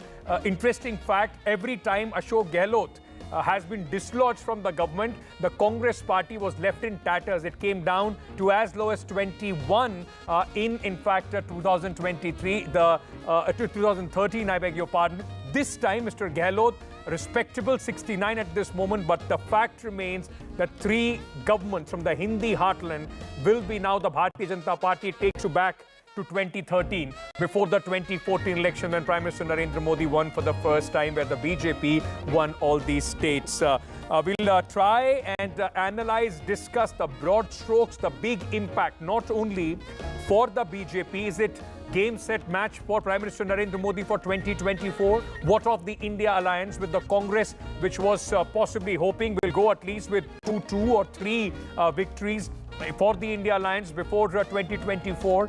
And what happens as far as the whole narration that south of India's the BJP, the Prime Minister does not have the same magic as they have in the North India and West India. Before we do anything else, let me very quickly at this moment just walk across to this big screen that we have here and just give you a sense of the numbers. Where do things stack up? At this moment at 5 p.m. This Sunday evening, the Super Sunday, Rajasthan, BJP the history was with the side of the Bharatiya Janata Party. Ashok Gehlot tried a lot in the last 6 months with his welfare scheme. At this moment, the Bharatiya Janata Party 116, 43 over their tally of 2018. Congress 69, down 31. BSP has still got 2, in fact, down 4. And fascinating, Rajasthan 12, others down 8 from the last election. So the Bharatiya Janata Party cruising at this moment at 116. Vote share 42% for the BJP, 40% for the Congress and 2% for the BSP. The difference of 2% there. The Congress, in fact, has added 1% to their vote share. But look at that. BJP able to, in fact, from the Congress party, adding 3% vote share. Largely, it is coming from the BSP and others. So for the Congress party, the only silver lining is that there are similar number of voters or a little more, those who have voted for them in 2018 and 2023. Let's go to Madhya Pradesh at this moment. We'll just turn around and we'll go to MP as well. That's the state where possibly Shivraj Singh Chouhan 6 months back and nobody was giving him a chance. Kamal Nath thought it's in his bag And look what the result day brought for the Congress party and the BJP. BJP 164, it's a tsunami, a massive victory for the Bharatiya Janata Party, 55 over what they did last time in 2018. The Congress party, which possibly was hoping a huge victory here, 65 down 49. And as I said, this is going to be one of the most demoralizing defeat for the Congress party ahead of 2024. Others won down 4 from 2018. Quickly turning to the vote share as far as the state of Madhya Pradesh is concerned. The vote share for the Bharatiya Janata Party, 49%. For the Congress, 41%. BSP plus and the others are about 4%. The BJP gaining a whopping 8% vote share. It's a huge swing. The Congress stays where they were, but others losing 3. The BSP losing 3. Others also, in fact, losing vote share. But that's a massive swing in favor of the Bharatiya Janata Party, where 6 months back, nobody was giving them a chance as far as Madhya Pradesh is concerned. The other state, Chhattisgarh, where the sense even till possibly early in the morning was that BJP not sure, close contest. Look what has happened. 56, well over the majority mark of 45 in Chhattisgarh, up 41. They were down to 15. That was an outlier election as far as Chhattisgarh is concerned in 2018. The Congress 34, down 34 at this moment. The others, BSP not, in fact, others out of the question as far as Chhattisgarh is concerned. BSP down 2, others down 5. So compared to 2018 election, BJP this time winning handsomely, and this is going to be the sweetest victory for the Bharatiya Janata Party in the 3 states that they have won of the 4. Telangana, vote share of Chhattisgarh, ladies and gentlemen, very quickly, 47% for the BJP, a difference of 4% between the BJP and the Congress, 43% for the Congress party, BSP managing 3%, a whopping 14% addition to Bharatiya Janata Party's vote share. And going into 2024, this is going to give the BJP and Prime Minister Narendra Modi a huge amount of confidence. Let's shift to the only sliver of hope for the Congress party, Telangana election. It has been quite a remarkable election, quite a turnaround as well. If the Congress would have managed a couple of one more state, this possibly would have been one of the big headlines. Congress has been able to defeat the regional satrap BRS out of the game at this moment. 64 for the Congress, up 45. 40 to the BRS, down 48. BJP has also increased their seats and vote share. They are up 7. AIMIM 7. They won 7 last time. They are retaining that. Others are down 4. The fact remains the Congress comfortably, in fact, at this moment over the majority mark. 64, the Congress party. After the Hyderabad municipal election, not many would have seen this coming. Karnataka election victory at least turned the fillip for the Congress party in the state of Telangana. The vote share, 40% for the Congress party. It's a huge jump from what they had last time, 38 for the BRS and 14% for the Bharatiya Janata Party. They have also gained massively, plus 7% for the BJP, plus 9% for the Congress, and BRS losing 9% of the vote share. So at this moment, this is how the picture is stacked up on this Super Sunday. Kamal Nath, the leader of the Congress party in the state of Madhya Pradesh, speaking at this moment. Let's listen in. आप सबका बहुत बहुत स्वागत। प्रजातंत्र के इस मुकाबले में हम मध्य प्रदेश के मतदाताओं का फैसला स्वीकार करते हैं। आज विरोधी दल के नाते और आगे भी जो हमारा कर्तव्य है, हम उस कर्तव्य पर डटे रहें। सबसे बड़ी चुनौती हमारे सामने नौजवानों की भविष्य की है, बेरोजगारी की है और कृषि क्षेत्र की है। कृषि क्षेत्र 70% हमारी अर्थव्यवस्था का हिस्सा है और कृषि क्षेत्र में मजबूती आए, ये हमारी प्राथमिकता होनी चाहिए। मैं भारतीय जनता पार्टी को बधाई देता हूँ और उम्मीद करता हूँ कि जिस प्रकार जनता ने उन्हें समर्थन दिया है, वो उस पर खड़े उतरेंगे और जनता को जो विश्वास उन्होंने जताया है भारतीय जनता पार्टी पर, वो विश्वास बड़ी जिम्मेदारी से वो निभाएंगे। आज हमारी दूसरी उम्मीद थी मैंने हमेशा कहा था कि मैं मध्य प्रदेश के मतदाताओं पर विश्वास करता हूं, वो आज भी करता हूं। मैंने पिछले 1 महीने से कह रहा हूं, मैं मध्य प्रदेश के मतदाताओं पर विश्वास करता हूं। मेरे से जब आप पूछते थे कि कितनी सीटें आएंगी, मैं कहता था मैं मध्य प्रदेश के मतदाताओं पर विश्वास करता हूं। आज भी मैं विश्वास करता हूं और मुझे ये उम्मीद है कि ये विश्वास जो मध्य प्रदेश के मतदाताओं ने भारतीय जनता पार्टी पर रखा है, उनके साथ विश्वासघात नहीं होगा।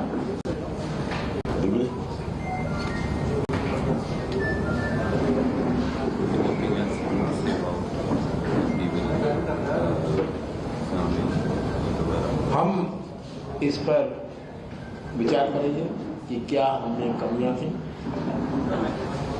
क्यों हम मतदाता को अपनी बात नहीं समझा पाए। हर उम्मीदवार से चर्चा करके, वो हारा हुआ हो या जीता हुआ हो, हम उनसे चर्चा करेंगे अगले कुछ दिनों में, और उस चर्चा के बाद हम इसका निष्कर्ष निकालेंगे। क्या चूक हो गई, इतनी बड़ी टक्कर थी आपकी? ये सब तो thank you.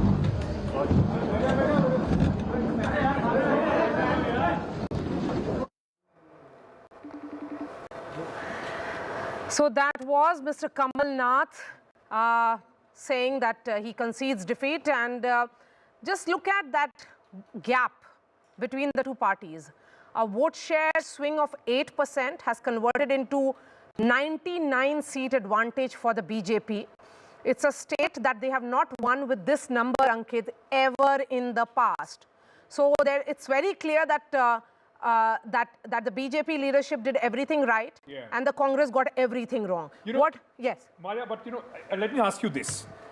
Is now Madhya Pradesh, the transformation of Madhya Pradesh into the second state like Gujarat for the BJP is complete? Is it now completely on the lines of Madhya Pradesh, where the opposition, there has to be an extraordinary election for the BJP to be dislodged? Well, you know, Ankit, if we were to look at Madhya Pradesh as a case study, because it will become a case study of how to win elections. If you and then compare it to Gujarat.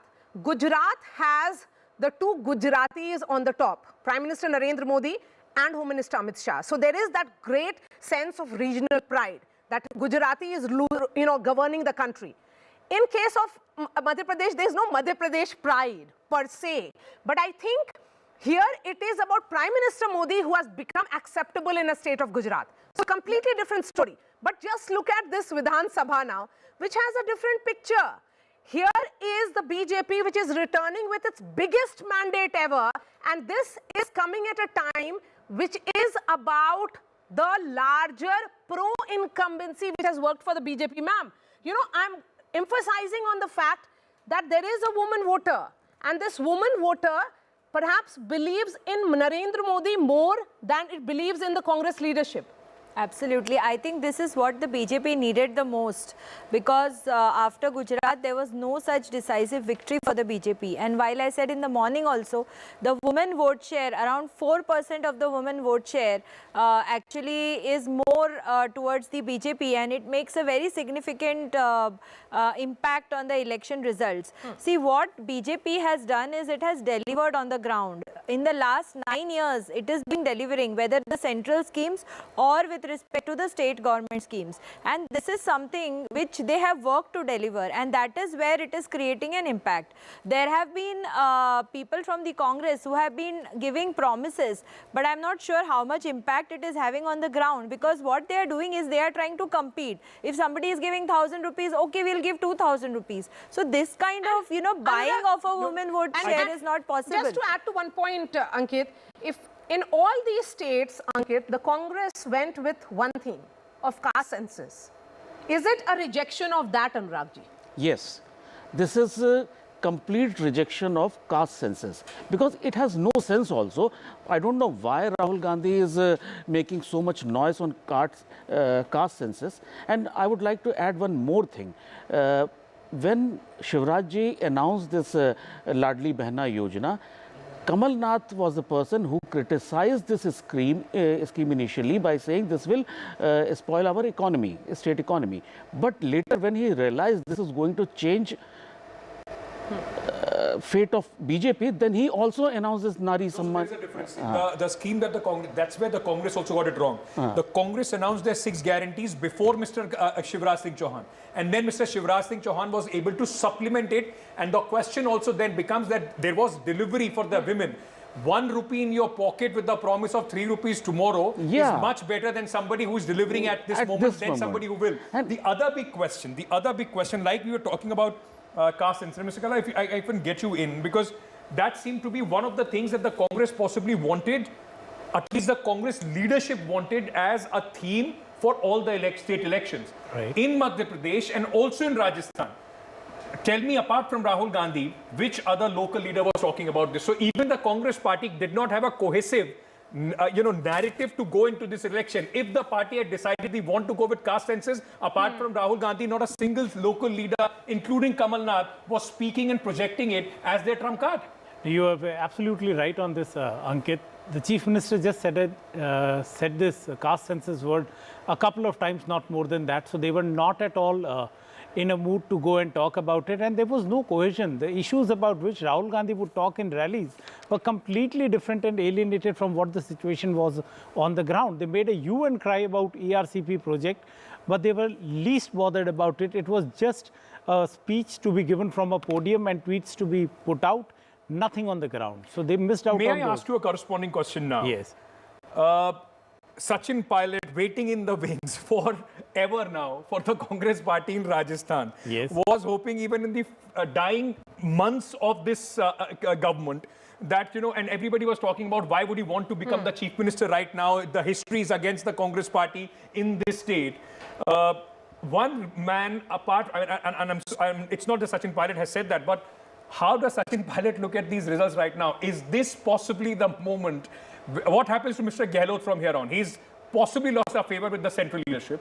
He's lost the government in that state. He fought this election. Largely, it was a Gehlot-fought election. What happens for Mr. Gehlot from here on?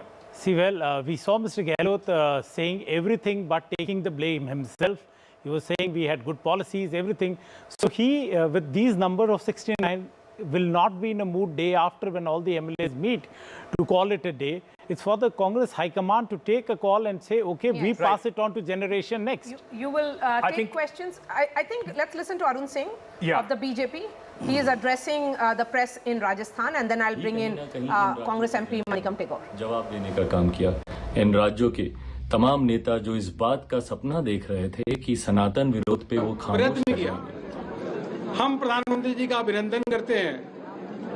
भारतीय Janata party के कार्यकर्ता जिन्होंने 5 साल लगातार परिश्रम किया, ऐसे सभी कार्यकर्ताओं का अभिनंदन करते हैं और राजस्थान की जनता का आभार व्यक्त करते हैं कि भारतीय जनता पार्टी पे उन्होंने विश्वास व्यक्त किया। प्रधानमंत्री जी की जब राजस्थान में सभाएं हो रही थी, जिस प्रकार से राजस्थान में जनसैलाब प्रधानमंत्री जी को सुनने के लिए आ रहा था, अभिनंदन करने के लिए आ रहा था, तभी से स्पष्ट था कि राजस्थान में पूर्ण बहुमत की सरकार भारतीय जनता पार्टी की बनना तय है और प्रधानमंत्री मोदी जी के नेतृत्व में अब यहाँ पे चौमुखा विकास होगा। राजस्थान तेज गति से आगे बढ़ेगा। पार्टी के राष्ट्रीय अध्यक्ष आदरणीय जेपी नड्डा जी के उनके कुशल नेतृत्व, जो उन्होंने समय समय पे राजस्थान को कार्यकर्ताओं को मार्गदर्शन दिया, उनका भी हम आभार व्यक्त करते हैं। देश के गृह मंत्री आदरणीय अमित शाह जी ने समय समय पे राजस्थान की टीम को बुला करके बात करना, मार्गदर्शन देना, सभाएं करना, हम उनका आभार व्यक्त करते हैं। सभी केंद्रीय नेतृत्व का आभार व्यक्त करते हैं और सभी भारतीय जनता पार्टी के राजस्थान की टीम का अभिनंदन करते हैं। बहुत आज अच्छा दिन है, शुभ दिन है और आज जहां एक और मध्य प्रदेश में भी क्लीन स्वीप हुआ, छत्तीसगढ़ भी क्लीन स्वीप हुआ, इन सभी राज्यों Maria, one interesting thing at this, I'm sure, because most of the MLAs would be in their constituencies trying to collect their winning certificate. The question, I don't know whether you have the answer or Mr. Kala has the answer. Who's going to be the Chief Minister of Rajasthan for the BJP? Does this 116, Maria, does this affect a generational change in Rajasthan as well, or is it a comfortable number that Vasundhara Raje can actually exert herself? You know, Vasundhara Raje did crisscross the state of Rajasthan. She held over 50 rallies. And if you were to look at the last few days of campaigning, she was very much seen with Prime Minister Narendra Modi in those rallies. There was a lot of pleasantries that was exchanged between the two of them. There was a lot of camaraderie on display as well. So, you know, whether the BJP is preparing for a generational shift, I won't rule that out. But here is a party which has a completely different set of calculations than what we think. Yeah. Yes. Mr. Kalla wants to come in. See, Mani, I told you a couple of hours back also, and I stick my neck out to it, that under 120, BJP will not risk anyone else but Vasundhara Raje, because 2024 is an important seat. See, the numbers might look very good, but we in Rajasthan are not used to seeing these numbers. Yeah. We used to seeing 163-21 or 156-56. The kind of numbers that we are elated about in Madhya Pradesh are a normal fare in Rajasthan. That hasn't happened this time around. So to make sure that you win all 25, there would be many seats which are very narrow margin.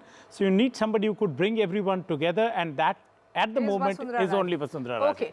We have our guest joining us, Jaivir Shergill, National Spokesperson of the BJP, and Manikam Tagore, Member of Parliament of the Congress Party. Manikam, you know, I would say that there is a lot of introspection that the Congress has to do. Yes, you have won the state of Telangana, that's a congratulatory victory, but the larger question of Chhattisgarh and Madhya Pradesh, it's humiliating defeat. Thank you. We thank the people of Telangana for putting the faith on us, and we humbly accept the results in Rajasthan, Chhattisgarh, and Madhya Pradesh. We need to look back, and we hope that we will be able to set our things in the right way for the parliament elections in 2024. We are very confident that we'll come back, and it's not a humiliating defeat as you called it. In Rajasthan, Chhattisgarh, it is around 8 to 9 seats away from the halfway mark, and Rajasthan is not that much. Usually, we usually gets around 20-25 seats every time after the government period, but this time we performed well, but it is not up to the mark.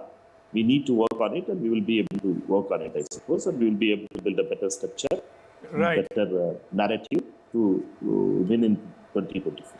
Mr. Tagore, when you were speaking, Jaivir Shergill, your former colleague, now national spokesperson of the Bharatiya Janata Party, was shaking his head vigorously. Jaivir, welcome and congratulations for your party's victory in the total domination of the BJP, especially in the Hindi heartland. But tell me, if you allow me to ask you this, you've been in the Congress Party, you're now with the BJP.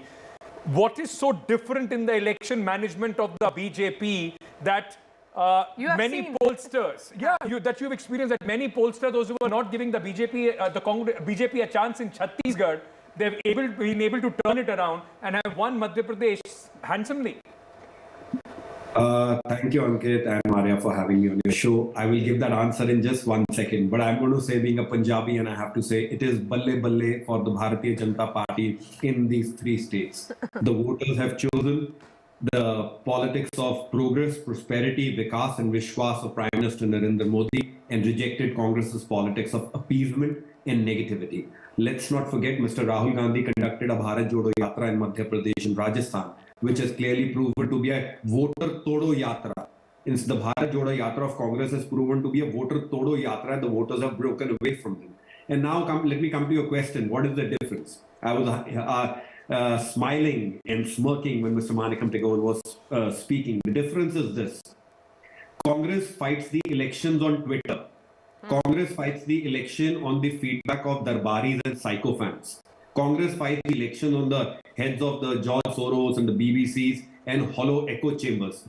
BJP fights the elections by putting their ear to the ground, reading the pulse of the people, ensuring delivery and implementation.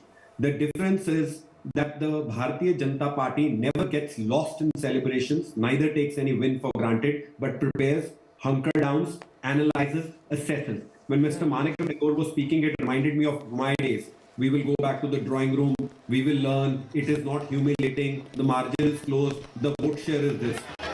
There is a very famous Hindi kahavat, आज तुम्हारे पैरों के नीचे जमीन नहीं और इस बात का फिर भी तुम्हें यकीन नहीं.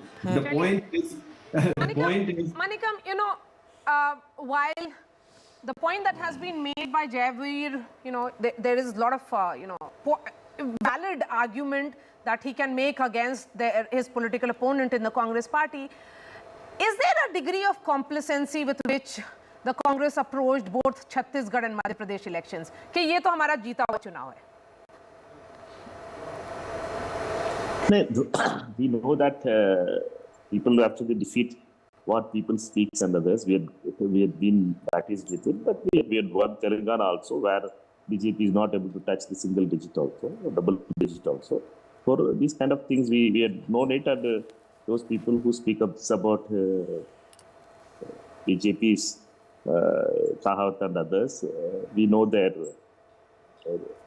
positions and others. Let us leave about it. But very clear thing is that we take every election very seriously, and Congress is not a party which is guided by any kind of divisive force like RSS. Congress is a party which unites, and it has a democratic structure, and therefore we take time in settling things and others, and it takes Congress is a party which takes little time to settle, because there is a democratic way of doing it, and it's not a RSS way of doing it, that to have some kind of strong force in setting Mr. people Tagore, right. David, I'm just coming to you. Let me ask just a corresponding question to you, Mr. Tagore. And I mean, don't want to, at this moment, of course, I understand when you lose an election, of course, the chips would be down. But the fact remains, sir, like you were saying, that things take time in the Congress party and it's a democratic setup, so on and so forth. But the fact is, since 2014, more than 55 elections, when you have gone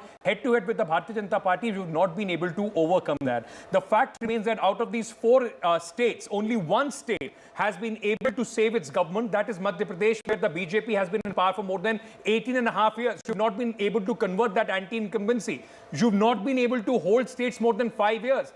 Is that a sense of worry, sir, where the BJP time and again has been able to come back to states where it has been in power in, but for the Congress party, you come to power, hold a state for 5 years, and then you are decimated like in Chhattisgarh and Madhya Pradesh?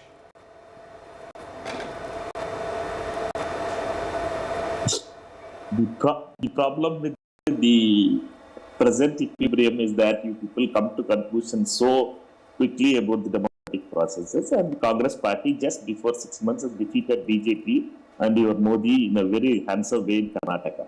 Let us not forget that these kind of stories were when Mr. Modi was going there in Karnataka, people of Karnataka defeated them. Therefore, in Madhya Pradesh and Rajasthan, there are some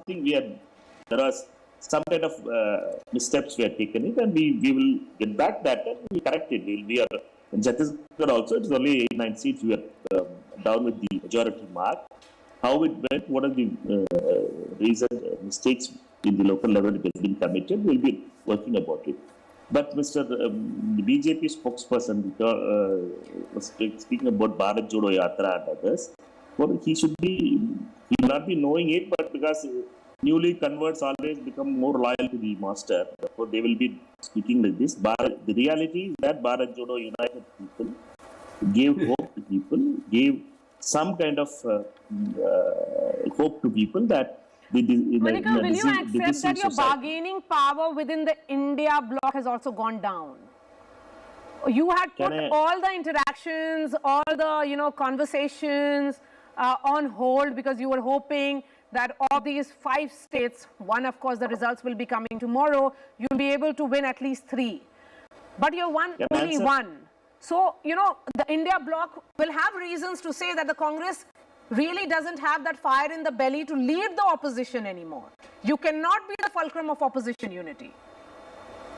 That may be Maria's view, but India Alliance has have a different view. Alliance, Akhilesh Yadav has said so.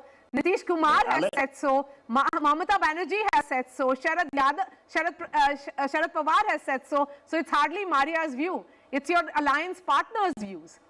But they all come to India Alliance meeting. We all sit together and discuss.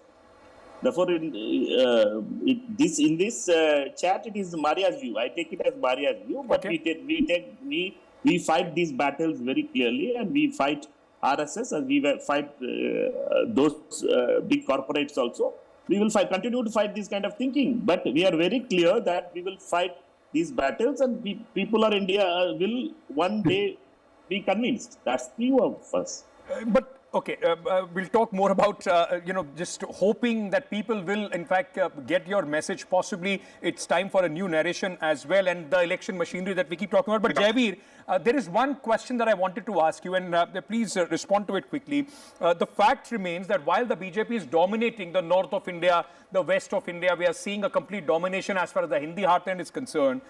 The same issues that you keep saying, that Prime Minister Narendra Modi's popularity, the local work, the machinery of the Bharatiya Janata Party, that seems to be failing as far as south of India is concerned. Is that the worry for the Bharatiya Janata Party going ahead in 2024? 130 seats, barring a junior partner in Puducherry, you are nowhere in south of India. Ankit, just one intervention and I'll answer your reply to the left-handed compliment the member parliament from Congress gave me about a newly convert. His, I don't know whether his memory fades, the individual who's led them to victory in Telangana is also a convert from ABVP to Naidu to now to the Congress party. So, let's be a little bit, let's call a spade. Number two, as far as South, the difference again in the BJP is Congress is this. BJP, rather than getting lost in the celebrations in the next 7 days, we will hunker down. What went wrong in Telangana? Though from one seat the tally has gone considerably high. Our BJP candidate has defeated the CM KCR Rao and Mr. Revant Reddy also. The South is most important in the political landscape of Bharatiya Janata Party. We have to make inroads, and I have no doubt that जो लोग कहते थे ये कैसे होगा, थोड़े वर्षों में कहेंगे ये कैसे हो गया. Let's not forget Tripura, Northeast, where BJP had 1.34% share, and today we are 43.4%. Madhya Pradesh, Rajasthan, and Chhattisgarh victory is a resounding testimony of the fact that BJP fights to win. And lastly, this one-day narrative is being peddled on your show. 7 states went to election in 2022. Congress lost 6. This election, 2023, for the sake of the member parliament on your show, I hope the pigs will fly one day, and his one day will come for the Congress's current. And lastly, larger message for 2024 has been given. The message is this: Ye dil mange more, Modi Sarkar wants more. That is the clear message which has been given. Mr. Kalla, can I bring you in on this? Because 2013, the BJP won these states. 2014 was a comprehensive victory. 2018, the Congress won these states. BJP still managed a 2019 comprehensive victory. How do you see this now translating in 2024, specifically the state of Rajasthan, where both of us have been talking about now, the Congress has gone up to 70. The performance of the Congress party in terms of both vote share and seats is not as bad as it used to be. So, does the Congress take that as a silver lining, or is it game, set and match for the BJP as far as these states are concerned? Ankit, I would say it's an edge BJP because Congress will have to learn fast and act fast. If they still go on with the old guard mode, I don't see any difference in 2024. Whereas if they pump in fresh blood, there might be something new that they might to do and at least win a couple of seats in the Rajasthan state, because 2 elections back to back, they are yet to open their account in Lok Sabha. Because Myra, look at these 3 states, Madhya Pradesh, look at Chhattisgarh and also Rajasthan. If I'm not mistaken, all of them together would be about 65 Lok Sabha seats. Yes. BJP last time got about 62 of these Lok Sabha seats. But there's some breaking news coming in at this moment. In fact, the Election Commission has ordered suspension of the DGP of Telangana for the Model Code of Conduct violation. Let me bring in my colleague Uma Sudhir on this. Uma, is it because before the results were declared, the DGP was seen handing over the bouquet to Mr. Revant Reddy, who he thought is going to be the Chief Minister?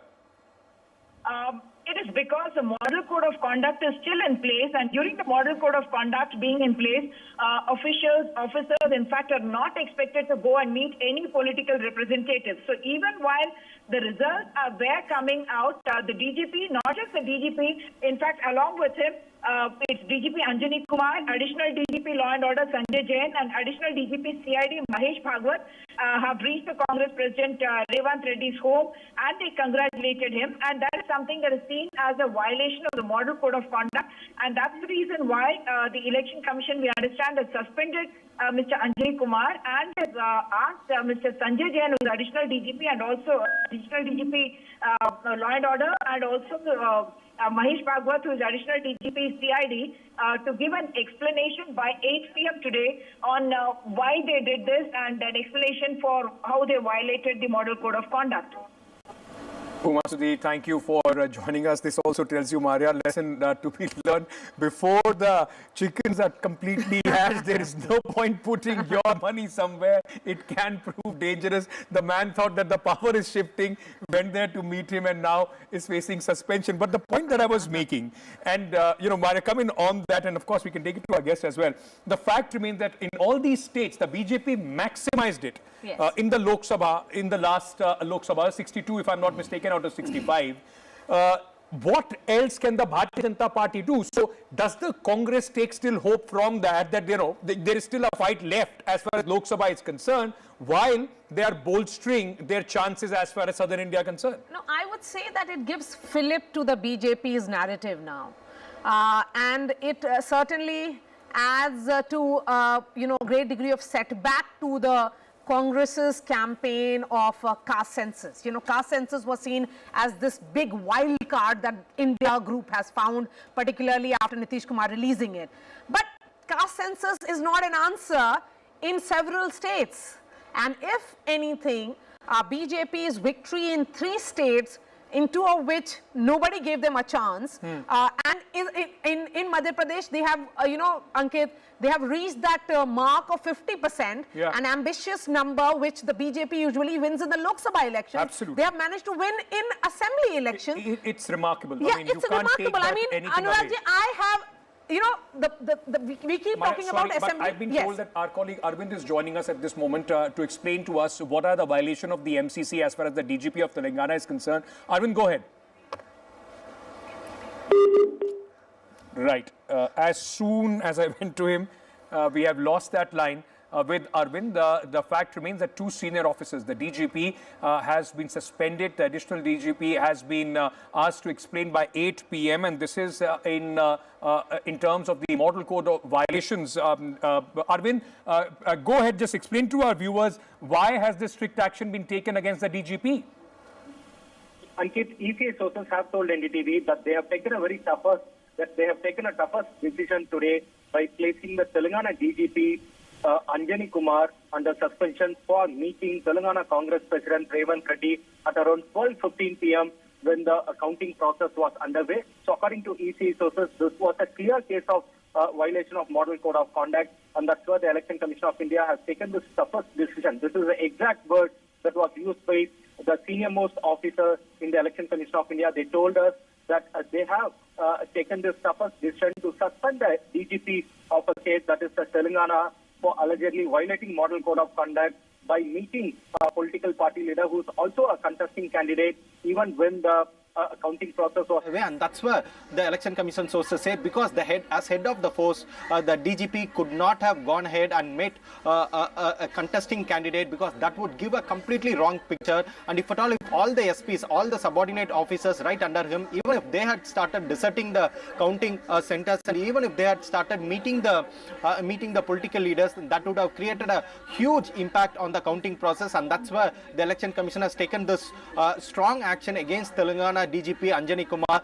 for allegedly violating Model Code of Conduct by meeting contesting candidate and also Telangana Congress President Revanth Reddy. And also 2 other officers also met Revanth Reddy along with DGP, one ADG Law and Order and also a CID chief. Both those officers, both those IPS officers have been asked to explain their conduct by 8 p.m. today. Both of them have to give in return. Why did they go and meet Revanth Reddy by 8 p.m. today?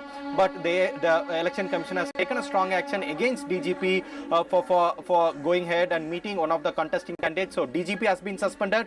2 other senior officers have been issued notice, and both of them have been asked to respond by 8 p.m. today on their conduct in meeting Revanth Reddy, one of the contesting candidates, and also Telangana Congress President. Right, Arvind, in fact, giving us that important information that very hard, in fact, decision has been taken by the EC suspension of the senior most officer as far as the state of Telangana is concerned. Thank you, Arvind, for joining us at this moment. But just building on what we were talking about earlier, in fact, what happens as far as this victory is concerned.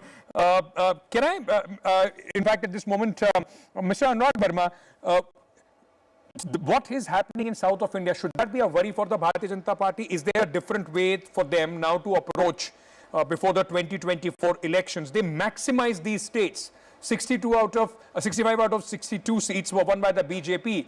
How much more can you go up? They will need to have increments as far as southern India is concerned. Yes, South India is a matter of concern for BJP. But if you look at this issue with a different perspective, BJP is basically, their whole agenda is somehow around Hindi and Hinduism. That card is not working in South India. The Hindutva nationalism, and then we keep talking about Hindutva Rashtravad. Actually, Rashtravad is not working in South India. That they have to work somehow smartly to make their presence there. Is that something, Ms. Goenka, that the Congress party, and specifically, let's say Rahul Gandhi, who doesn't find much resonance or voters backing him up as far as the Hindi heartland is concerned, and we have seen that state elections after elections, Rahul Gandhi at this moment doesn't have that ability that the voter does an incremental vote in the name of Rahul Gandhi, which Prime Minister Narendra Modi massively can in some states up to 14-15%. Does that mean that for the Congress party, they should also, re-strategize, put more focus in southern states where they possibly can, win much better than they can in north? See, if you look at couple of southern states, first let us take the example of Karnataka. Karnataka, even though the Congress has won, I wouldn't rule out BJP completely from Karnataka. Maybe in the next elections, they may even come back. It's not like the Hindu vote bank is not appealing to BJP. Or secondly, if you look at Telangana, traditionally BJP was with the TDP in Telangana, and it was a very big vote bank for the TDP. But now, if you, I would like to just draw a parallel to how BJP has progressed in the northeastern states also. So it took time, it took efforts, it took 30-40 years of deep work inside northeast to get there. So I think BJP is doing its best. You may see in the coming years some progress being made in Tamil Nadu, Kerala, Telangana also. I would like to point out one very important thing. BJP has got more seats than AIMIM. So that is something which is a very positive thing if you look at it. And regarding the 24 elections, I just want to make one point. 24 elections, even though today I think if BJP would have lost everything, 24 elections belongs to the BJP. It doesn't have any repercussions. Now only the thing is it will add to the seats, I think, or the vote share. The BJP would be delighted to hear that, but every election is different, and I'm sure the BJP would also want to take it like that. But BJP starts on the pole position. My colleague Maria has more analysis of what is happening. Maria, over to you. What we have seen today is a massive BJP wave in Hindi heartland. Remember, 3 states they lost in 2018, 3 states they wrested back this time. First, the state of Chhattisgarh, where the Chief Minister had borrowed the BJP playbook of Hindutva and welfarism. Second, the state where the BJP was facing the anti-incumbency of 18 years and a visible fatigue factor, that is Madhya Pradesh. And third, a state where the incumbent Chief Minister had gone all out with his guarantees, that is Rajasthan. So what did the BJP do right to go against the popular narrative in these states? I'm going to begin with Chhattisgarh. Remember, voters have given a mandate which has appended the mandate of the pollsters. None of the pollsters gave a chance to the BJP in Chhattisgarh. It was a well-set government of Bhupesh Baghel, a popular chief minister, nobody thought that BJP can really trump him. What worked? Prime Minister Modi, remember, had announced 24,000 crore for the welfare of tribals. Where did he do so and when? On tribal icon Birsa Munda Jayanti, the occasion chosen and the place chosen was Ranchi. It had its impact in Chhattisgarh and tribal belt of other states including Madhya Pradesh and Rajasthan. The BJP visibly came from behind to counter the welfare politics of Bhupesh Baghel, with Prime Minister himself saying that it is about his personal guarantees. What we saw also was collective leadership under brand Narendra Modi to counter what was visible dominance of state politics by one man, that is Bhupesh Baghel. Shifting focus now to Madhya Pradesh. Madhya Pradesh mandate for the BJP is now close to the ultimate ambition of Prime Minister Narendra Modi of securing 50% of votes polled. What they have usually done in Lok Sabha is now translating into assembly elections. In what was a break from the past, the BJP released the candidate list a month before the ECI, that is the Election Commission of India, announced the poll dates. It fielded 3 union ministers, 4 MPs and a party general secretary, sending a message of all hands on deck. And these MPs and ministers have clearly delivered for the BJP. The message again was collective leadership to counter any fatigue against a chief minister of 18 years. Now to Rajasthan. Despite all indications of a Gehlot fight back, the BJP roamed home with great ease. In the end, pushing aside all internal differences and dissent. Remember that image of Prime Minister Modi in Mathura? He was celebrating the 525th birth anniversary of Sant Mirabai, who was from Rajasthan. The message was for women voters in Rajasthan, communicated from Mathura. It ensured that despite not having announced the chief minister phase, the party also ensured that Vasundhara was not seen as disgruntled. And she played an important role and an active role in electioneering, and that's why we are saying the party managed dissent and differences pretty well. And then the party also countered the temple run of Ashok Gehlot with Sanatan Dharma push in certain pockets. So that electrified the BJP campaign. Coming back to this question certainly of what worked in Rajasthan, if we were to look at the Mirabai celebrations in Mathura, Avinash. BJP played all its cards very well, like you rightly pointed it out, be it the Mirabai celebration, or they came to Mangad Dham also, if you remember, the place where many tribals were martyred, and the Prime Minister said, we'll make a monument here. So every small such thing and occasion was counted, and the Prime Minister was present there. That added to the charm. And then the whole idea of collective leadership and not disgruntling anyone, getting everybody all. So the biggest thing that the BJP did well here was to accommodate everyone, you know, give everybody's aspiration a chance and say, okay, you are in the game, and they all came in handy and they won the election handsomely well here. Avinash, but do you think that's the difference between how the Congress and the campaign in Absolutely, Rajasthan? yes. Because, you know, possibly the BJP and the central leadership also at the end, they were able to maneuver, put their ego aside. When they thought Vasundhara Raje is important, they were able to bring her right in the last few rallies of the Prime Minister, bring her on the, put on the center stage, which Ashok Gehlot could not do with Sachin Pilot. One more important thing I wanted to, a lot of people are discussing about, Gehlot also put out so much welfareism.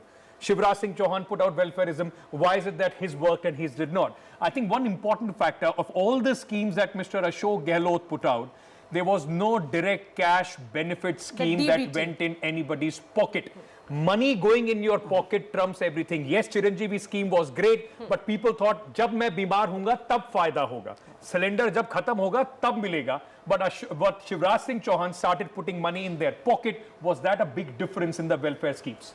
See, I'll tell you one more thing, Ankit. You know, well, let's talk about welfareism. It was a litmus test for a welfare state in Rajasthan.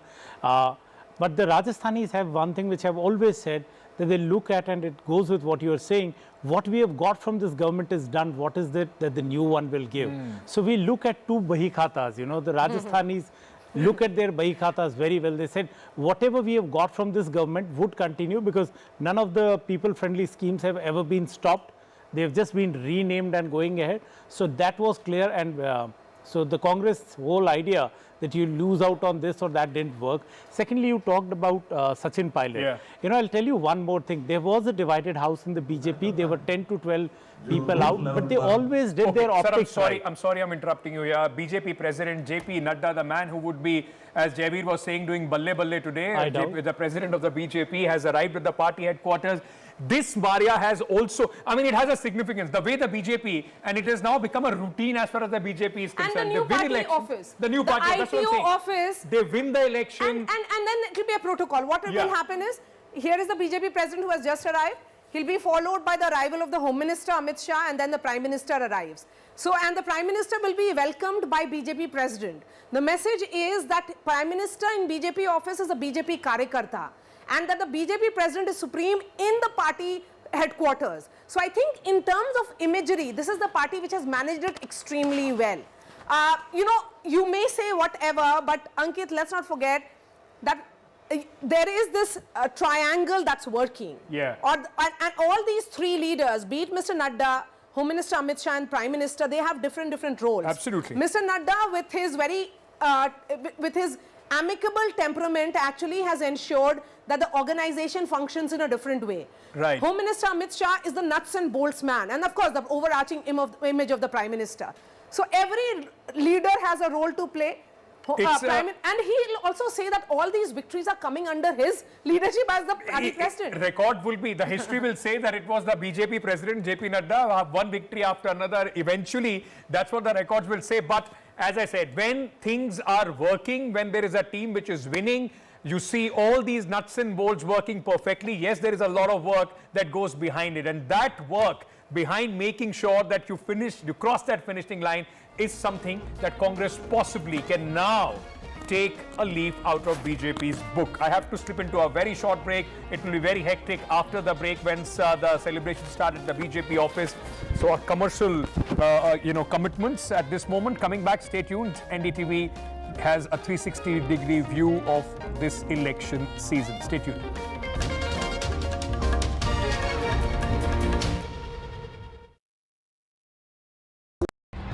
It's the semi-final before the big 2024 final.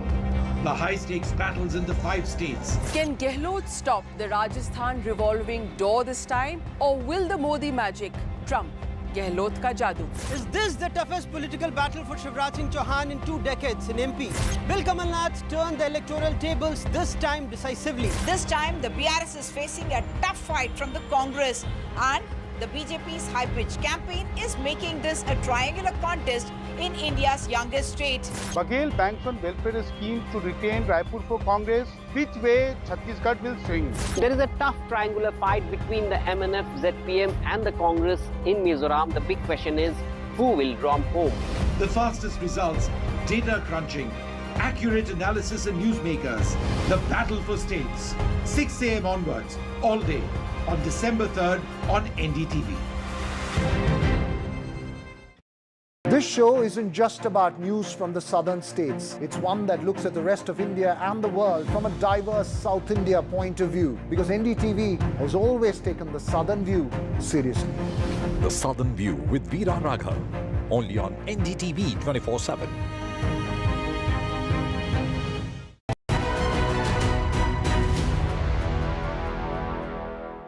Would you invest in startups right now? We are currently investing in startups, and we have been doing so. Party Zindabad! Bharatiya Janata Party Zindabad! Bharat Mata Ki! Bharat Mata Ki! JP Nadda Zindabad! JP Nadda Zindabad!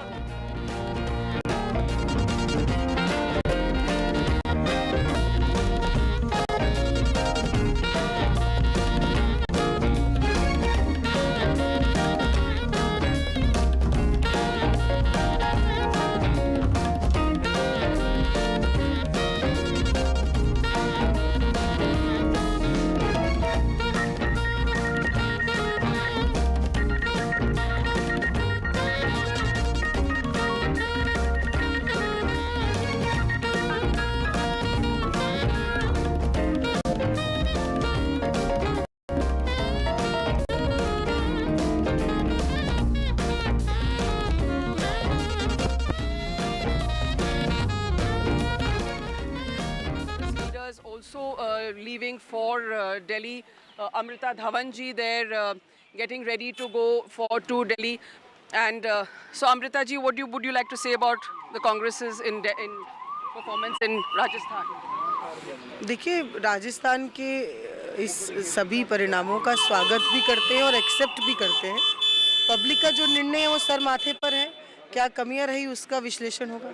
So now it's going to be, they're going to be looking at what went wrong really, the BJP and the Congress, and here you can see that even Congress leaders are also leaving, are also leaving for Delhi.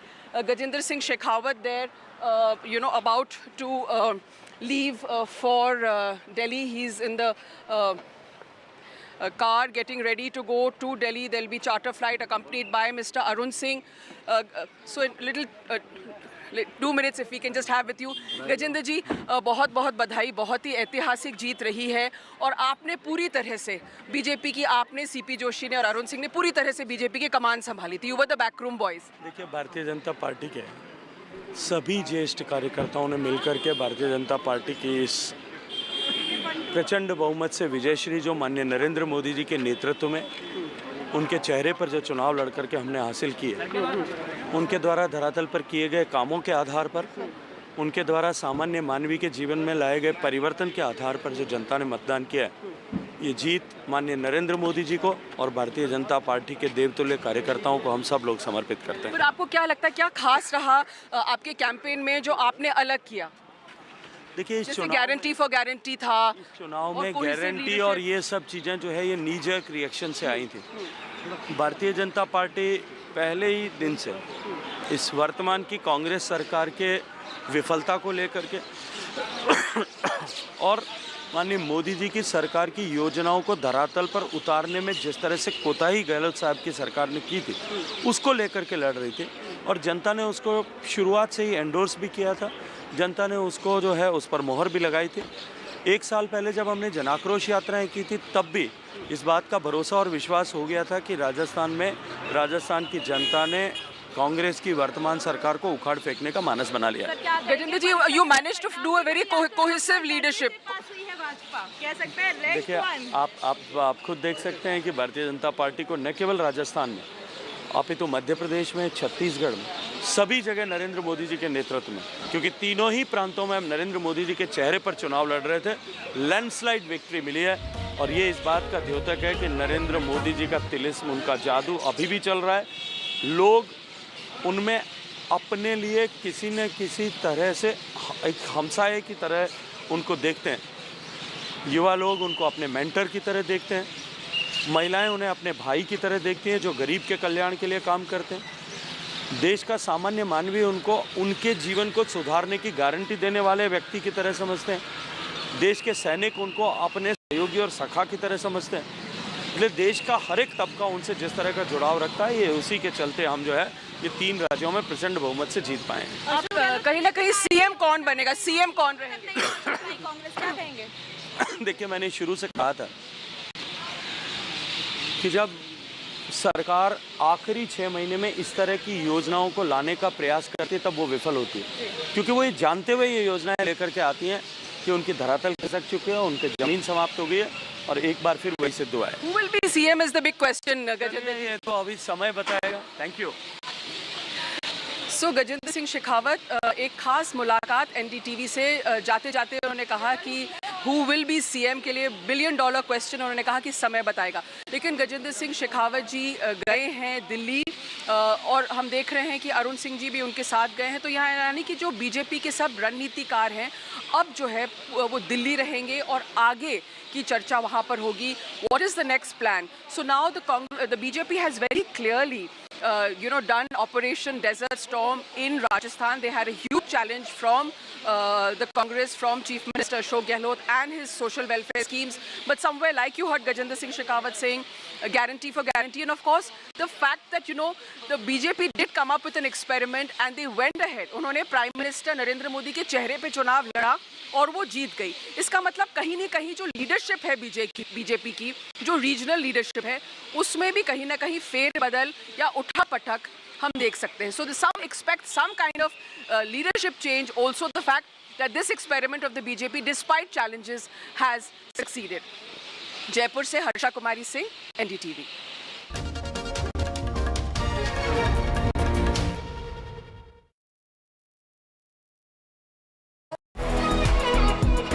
This World AIDS Day, join the fight against HIV.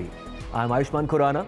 This World AIDS Day on the 1st of December, come be a part of the Banega Swasth India campaign and be the change with me. One World Hygiene, 10 kadam, 10 kadam. It's the semi-final before the big 2024 final. The high-stakes battles in the 5 states. Can Gehlot stop the Rajasthan revolving door this time, or will the Modi magic trump Gehlot ka jadoo? Is this the toughest political battle for Shivraj Singh Chouhan in 2 decades in MP? Will Kamal Nath turn the electoral tables this time decisively? This time, the BRS is facing a tough fight from the Congress, and the BJP's high-pitched campaign is making this a triangular contest in India's youngest state. Baghel banks on welfare scheme to retain Raipur for Congress. Which way Chhattisgarh will swing? There is a tough triangular fight between the MNF, ZPM and the Congress in Mizoram. The big question is, who will romp home? The fastest results, data crunching, accurate analysis and newsmakers. The battle for states. 6 a.m. onwards, all day, on December 3rd on NDTV. This show isn't just about news from the southern states. It's one that looks at the rest of India and the world from a diverse South India point of view. Because NDTV has always taken the southern view seriously. The Southern View with Veera Raghav. Only on NDTV 24/7.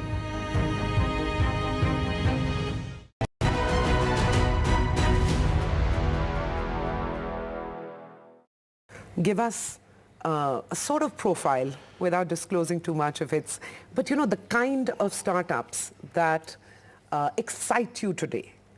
Because Zomato, Policy Bazaar, Naukri, great innings, but I'm wondering today what kind of companies, what are the elements of these companies? So I tell you, we don't do it top down.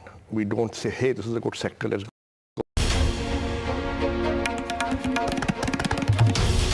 This is NDTV, and you're watching NDTV 24/7.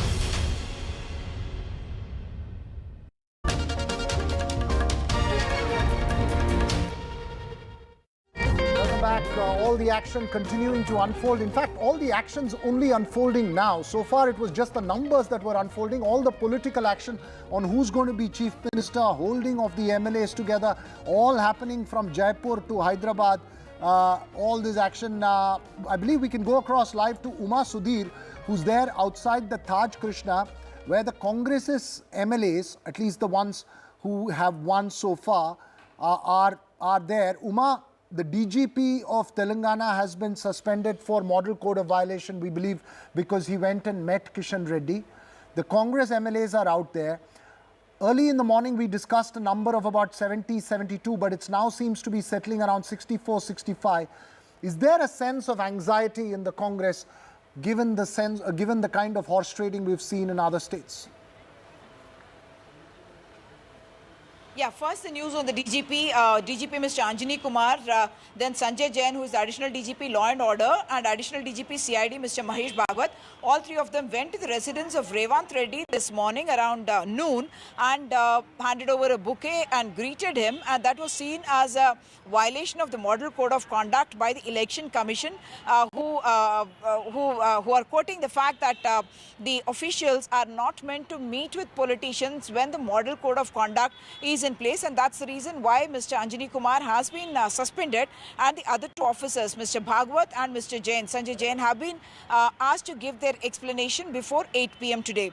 The other interesting and important developments is what we understand from our sources, highly placed sources in the Congress, is that the word from the president of the party was that if the number falls short of 65, they should be shipped to Bengaluru.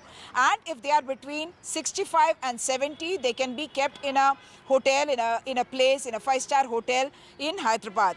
As of now, what I understand from the mood that I've seen at the Congress office, I've met with Mr. DK Shivkumar, I've met with Mr. Revanth Reddy and several other senior leaders as well. They seem very confident that things are not really going wrong for them. And they also are looking at the BRS camp, with Mr. KT Ramarao having tweeted out saying that while we are not sad at the result, we are disappointed because we did not expect this. This does not appear like a party which is now going to try and poach from the Congress.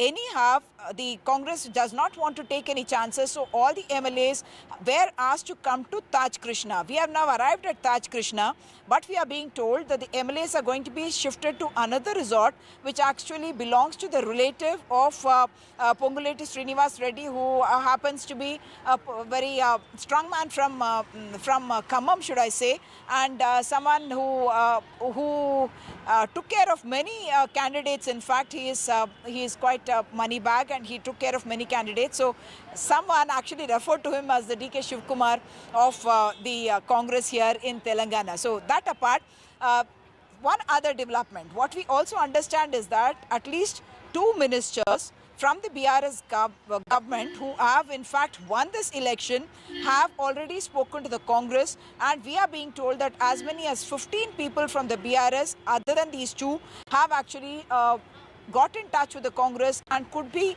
looking to move to the Congress. So like you mentioned, if they are going to stop at a 64-65, that's not a very comfortable number for the Congress, but it does not appear as of now, at least the senior leaders don't think this is a time when either the BRS or KCR is going to try and poach the Congress MLAs, and this may not be a time for the Congress MLAs to move either. So in that sense, they are feeling more confident, and they are saying that they in fact may get people from the BRS into their camp. They're talking to about 15 at least, including 2 ministers, like I mentioned, who have won the election. The other big issue now, of course, will be who is going to be Chief Minister of Telangana. In that, we see Revanth Reddy as a very clear front runner, not only because the DGP and other top officers went to meet him. Of course, they can say that they met him because he's the leader of the Congress party here, but very obviously the way he carried this campaign very much on his shoulders, very frontal in his attack on the Chief Minister, and it very much appeared as though it's... Yes, we also see a lot of heavyweights from the BJP trailing. Yes, the BJP had fielded a lot of MPs, but I see from Itala Rajender to Mr. Dharmapuri trailing, and that, while the party has improved its performance, this seems to be quite a setback for the party. I would certainly think so, because the BJP had put in all its MPs also to contest in this particular election, except Kishan Reddy. You had the other MPs contesting. So you have a Dharmapuri Arvind, who in fact contests from Korutla. He had defeated KCR's daughter Kavita. He is losing. Karimnagar, even Bandi Sanjay, as far as I was told, I have not seen the figures myself, but I was told that he is losing as well. So you have Itala Rajender, in fact, losing both his seats. He was someone who won a bipole, very high powered, high voltage, high focus bipole, in which KCR, had tried to defeat Itala Rajender, but all forces had come together. He's losing from both his constituencies. Also Dubak, where Raghunandan had won the bipole. He's also losing his bipole. But very quickly, just I'll talk. I will have to interrupt you, Uma. Just quickly on the 3 other chief ministerial candidates. Yes, please go ahead. Okay, so one is of course Revanth Reddy, front runner, because he ran the campaign. The second part of it, and also he took on Chief Minister KCR on the bidding of the leadership in Delhi, we are told, and that's one reason why he is directly being seen as the person who will be Chief Minister. Second is Uttam Kumar Reddy. I'm sorry, Uma, I'll have to cut you short there because we have with us J.B. Mathur, member of the Rajya Sabha, spokesperson of the Congress party as well. Just stay with us if you can, Uma. I'm really sorry to cut you short there. J.B., what is the takeaway today as far as the Congress is concerned? It seems to be a blow in the Hindi heartland. There is smiles in Telangana, but is 65 a number that the Congress feels completely comfortable with? Well, we concede that it's not a bright day for Congress. We were expecting definitely a much brighter picture for this these state elections. But Telangana, of course, it's a big victory and definitely a game changer in Telangana politics. But as far as Congress party is concerned, this is part of politics. I mean, sometimes we face setbacks, sometimes we face defeat, but we continue with our ideology, what we believe in, and our Congress President Mallikarjun Kharge ji, Rahul Gandhi ji, they all have, while accepting with humbleness that we concede defeat, but as much as we accept that, we continue to fight. We will definitely, this is a warning signal for us to check where we went wrong, what went wrong, how the organizational aspect and the political aspect, the campaigning aspect, everything has been checked into, and we will definitely be more prepared for the 2024 elections. Right. Thank you, Chebi. We also have an esteemed panel of guests with us. Mr. Avinash Kalla, political analyst from Jaipur, Mr. Pulla Rao, and Dr. Sandeep Shastri. We also have Anuja Kapoor, BJP spokesperson, and Abhilash Khandekar, former senior journalist, joining us from Madhya Pradesh. Mr. Kalla, there is a lot of interest about Rajasthan, and you were bang on about the numbers. But tell us, what is the way forward? Like, clearly there are fault lines within the BJP, there are camps. Of course, the party has put out an emphatic win, but clearly the challenges start right now as to who the chief minister would be. Vasudha, I think BJP has been a very pragmatic party. All through this campaign, they've accommodated everybody. They've got everybody's aspirations together. And now, I think going forward, the big challenge is who will lead them in 2024. And I see the former chief minister as a front runner because she's an experienced hand. The BJP wants to win 25 seats again. And there is somebody like her who could deliver it. So I think she has a bright chance. But the number of seats that they've got is comfortable enough. So would there be a generational change is something that many are asking. But in my opinion, I think that will have to wait for some time. After 2024 election and the victory, there might be something. But right now, the momentum and the victory, the set formula that the BJP have, I don't think they would like to disturb that. Right. Anuja Kapoor from the BJP, ma'am, of course, there's Modi magic, there is Mahila factor, and of course, the Modi guarantees that your party is crediting with. But clearly, did you anticipate over 160 seats in Madhya Pradesh, and also Chhattisgarh has come as quite a bit of a surprise. Why do you think this happened? I think it's a surprise for the media maybe and for the opposition party. But for Bhajpa, it was not a surprise. We knew about it because we are the people who have been doing work on the ground level. And that is where we have started doing it, not on the election day. The number which you see now, it is coming from a way past time. And we have been doing this for a pretty long time. We knew where we have to stand, what we have to do. And this whole was a mission with a vision. And we walked the talk. Modi ji has done it, and he has given... I'm sorry to interrupt you again. We keep doing this on election day because we've got newsmakers speaking. I believe K.T. Ramarao is speaking now in Hyderabad, son of K. Chandrasekhar Rao, the Chief Minister and the IT Minister of Karnataka, the outgoing IT Minister of Karnataka. He's won a seat. Let's just listen to what he said. He's already conceded defeat earlier. But इस बार हमें जो result चाहिए था वो नहीं मिला, पर कोई बात नहीं, हम हमारा काम जारी रखेंगे. हमारे जो लीडर हैं केसीआर सर, उनके लीडरशिप में we will continue to strive for the greater good, for the benefit of the people of Telangana, and we will assure all cooperation to the new government. We compliment and congratulate Congress Party on winning the mandate of the people. We wish them the very best in fulfilling all the promises that they have made to the people. Of course, we will play the role of a constructive opposition, which is what has been conferred upon to us by the people of Telangana, and we will play a very constructive role. I promise you that, because this is a state for which we fought hard. This is a state for which our Honorable Chief Minister and our party president has in fact risked his life. So we will do everything in our capacity to help the newly incumbent government to ensure that a proper transition happens. And as part of the democratic process, our Chief Minister has already sent his resignation to the Honorable Governor, and I think the due process will follow hereafter. And I thank the entire media members as well for your cooperation, for your support during elections and even before that. Thank you. बैठक बाद में करेंगे और चिंतन भी करेंगे, लेकिन अभी शुरुआत में आपको क्या लग रहा है कि कहाँ चूक हुई है? अभी आपके साथ चिंतन करेंगे, बैठक करेंगे, जैसा आपने कहा, बाद में बताएंगे। अभी क्या बताएंगे आप? अभी तो हाँ, क्या बता रहे हैं?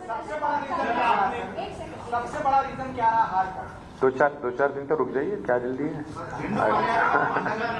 ఆదిలాబాద్ కావచ్చు, నిజామాబాద్ కావచ్చు, వరంగల్ కావచ్చు, ఇలాంటి జిల్లాల్లో కూడా అందులో రూరల్ ఏరియా ఉంది. తెలంగాణ ఉద్యమం ఆగిపోయింది. అదే మాకు కూడా కొంత ఆశ్చర్యంగా ఏముందంటే, ఇది ఒక వేవ్ అయితేనేమో మొత్తం రాష్ట్రం అంతటా ఒకలాగా ఉండేది. అట్లా లేదు. హైదరాబాద్, గ్రేటర్ హైదరాబాద్ ఇదంతా చూస్తేనేమో ఇక్కడ ఏకపక్షమైన తీర్పిచ్చారు. Lost a school at the moment, KT Ramarao, quite a cool customer there, and in terms of leadership or whatever else, the road ahead for the BRS may be a difficult one, but I think we need to shift focus from Telangana, where the results are clear, to the other states where the results are perhaps clearer. Vasudha, maybe start with Madhya Pradesh. Dr. Shastri, when I look at Madhya Pradesh results of the BJP, there are many things that the BJP did for the first time, starting 5 yatras in the state and having this whole set of 12 leaders, in every hoarding, and more importantly, fielding heavyweights from Mahakaushal and Malwa Nimar and all these areas where the party did not do well in 2018. Clearly, many things that the party did seemed like a course correction, lessons from Karnataka. But what do you think were the best takeaways from the BJP's campaign in Madhya Pradesh? Clearly 163 seats and leads is not it's a remarkable feat. So what do you think the BJP did right? As you mentioned, it's a multi-pronged strategy, long-term strategy they have taken. And as I said in your show in the morning, I think there are 3 M's which are central to their victory: Modi, Mamaji and Mahila. And somebody added T. They said tribal vote. Tribal vote. Yes. So I think a triple M and T is what has led to this victory. But Dr. Shastri, even SC/ST votes, if you look at it, but what I understand is 88 seats Madhya Pradesh BJP has won for the last 5 years. Clearly 2018 was an exception then because there was a close fight, but otherwise Mamaji has found as you're saying, you see, all the strategies that the BJP adopted in its campaign are linked to this fact of the fear of a fatigue factor. Yes. Having been in power for 2 decades, say 1.5 years in the middle, they were aware that they have to take steps to offset that factor, and all the points you raised were essentially steps to offset that factor. And then, of course, in the last mile, the campaign of the Chief Minister, I think, played an important role.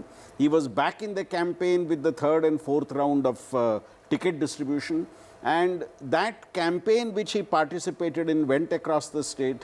The image of being the uncle next door is something, I think, which worked to their advantage quite strongly. Quickly, some data points here, and if we can pick those up on the screens, those key data takeaways that we have made from our data analysis, Vasudha. The BJP has been poor in rural areas since 2014, but this time it's improved dramatically in rural areas. Yes. The Congress, as far as the Congress is concerned, this is the best performance in terms of vote share. It actually increases its vote share but loses seats. Best strike rate of sitting MLAs for the Congress was in Rajasthan, where sitting MLAs got re-elected. Obviously, the numbers reflect that as well, right? It was the incumbent government there. So the Congress versus BJP, and I think this is extremely interesting. In those key takeaways, the Congress versus BJP, at least according to the preliminary data analysis, has squeezed out the smaller parties. Yes. It's become a Congress versus BJP battle. So it's the BJP which is sort of eating away the smaller party vote shares. Absolutely. So I think largely that's also true of Telangana, right? BJP eating away the BRS's vote share. Absolutely. BJP in the last few years has become more inclusive. They take in people. They look to attract people with some talent, with some vote base, with some specific qualities all over the country. And Telangana is one of them. They are not hesitant to take in outsiders, people from other parties. They give them a good space, and especially the tribal vote. Yeah. You mentioned the tribal vote. All over the country, BJP has captured the imagination of tribals because they give them space. Yes. Other parties have established leaders, and they can't accommodate them. For example, in Telangana, BJP has gone out of the way. Banjaras and others, they get positions, they get respect. Yeah, quickly mentioning Vasudha, just to point out that in Kamareddy, where it's Revanth Reddy versus KCR, it's the homegrown Venkatramana Reddy, and I wish Uma Sudhir was still with us. The homegrown Venkatramana Reddy who's leading now. That's right. Both Revanth Reddy and KCR, at least at the last this one that I saw, I didn't see a clear why he won. Everybody knew that KCR will win from Gajwel. Everyone knew this Revant Reddy will win from Kodangal. Why sacrifice this guy? That was one of the arguments. Mr. Khandekar, I would like to pose this question that Mr. Pullara was talking about. When you talk about the imagination of tribal votes, this race for tribal votes, BJP has been talking about Rani Durgavati or for that matter Birsa Munda. So there is this sense of cultural nationalism, raising the spirit of cultural nationalism and also hailing regional icons. Do you think that aspect really helped the BJP in Madhya Pradesh? Because clearly, it looks like a sweep. This comfortable victory for the BJP makes it seem like 2018 when we saw a close fight was just an exception, and the default voting pattern of people of the state seems to be Bharatiya Janata Party. That's quite right, because BJP has not left any class or any social grouping untouched in the last 3-4 years. And if you remember the first private railway station which Modi inaugurated, it was named after Rani Kamlapati. She was a Gond Rani of Bhopal, about whom even I did not know much. And there was a Kamla Park area in Madhya Pradesh. So from Birsa Munda to Tantia Bhil to Rani Kamlapati, they have been focusing on tribals simultaneously, while the BJP, which is otherwise known as a traders party, they have actually taken over all the classes. So OBC was also their focus, tribal was also focus. And I would like to remind here that while today BJP is winning 162 seats, but this same BJP under Uma Bharti, the OBC leader, had won 173 seats in 2003 for the first time when BJP came back to power. So today's 165 has already been surpassed by BJP itself. The BJP has not gone to that level. But that was the time when Digvijay Singh 10-year-old government was dubbed as anti-people or maybe bad in governance and roti kapda makan, all these issues were being raised against Digvijay Singh. So today when we come back to the same question, the BJP has definitely tended to the tribal votes. Right. It has also looked after the SC/ST votes. It has also looked after the OBCs, and it has really touched upon all the classes while providing while creating a women's vote bank, very solid vote bank in Madhya Pradesh. Right, so that vote bank did not really exist before in elsewhere other states. But through Ladli Behna, they have been able to consolidate all the women under the BJP. That's an important point, plan. Sir, which we've been discussing all morning. I'm afraid we'll have to take a very short break now because I believe there's a lot of action that's lined up at the BJP headquarters as well. We'll take a very short break. When we come back, we'll keep this conversation going.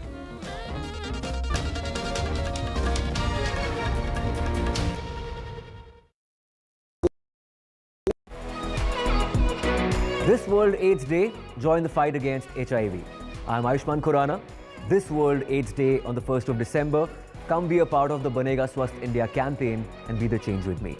One World Hygiene, 10 kadam, 10 kadam. It's the semi-final before the big 2024 final. The high-stakes battles in the 5 states. Can Gehlot stop the Rajasthan revolving door this time? Or will the Modi magic trump Gehlot ka jadoo? Is this the toughest political battle for Shivraj Singh Chouhan in 2 decades in MP? Will Kamal Nath turn the electoral tables this time decisively? This time, the BRS is facing a tough fight from the Congress, and the BJP's high-pitched campaign is making this a triangular contest in India's youngest state. Baghel banks on welfare scheme to retain Raipur for Congress. Which way Chhattisgarh will swing? There is a tough triangular fight between the MNF, ZPM and the Congress in Mizoram. The big question is, who will romp home?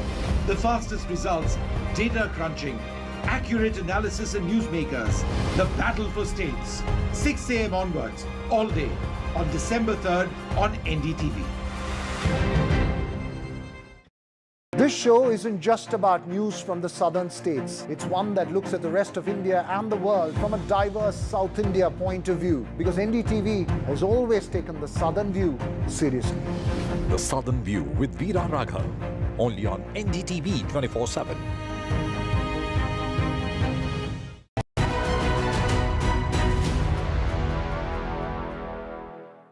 Tell you something. I'll give you a little story of something that we did about maybe 15 Home Minister Amit Shah has already arrived, and BJP President JP Nadda has also arrived. Prime Minister Narendra Modi is going to be there anytime soon, and this is part of his tradition every time the party wins to talk to party workers, thank them, and also mobilize them for the big battle of the Lok Sabha 2024.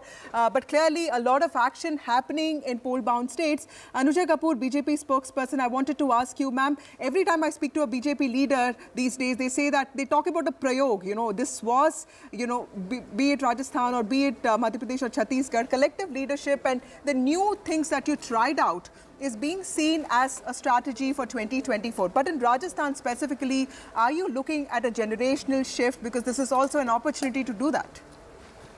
I would just say that it is not only about the things what brought us here. It is you know that we have been working on the ground for so long, and people always used to understand the freebies. Now, when Modi guarantee card came up, the youth came up forward, the women came up forward. So when there was a walk to talk, so then there is something which made the people understand that the guarantee card of the freebies would not work, because they have seen Congress, they've seen how Modi ji has done a surgical strike for corruption, and how the PFI was banned, how the women of India was being dignified the minute Modi ji came on board, and how the farmers, the MSP level was also been there, and the COVID-19 was a major shift which has brought into the cognizance of a common man.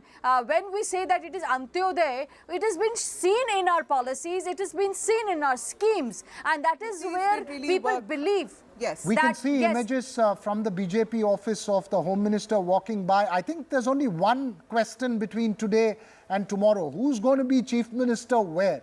And do you have any answers on that, ma'am? Do we expect some answers by tonight on who's going to be Chief Minister in Rajasthan and Madhya Pradesh? See, as I said, this is a cadre-based party. We never, you know, we were together because CM and Deputy CM, Modi ji, Amit Shah ji, and JP Nadda ji, we all were there, and Panna Pramukh were there, Panch Parmeshwar were there. So you see that the MLAs and MPs, we all were together. Who will be the CM is depending upon how the, you know, the leadership thinks about it. I know it will be decided later. Mr. Abhilash, you wanted to make a quick point? Say that Shivraj Singh, who has emerged a taller leader, actually he is the tallest chief minister in BJP ranks. I think he will continue because he has worked very hard, and after Modi, he was the face, if not officially, among the public, he was the face, and I think he will be sworn in as chief minister. If, what about Rajasthan, sir? Mr. Kalla, what do you want think? to just put out this graphic that we made of chief minister contenders, Vasudha, in Telangana, Rajasthan and Madhya Pradesh. I mean, you know, in Rajasthan, the people who've been put up in our graphics are Gajendra Singh Shekhawat, one possibility, Kirori Lal Meena, the other possibility, BJP Rajya Sabha MP, CP Joshi is one possibility that's been put up, Diya Kumari, BJP Lok Sabha MP is one possibility that's been put up, Baba Balaknath, BJP Lok Sabha MP. I don't see Vasundhara Raje's name in this, but that may not be a fair one. Mr. Kalla, it's seen as a state where Jats are really powerful, but you not had a Jat chief minister. Yes, you know, that is one very valid point, that there is no Jat chief minister. But Veera, I'll just say one thing, you know, all these names are really good, but looking at the Rajasthan results, what we are looking, Congress at 70, you know, more than any push that the BJP would have given, it's just the revolving door policy. That has helped them long, and more than us, the BJP top leadership knows that the victory is not that big. So to make sure that they are home and safe on 25 seats, I think they will not take any new or brave or new radical prayog, as we have been saying. The prayog would be go with the tried and tested, and no momentum should be derailed. And of all the leaders that you have said, none of them has any pan-Rajasthan presence. Mr. Balaknath has been popped up a lot, but in his own seat. But in his own rally, he said, "Hamari Purva Mukhyamantri or Bhavi Mukhyamantri." He addressed Vasundhara Raje as the next chief minister in his own public rally. Right. And as far as Mr. Shekhawat is concerned, the mandate is not that high. I think on the polling day itself, we were talking here, and I told Maria that for that to happen, they need to have at least 140 seats, that the cushion is so heavy that they could push anyone in. The cushion, let me tell you, is 115, not too heavy. Okay. So you're saying that the Chief Minister will be made keeping 2024 Lok Sabha in I mind? think so. You need somebody who is experienced and who can sail it through, who can keep the momentum going. Dr. Is Shastri, my what do you guess. think, sir? Till it's announced, we can discuss. No, I think again, given the suspense that always surrounds a Chief Minister's choice, in one of the three states, I think we are going to have a surprise element. It may not be Madhya Pradesh because of the role that was just now mentioned that we have seen of Shivraj Singh Chouhan playing. Again, in Chhattisgarh, would you bring back Raman Singh? Would you bring back Vasundhara? Now, this will be an interesting question because BJP sees itself as a party of change. Right. And if you're a party of change, are you going to remain with people who lost you the last election? Would you make them the Chief Minister? I don't know. I'm not too sure that would happen. The same question goes for the Congress as well, sir. Same, sir. You know, already I must tell you, I mean, that's the only state that I am, I've involved myself as a reporter in, Vasudha. I've already been getting messages from several Congress leaders listing out their biodata saying, sir, he's a chief ministerial candidate, he's a chief ministerial candidate. What do you think? But it has to be It Revanth will be a surprise. I agree with Professor, because what's the point of bringing people who had lost the last but election? here you have Revanth Reddy very clearly. No, Revanth Reddy is for the Congress. No, Revanth Reddy is all set. Because, one question or one answer we have not got so far, the caste composition of the Congress MLAs. How many Reddys have been elected in 119 out of the tribals and scheduled castes, if you remember them? Enormous Vasudha, I figure. would like to chip in here. Yes, yes, sir. Just to recall and remind that when Shivraj Singh lost in 2018, after Jyotiraditya came, he left Congress and joined BJP. It was the old defeated Chief Minister Shivraj Singh on whose head the mantle fell. Right. So you never know what BJP does. And when Shivraj Singh was made the Chief Minister for the first time in 2005, he did not have the pan Madhya Pradesh presence, or he was not really a tall leader. So BJP can always bring surprises. Vasudha, I think we have Uma as well bringing it some quick breaking news. I believe KCR and Revanth Reddy have both lost Kamareddy, and I think Venkatramana Reddy, Uma, our friend Venkatramana Reddy seems to have won. He said very clearly, I am the home man. These are all people from outside. You all think that they are going to win. You don't know me. I will win this seat. That's what he told me in the interview when we met him at It's actually nice of you that you Kamareddy. actually went and, spoke We to met him. all Yeah. three of them in that thing. Uma. Yes, indeed. See, Venkatramana Reddy was very clearly popular among the youth there, and also, many of the people in Kamareddy town, at least, he was stronger, and that is something that Revanth Reddy also conceded when I met him earlier this afternoon. Just a day before the campaign ended, when I met KG Ramarao and asked him about KCR's chances in Kamareddy, he said, it's to be presumed that KCR would win, and there is no question of his not winning the Kamareddy seat. And this afternoon, when Revanth Reddy seemed to be leading by about 2,000 to 2,500 votes, I asked him, this is a humiliation for KCR if he's defeated by you in Kamareddy. He said it's a lifetime humiliation, not just a humiliation. I said, but are you really going to win, because your margin is only about 2,000, 2,500? He said, why do you have this doubt, Umaji? And now it appears like Venkatramana Reddy is in fact the winner.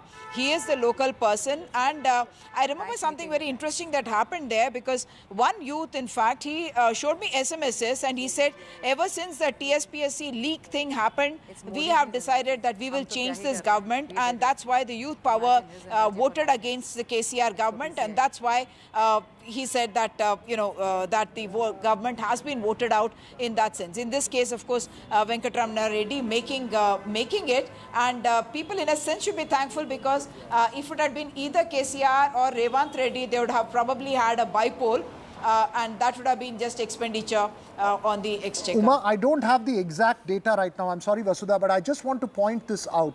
I think this is just symbolic, one result. We leave that aside because Kamareddy is around the area which is area of influence of the BRS. But even if you go down to Adilabad and Karimnagar, Uma, maybe tomorrow when we see the vote shares, we may find that the BJP's rise in vote share has been largely at the BRS's expense in some of those northern districts, which are considered the traditional TDP strongholds, which are the BRS strongholds. What's the sense that you're picking up very quickly before we move forward? Okay, one important thing that we must point out, like Vasudha was saying earlier, is that all key leaders, many key leaders of the BJP have lost this particular election. But in the seats that they have picked up, couple of them, I think the Hindutva, the kind of a campaign or plank of the BJP has worked in those areas. But in the others, like you mentioned, it is the anti-incumbency that has worked, and so that doesn't reflect that they are taking away from the BRS. It's rather that they would be taking away from the Congress. That's the sense that I got from talking to one of those people who is an insider in the BJP and watching the results very closely. When I asked him to analyze what happened, he said it's actually straight anti-incumbency in some seats, and some other seats he spoke about the Hindutva plank, because of which it seemed to have worked. In which case, yes, it was also about the shift of the Muslim vote from the, how it helped the BRS, it shifted to the Congress and therefore they lost, etc. That is a different calculation that comes about, but the consolidation that happened for the BJP happened for those reasons. Right. That's My right. colleague Maria Shakil, thank you, Uma. My colleague Maria Shakil joins us from the newsroom. Maria, this is quite bizarre because both, KCR and Revanth Reddy losing from Kamareddy reminds me of Mamata Banerjee losing from Nandigram in 2021. But clearly, so many political undertones there. These are their second seats. Okay. These are their second seat. KCR, of course, has Gajwel, and Kodangal is where Revanth Reddy is. They've won both their main primary seats. Yes. The seats where they wanted to go and fight each other out, the BJP has won. Yes. Maria. Big picture is this is going to be the giant slayer. We can't hear Maria. Okay, we can't hear Maria. Can you hear me now? Can you hear me now? Yes, go ahead, Maria. Yes. So I'm saying he certainly will be seen as the giant slayer now. A BJP Double giant candidate, slayer, Maria. Double giant slayer. Yes, a BJP leader who polls 34.64% votes, wins with 66,652. That is the total votes that he has polled. And K. Chandrasekhar Rao is number 2, and Revanth Reddy, the two potential chief minister and an outgoing chief minister and an incoming chief minister, they have been reduced to 2 and second and the third position. So who is he? Venkata Ramana Reddy is the man of the moment in many ways. He is among the 8 candidates that have been won by seats that has been won by the BJP. So he is a BJP leader who has polled 34.64% votes, and the vote gap between the second and the winner here is around 7,000 votes. But certainly this will be seen as a big upset. That's right. And a big message that is coming in from this election in the state of Telangana will also be somebody called Venkata Ramana Reddy of the BJP, who has defeated both KCR and also Revanth Reddy. Maria, this is very interesting, Vasudha. When I must tell you that we met Gampa Govardhan, who is the sitting MLA of Kamareddy. He's a senior leader. He quits, he moves out of his seat to give his seat to KCR.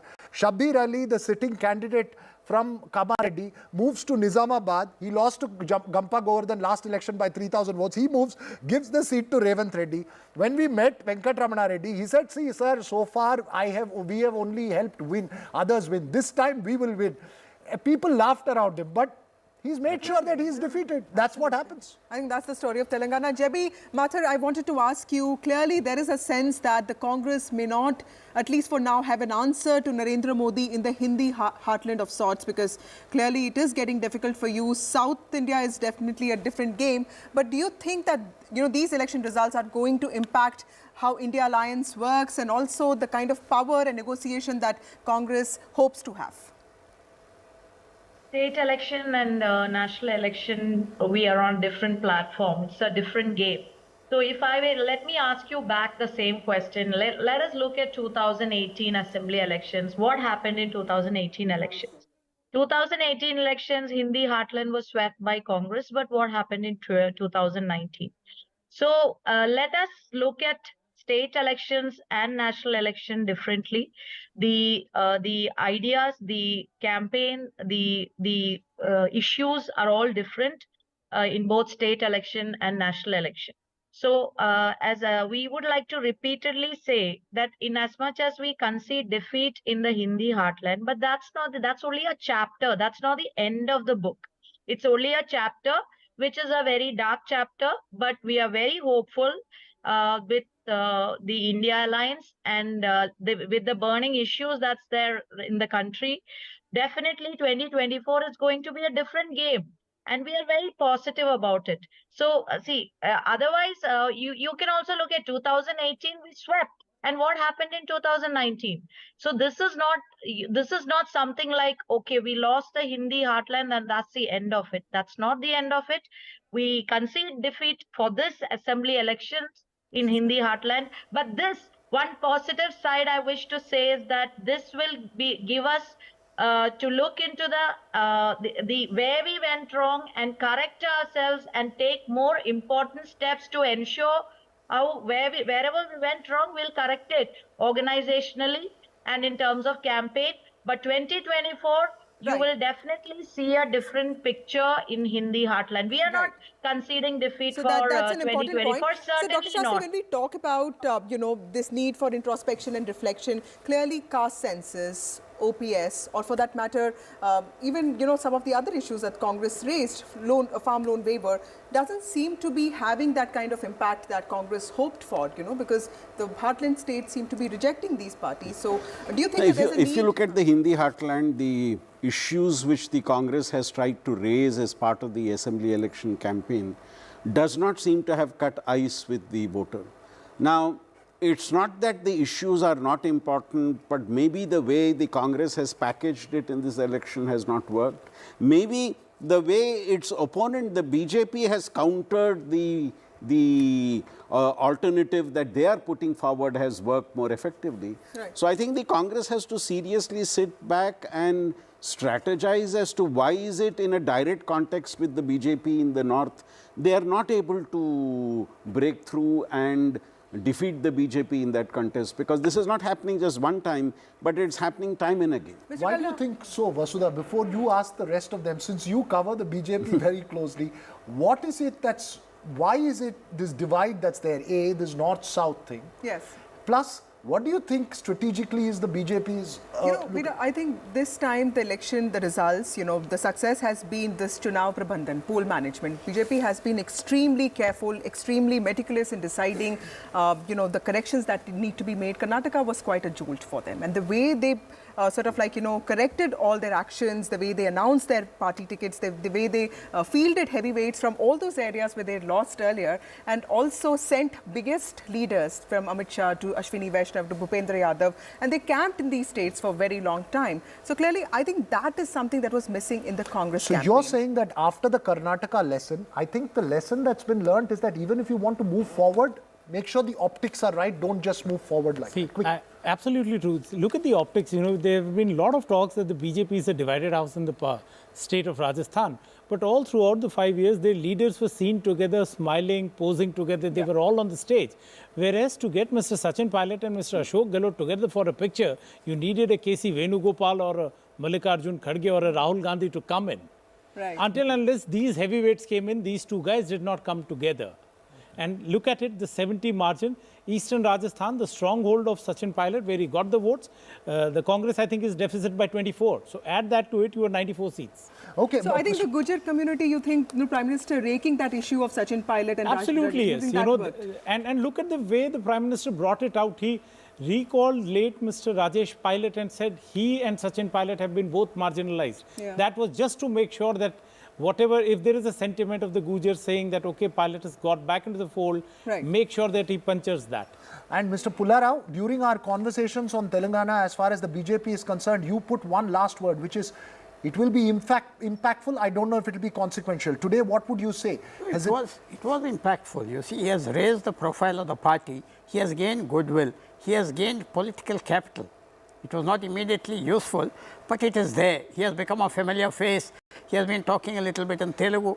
This BRS-BJP alliance, the accusation that the Congress said that the BRS is a B team of the BJP. In some way, there was a minority consolidation at some level in favor of the Congress. But do you see the BRS and BJP working together in Telangana as we head to the 2024 parliament? See, that's the very important question. Till the election, they were working together in Delhi. KCR and KCR's party and Congress party in parliament everywhere. Right. Now, if the Congress is going to face a meeting on December 6th, shows real political sense, they may reach out to the BRS. Will they reach out? You know, or will they not reach out? Okay. That is the question. It's up to the Congress party to reach out, not for BRS to approach. A small point. If you see after 2014, the BJP in state assembly elections has always done well when they are the one defeating the ruling party. And in a sense, in all these three states, the last election was lost by the BJP, including Madhya Pradesh. So in a sense, coming back after a defeat is something the BJP is great at. You know, Vasudha, why I'm asking that question is post-Karnataka, you had a BJP-JDS alliance. Is it possible? I don't know, because given the social demographic of Telangana, it may not be possible. But we can ask that to the BJP spokesperson there. Anuja, do you think, at least with regard to the South, the BJP may have to depend on allies, or do you think the Modi magic is going to work across the country when it comes to 2024? I think the things have been very evident in 2019 also. Modi ji has been elected with again a thumping majority. So 2024 will be an easy catch. Telangana, if somebody says that we lost, I'm sorry, we never lost anywhere in any state. Always our vote share has been increasing, and we have seen that the seats have been coming up. So we now from 1 to 9, we are again the same party which once in some time past we were having only 2 votes. Now we are a party of 400 votes, and we have an opposition on the other side. So I think we are the people who, if have made mistakes, we learn from our mistakes and we bring the whole people together, and we fight the election in consolidation with the public. So when the schemes and the policies are being brought up, they are being brought up in the connect, keeping the public in mind. And when we say Pradhan Sevak, our Prime Minister is a Pradhan Sevak, it is just not been said because he says because he's been doing it for them, and it is doing it for his country first. In terms of vote shares as well, the BJP has improved in Telangana, point taken, but let's focus on Rajasthan at the moment. I believe we can play out pictures of Ashok Gehlot tendering his resignation. Vasudha, Ashok Gehlot is also a personality until this morning to have reckoned with for any political party. What's next? I think we should focus on what's next as far as the Congress is in Rajasthan, right? I mean, do we see a change of guard? Do we see the... You know, because a few Congress leaders... And Mr. Kalla, you know, Ashok Gehlot also had this chance to become the Congress president before Mr. Kharge, and he chose to be the chief minister. The state was very important to him. This whole fight with, Sachin Pilot did play out for many months. Now we are speaking about Vasundhara Raje, but tell us, what does this mean for Ashok Gehlot? Well, it means a lot for Mr. Gehlot, and you said that the Congress... missed out, I would say Mr. Gehlot missed out on being the Congress president, because that would have been a completely different situation. It would have helped the party as a lot. But with 70 MLAs and a lot of his people in that fray, he would now still want to be around in Rajasthan, because with the central leadership, the equation is not what it used to be earlier. After the September 25th revolt, there is not the same camaraderie that they both have. So Mr. Gehlot would now want to stay around in the state. It would be interesting to see, can the Congress government, can the Congress party get a young leader of opposition day after when all the MLAs meet? Right. That is going to be the big question, that can they now, at least in opposition, get the young ones or the young guard get a chance and lead it now onwards? That remains to be seen. Right. Abhilash Khandekar, there is this very interesting aspect of both Vasundhara Raje and Shivraj Singh Chouhan. When you think about both of them, you know, in some ways both of them were sidelined and the party was looking for a different set of leaders. But clearly Shivraj Singh Chouhan behaved very differently. You know, all 5 years he spent telling people of his state that he's very critical for the party, and to the party he kept telling them that he's very, very critical for the state. So explain to me, what is the future of Shivraj Singh Chouhan going to be now?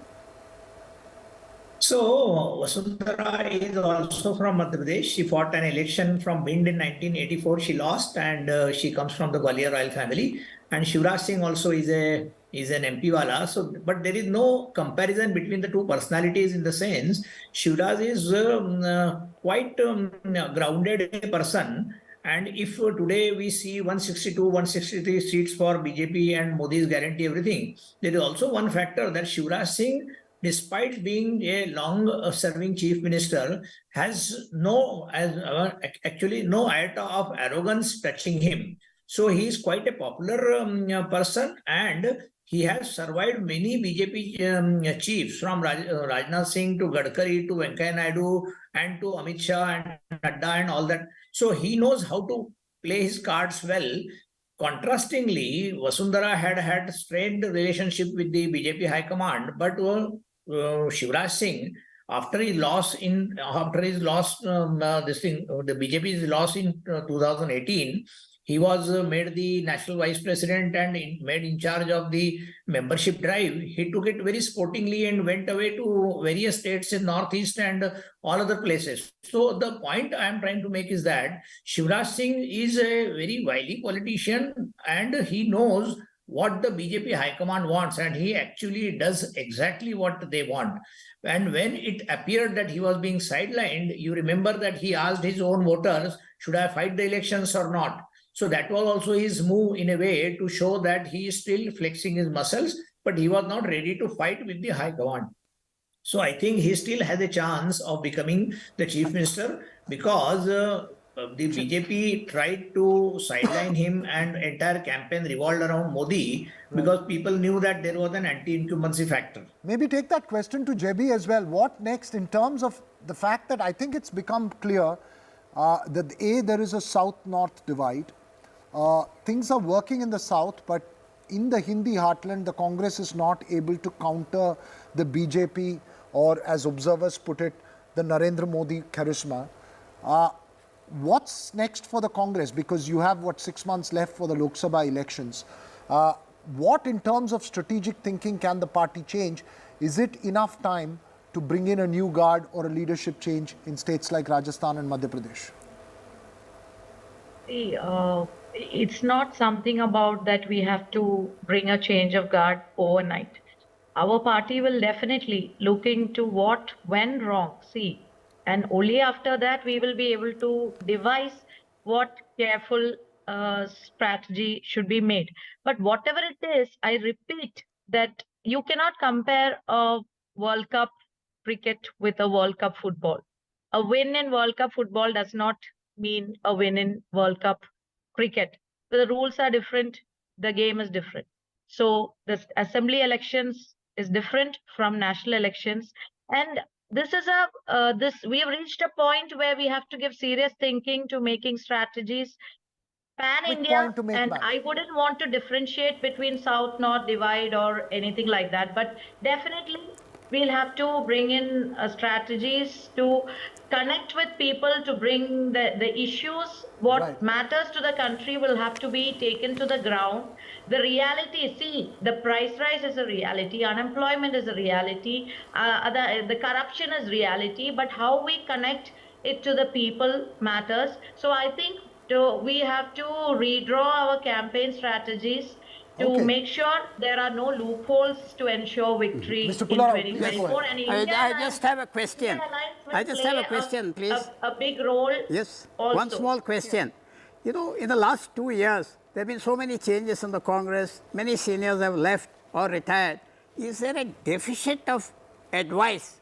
Is there a deficit of, people giving advice? The old seniors have all gone. Ahmed Patel, Anthony, Ghulam Nabi Azad, Sibal. Is there some deficit there that, most of them now are from the south? I'm not mentioning names, say the General Secretary, Congress President, others.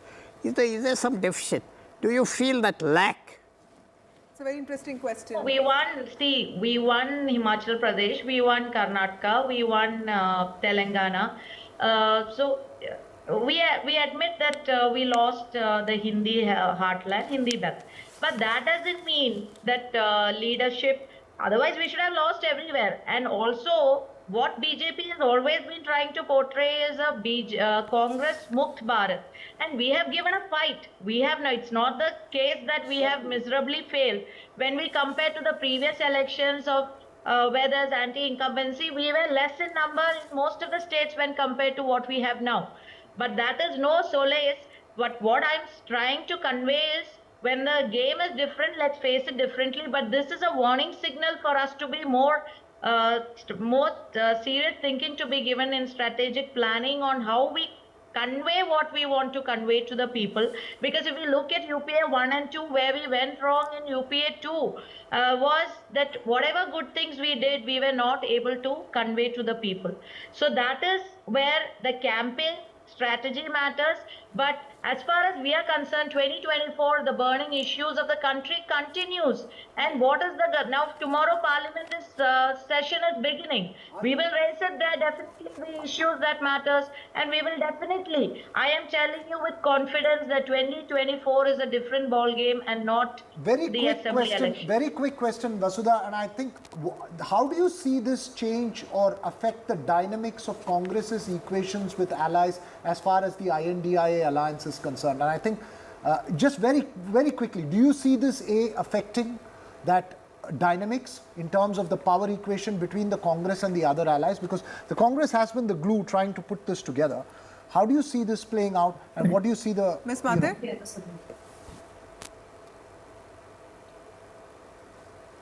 Is it to me? Yes.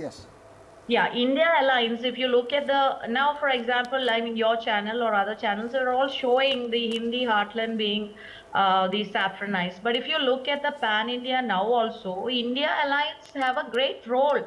The impact of India Alliance will definitely, they are coming together of so many parties and issues on one hand, and also the coming together of all the parties jointly for a mission which we have in common, is to bring down a government which we believe is definitely corrupt and definitely against the people, and definitely. So that alliance will definitely, along with a careful strategy on campaigning and taking these issues, the people will make the days brighter for 2024. And I am again saying this is only one chapter.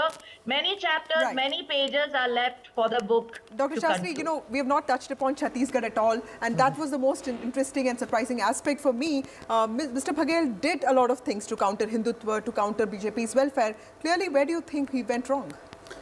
No, it's clear that you do have a vote shift in terms of possibly the tribal vote, something we have been discussing since morning. And the Sahu community is what I understand. Especially in that community, there is the shift of tribal vote.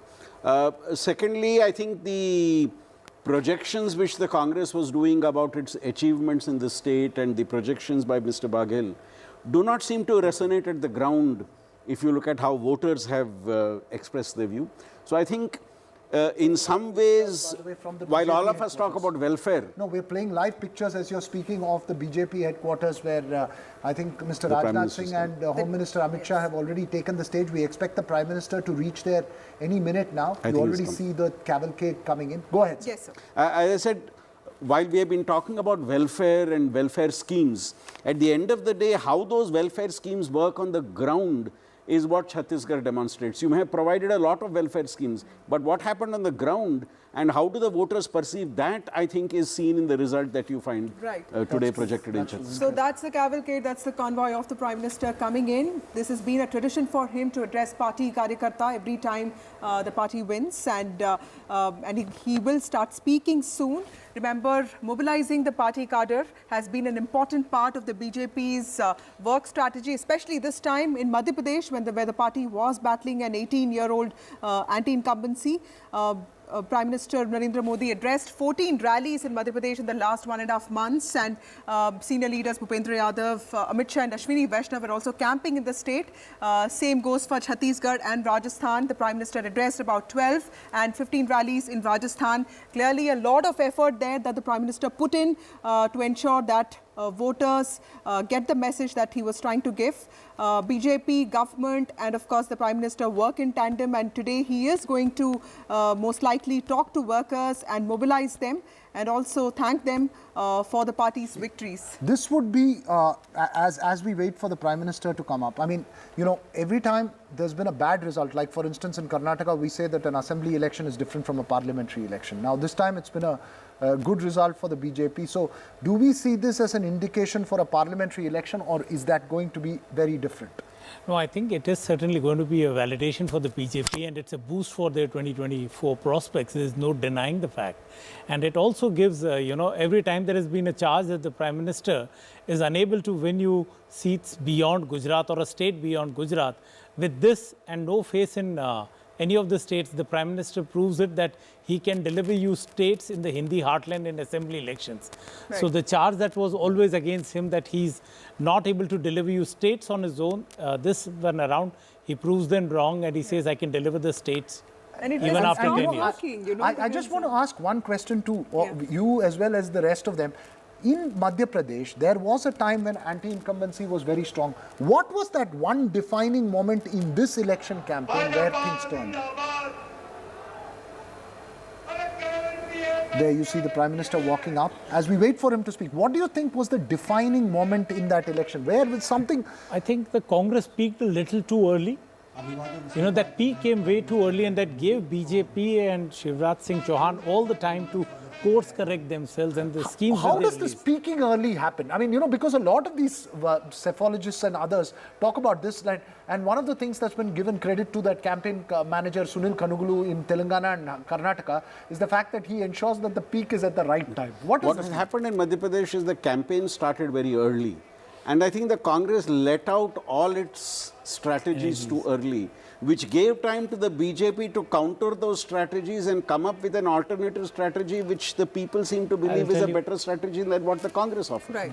And that's what here means speaking too early. Aside from giving things, the personality of the giver also is very important. KCR gave so many things. Gehlot gave so many things. And the most things were given by Baghel. And yet it failed. Right, yeah, absolutely. Shivraj Chouhan had a better personality. There you have it, the victory march of the Prime Minister there. It's a big day. I have a different point to make, Vasudha.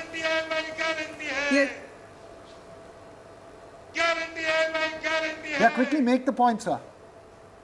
I was saying that when the anti-incumbency was strongly felt by the BJP High Command, they tried to dissuade the people, the voters and the leaders, and they confused the voters in such a manner that they fielded 7 heavyweights, and all of them, almost barring one, but that is Kulaste, everyone has won. And they, in a very, very intelligent move, they tried to cut the anti-incumbency perception in Madhya Pradesh that showed that if BJP wins, they will not make Shivraj Singh Chouhan Chief Minister, and they have got many others like Kailash Vijayvargiya, like Prahlad Patel, like Narendra Singh Tomar. So that was one move. And the second one is about the Ladli Behna, 1,250 rupees per month for 3 months, 4 months to large number of women. So these Prime are Minister two is going to things. speak now, so we'll have to wait. I must point out that Avinash, you and the Prime Minister seem to be wearing the same colour today. Good lords. You colour schemed with the Prime Minister. Wish I was. We Jodhpuris have a knack of it. Once Ashok Gehlot and Prime Minister wore the same kind of colour. So today I take the charge. So on the stage, Defence Minister Rajnath Singh, Home Minister Amit Shah, and of course Prime Minister Narendra Modi has arrived, and he's going to speak soon. And JP Nadda, the BJP President. Okay, sorry. So we now, so you've got Chhattisgarh, which is very clear. We are still working. I think tomorrow we'll focus on who's going to be Chief Minister, and I think that's the next decision he has to make. Who's going to be Chief Minister where? Obviously for the Congress as well. Any word you're picking up on when the CLP or the BJP legislative parties are going to meet, where they're going to meet? Because as Uma was pointing out, there is something going on at Taj Krishna. The process is that every MLA will go back to his constituency, his or her constituency, to pick up their from the returning officer the certificate. So what I understand is today is a day of celebration. We'll get to know all of that tomorrow. Okay. It's been a day of emphatic victory. But Mr. Kala, tell me something. How do you see, this one thing that you talked about is very interesting. When Bihar 2015 happened, we felt that the Modi factor did not work in Bihar because the Mahagathbandhan won. And then, of course, even recently, Himachal happened where the Congress won. But clearly, Modi magic seems to be working in states irrespective of anything that Congress promises. What is it? What is it that... See, I'll tell you, I'm saying that the BJP will take the credit that the Prime Minister led. And for Rajasthan, yes, I've always maintained that they would want a faceless election in Rajasthan because we are a pendulum state. More reasons of BJP coming is because of the pendulum state, and as I mentioned, and Mr. Shastri also pointed it out, they gave out their schemes way too early. Right. That gave the BJP a chance to match them scheme by scheme, and then they unleashed Hindutva. Right. So Hindutva was the core which was adding on to every scheme that the Congress matched. But there's also another point, and I don't know if this works, and I've noticed this, and this actually was told to me by Jayalalitha in Tamil Nadu. And she had said that, look, when you give,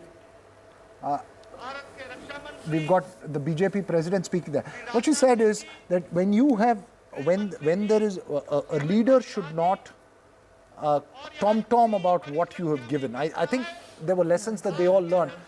And also, you know, you might like to think, was there too much interference from Delhi in the Congress issue? Was there too much interference? You know, giving ideas, pushing people in Madhya Pradesh, Rajasthan, and you know, they couldn't, and they left everything to Baghel. There was a lot of dissidents there. Let's cut in a bit to Mr. Nadda's speech there. नतीजे आए हैं तो भारतीय Janata party ने आदरणीय मोदी जी के नेतृत्व में एक बहुत बड़ी जीत हासिल की है, बहुत बड़ी जीत हासिल की है। ऐसे खुशगवार समय में मैं अपनी ओर से और आप सब लोगों की ओर से और लाखों करोड़ों कार्यकर्ता जो डिजिटल के माध्यम से और टेलीविजन के माध्यम से जुड़े हैं, उन सब की ओर से आदरणीय प्रधानमंत्री जी का इस कार्यक्रम में आने पर हार्दिक अभिनंदन करता हूं और स्वागत करता हूं।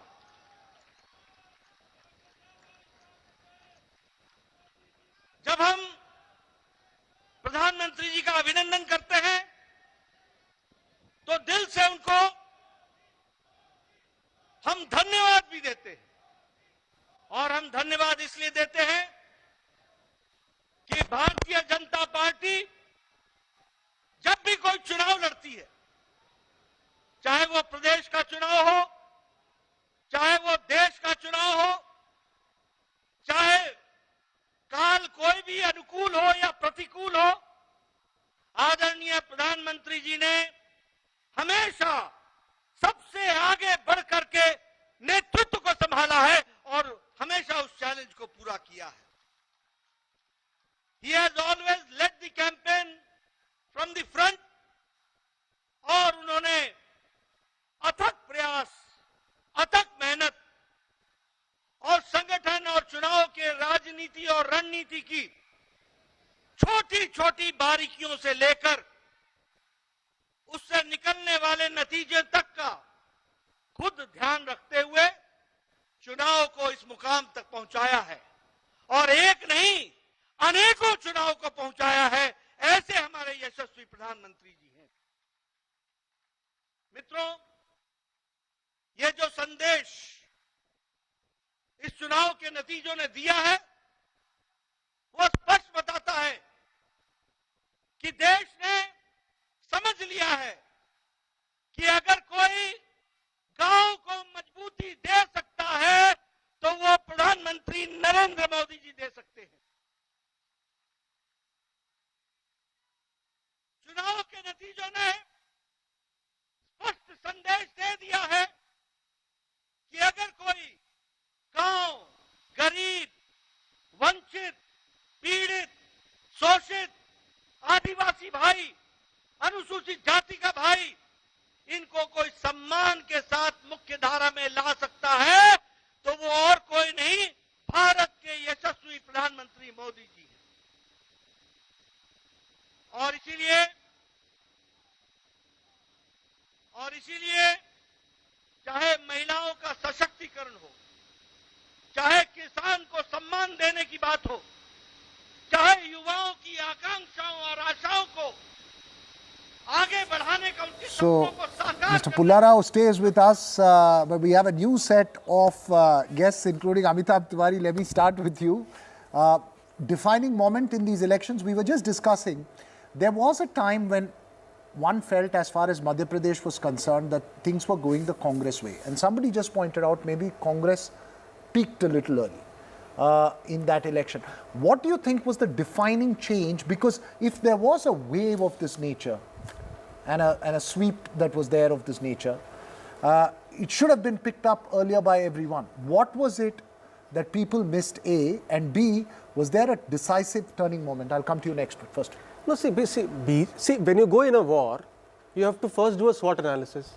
So BJP did a SWOT analysis and it found out that it is lagging behind and trailing. So it took measures to how to win this election. Number one, announce candidates early on seats which you lost last time. Even before the dates were announced, the party announced candidates in August, number one. Number two, there was a fatigue factor with respect to Shivraj Singh Chouhan's leadership, and it was real. Even amongst a section of BJP voters, there was a feeling that we need change. So the next step was that let's not announce Shivraj as the CM face. And the third factor was, of course, the overarching Modi factor, which led to the compensation or neutralizing the anti-incumbency against the local MLAs. So Congress party's promises were punctured in the sense, Congress party announced 1500 rupees for the women in April. In June, 1250 rupees were announced and started disbursing as well. And after that, the Congress party did not take any measures as a countermeasure. See, it's a game of chess. You have, आपने एक चाल चली, उन्होंने एक चाल चल दी, आपने को दोबारा कोई चाल नहीं चला. Congress party has won all elections which they have defeated BJP under combined leadership model, including Telangana. But in Madhya Pradesh, they have announced a presidential candidate. Why was it? Why was the reason? What?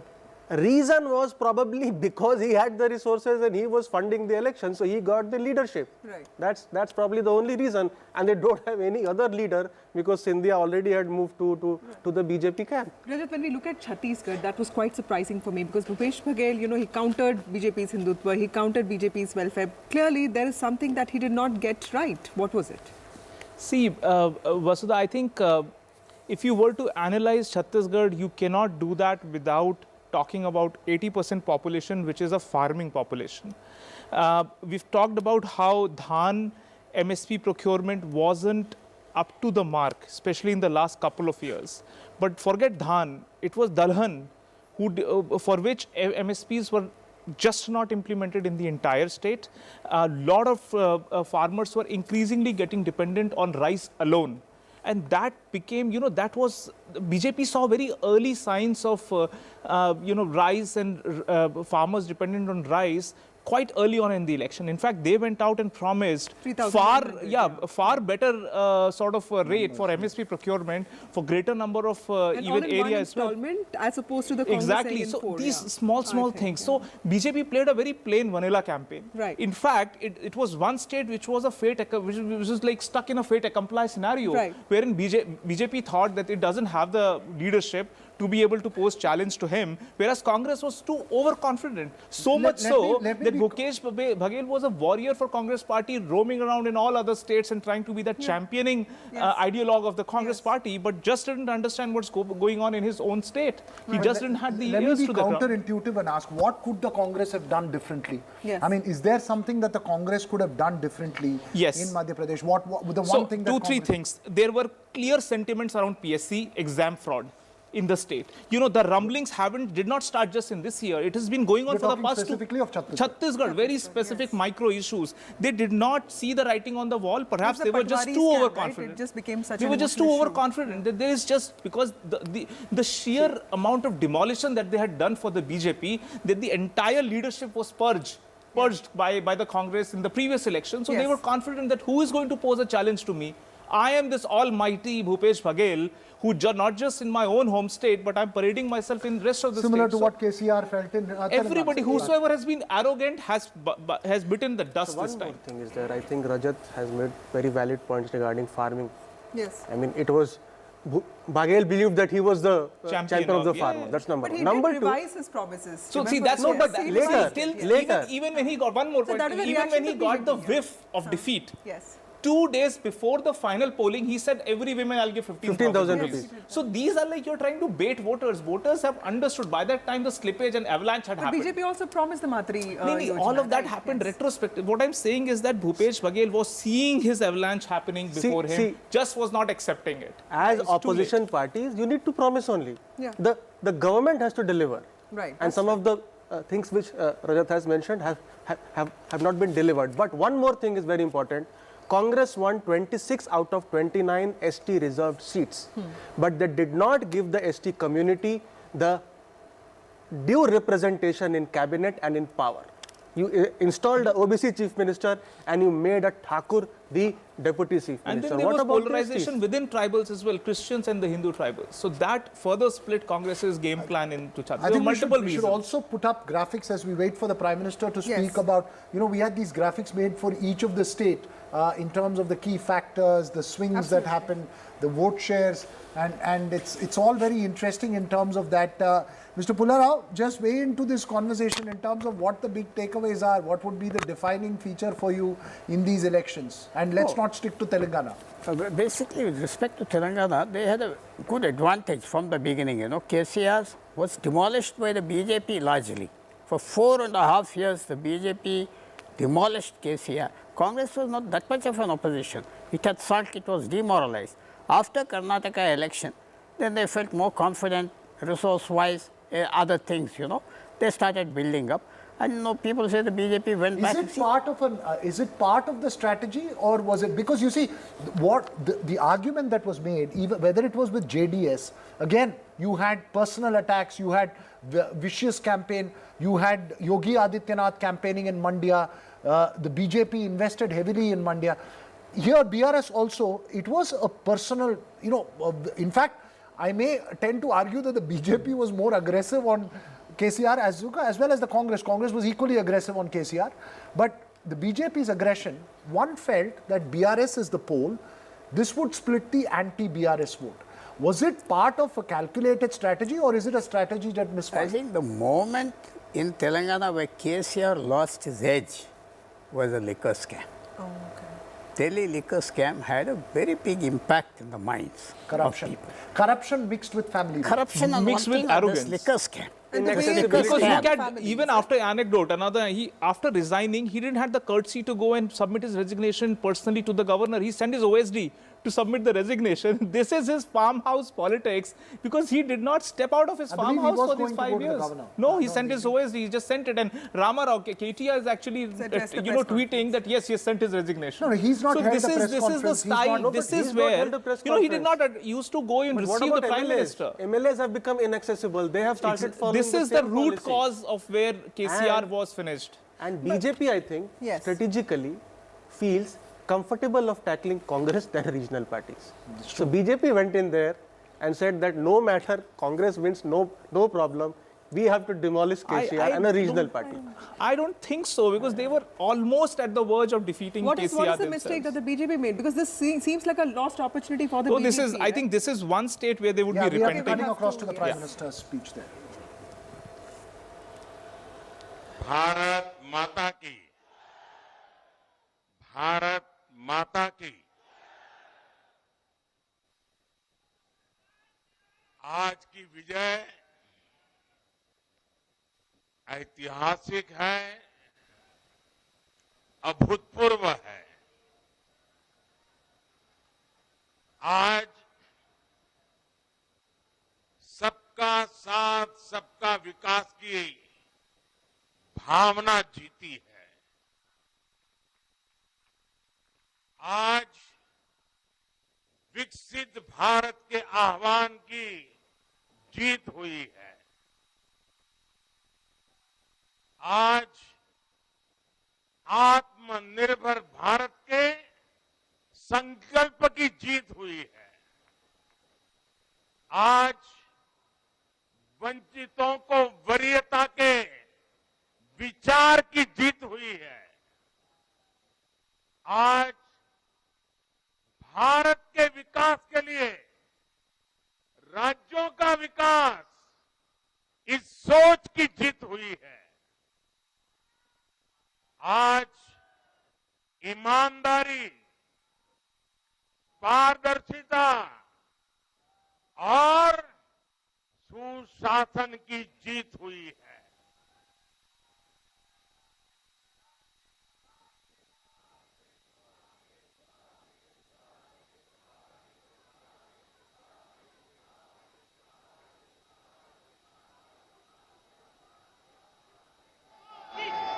मैं इस मंच से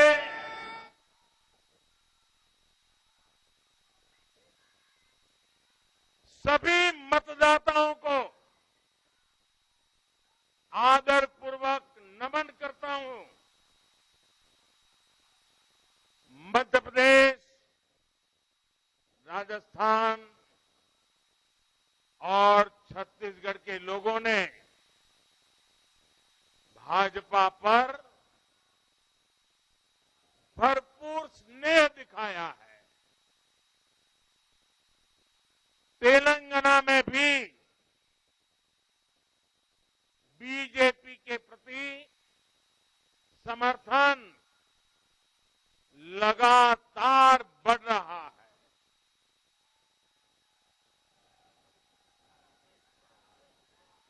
ये हम सभी का सौभाग्य है जब अपने परिवारजनों से इतना प्यार मिलता है, विश्वास मिलता है, तो मैं व्यक्तिगत रूप से अनुभव करता हूं कि मेरी जिम्मेदारी और अधिक बढ़ जाती है। आज भी मेरे मन में यही भाव है। मैं अपनी माताओं, बहनों, बेटियों के सामने, मैं अपने युवा साथियों के सामने,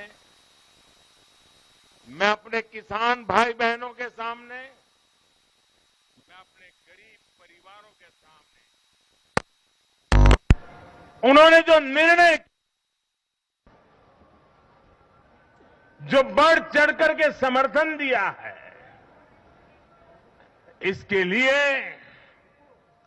मैं उनके सामने नतमस्तक हूं। इस चुनाव में देश को जातियों में बांटने की बहुत कोशिशें हुई, लेकिन मैं लगातार कह रहा था कि मेरे लिए देश में 4 जातियां ही सबसे बड़ी जातियां हैं।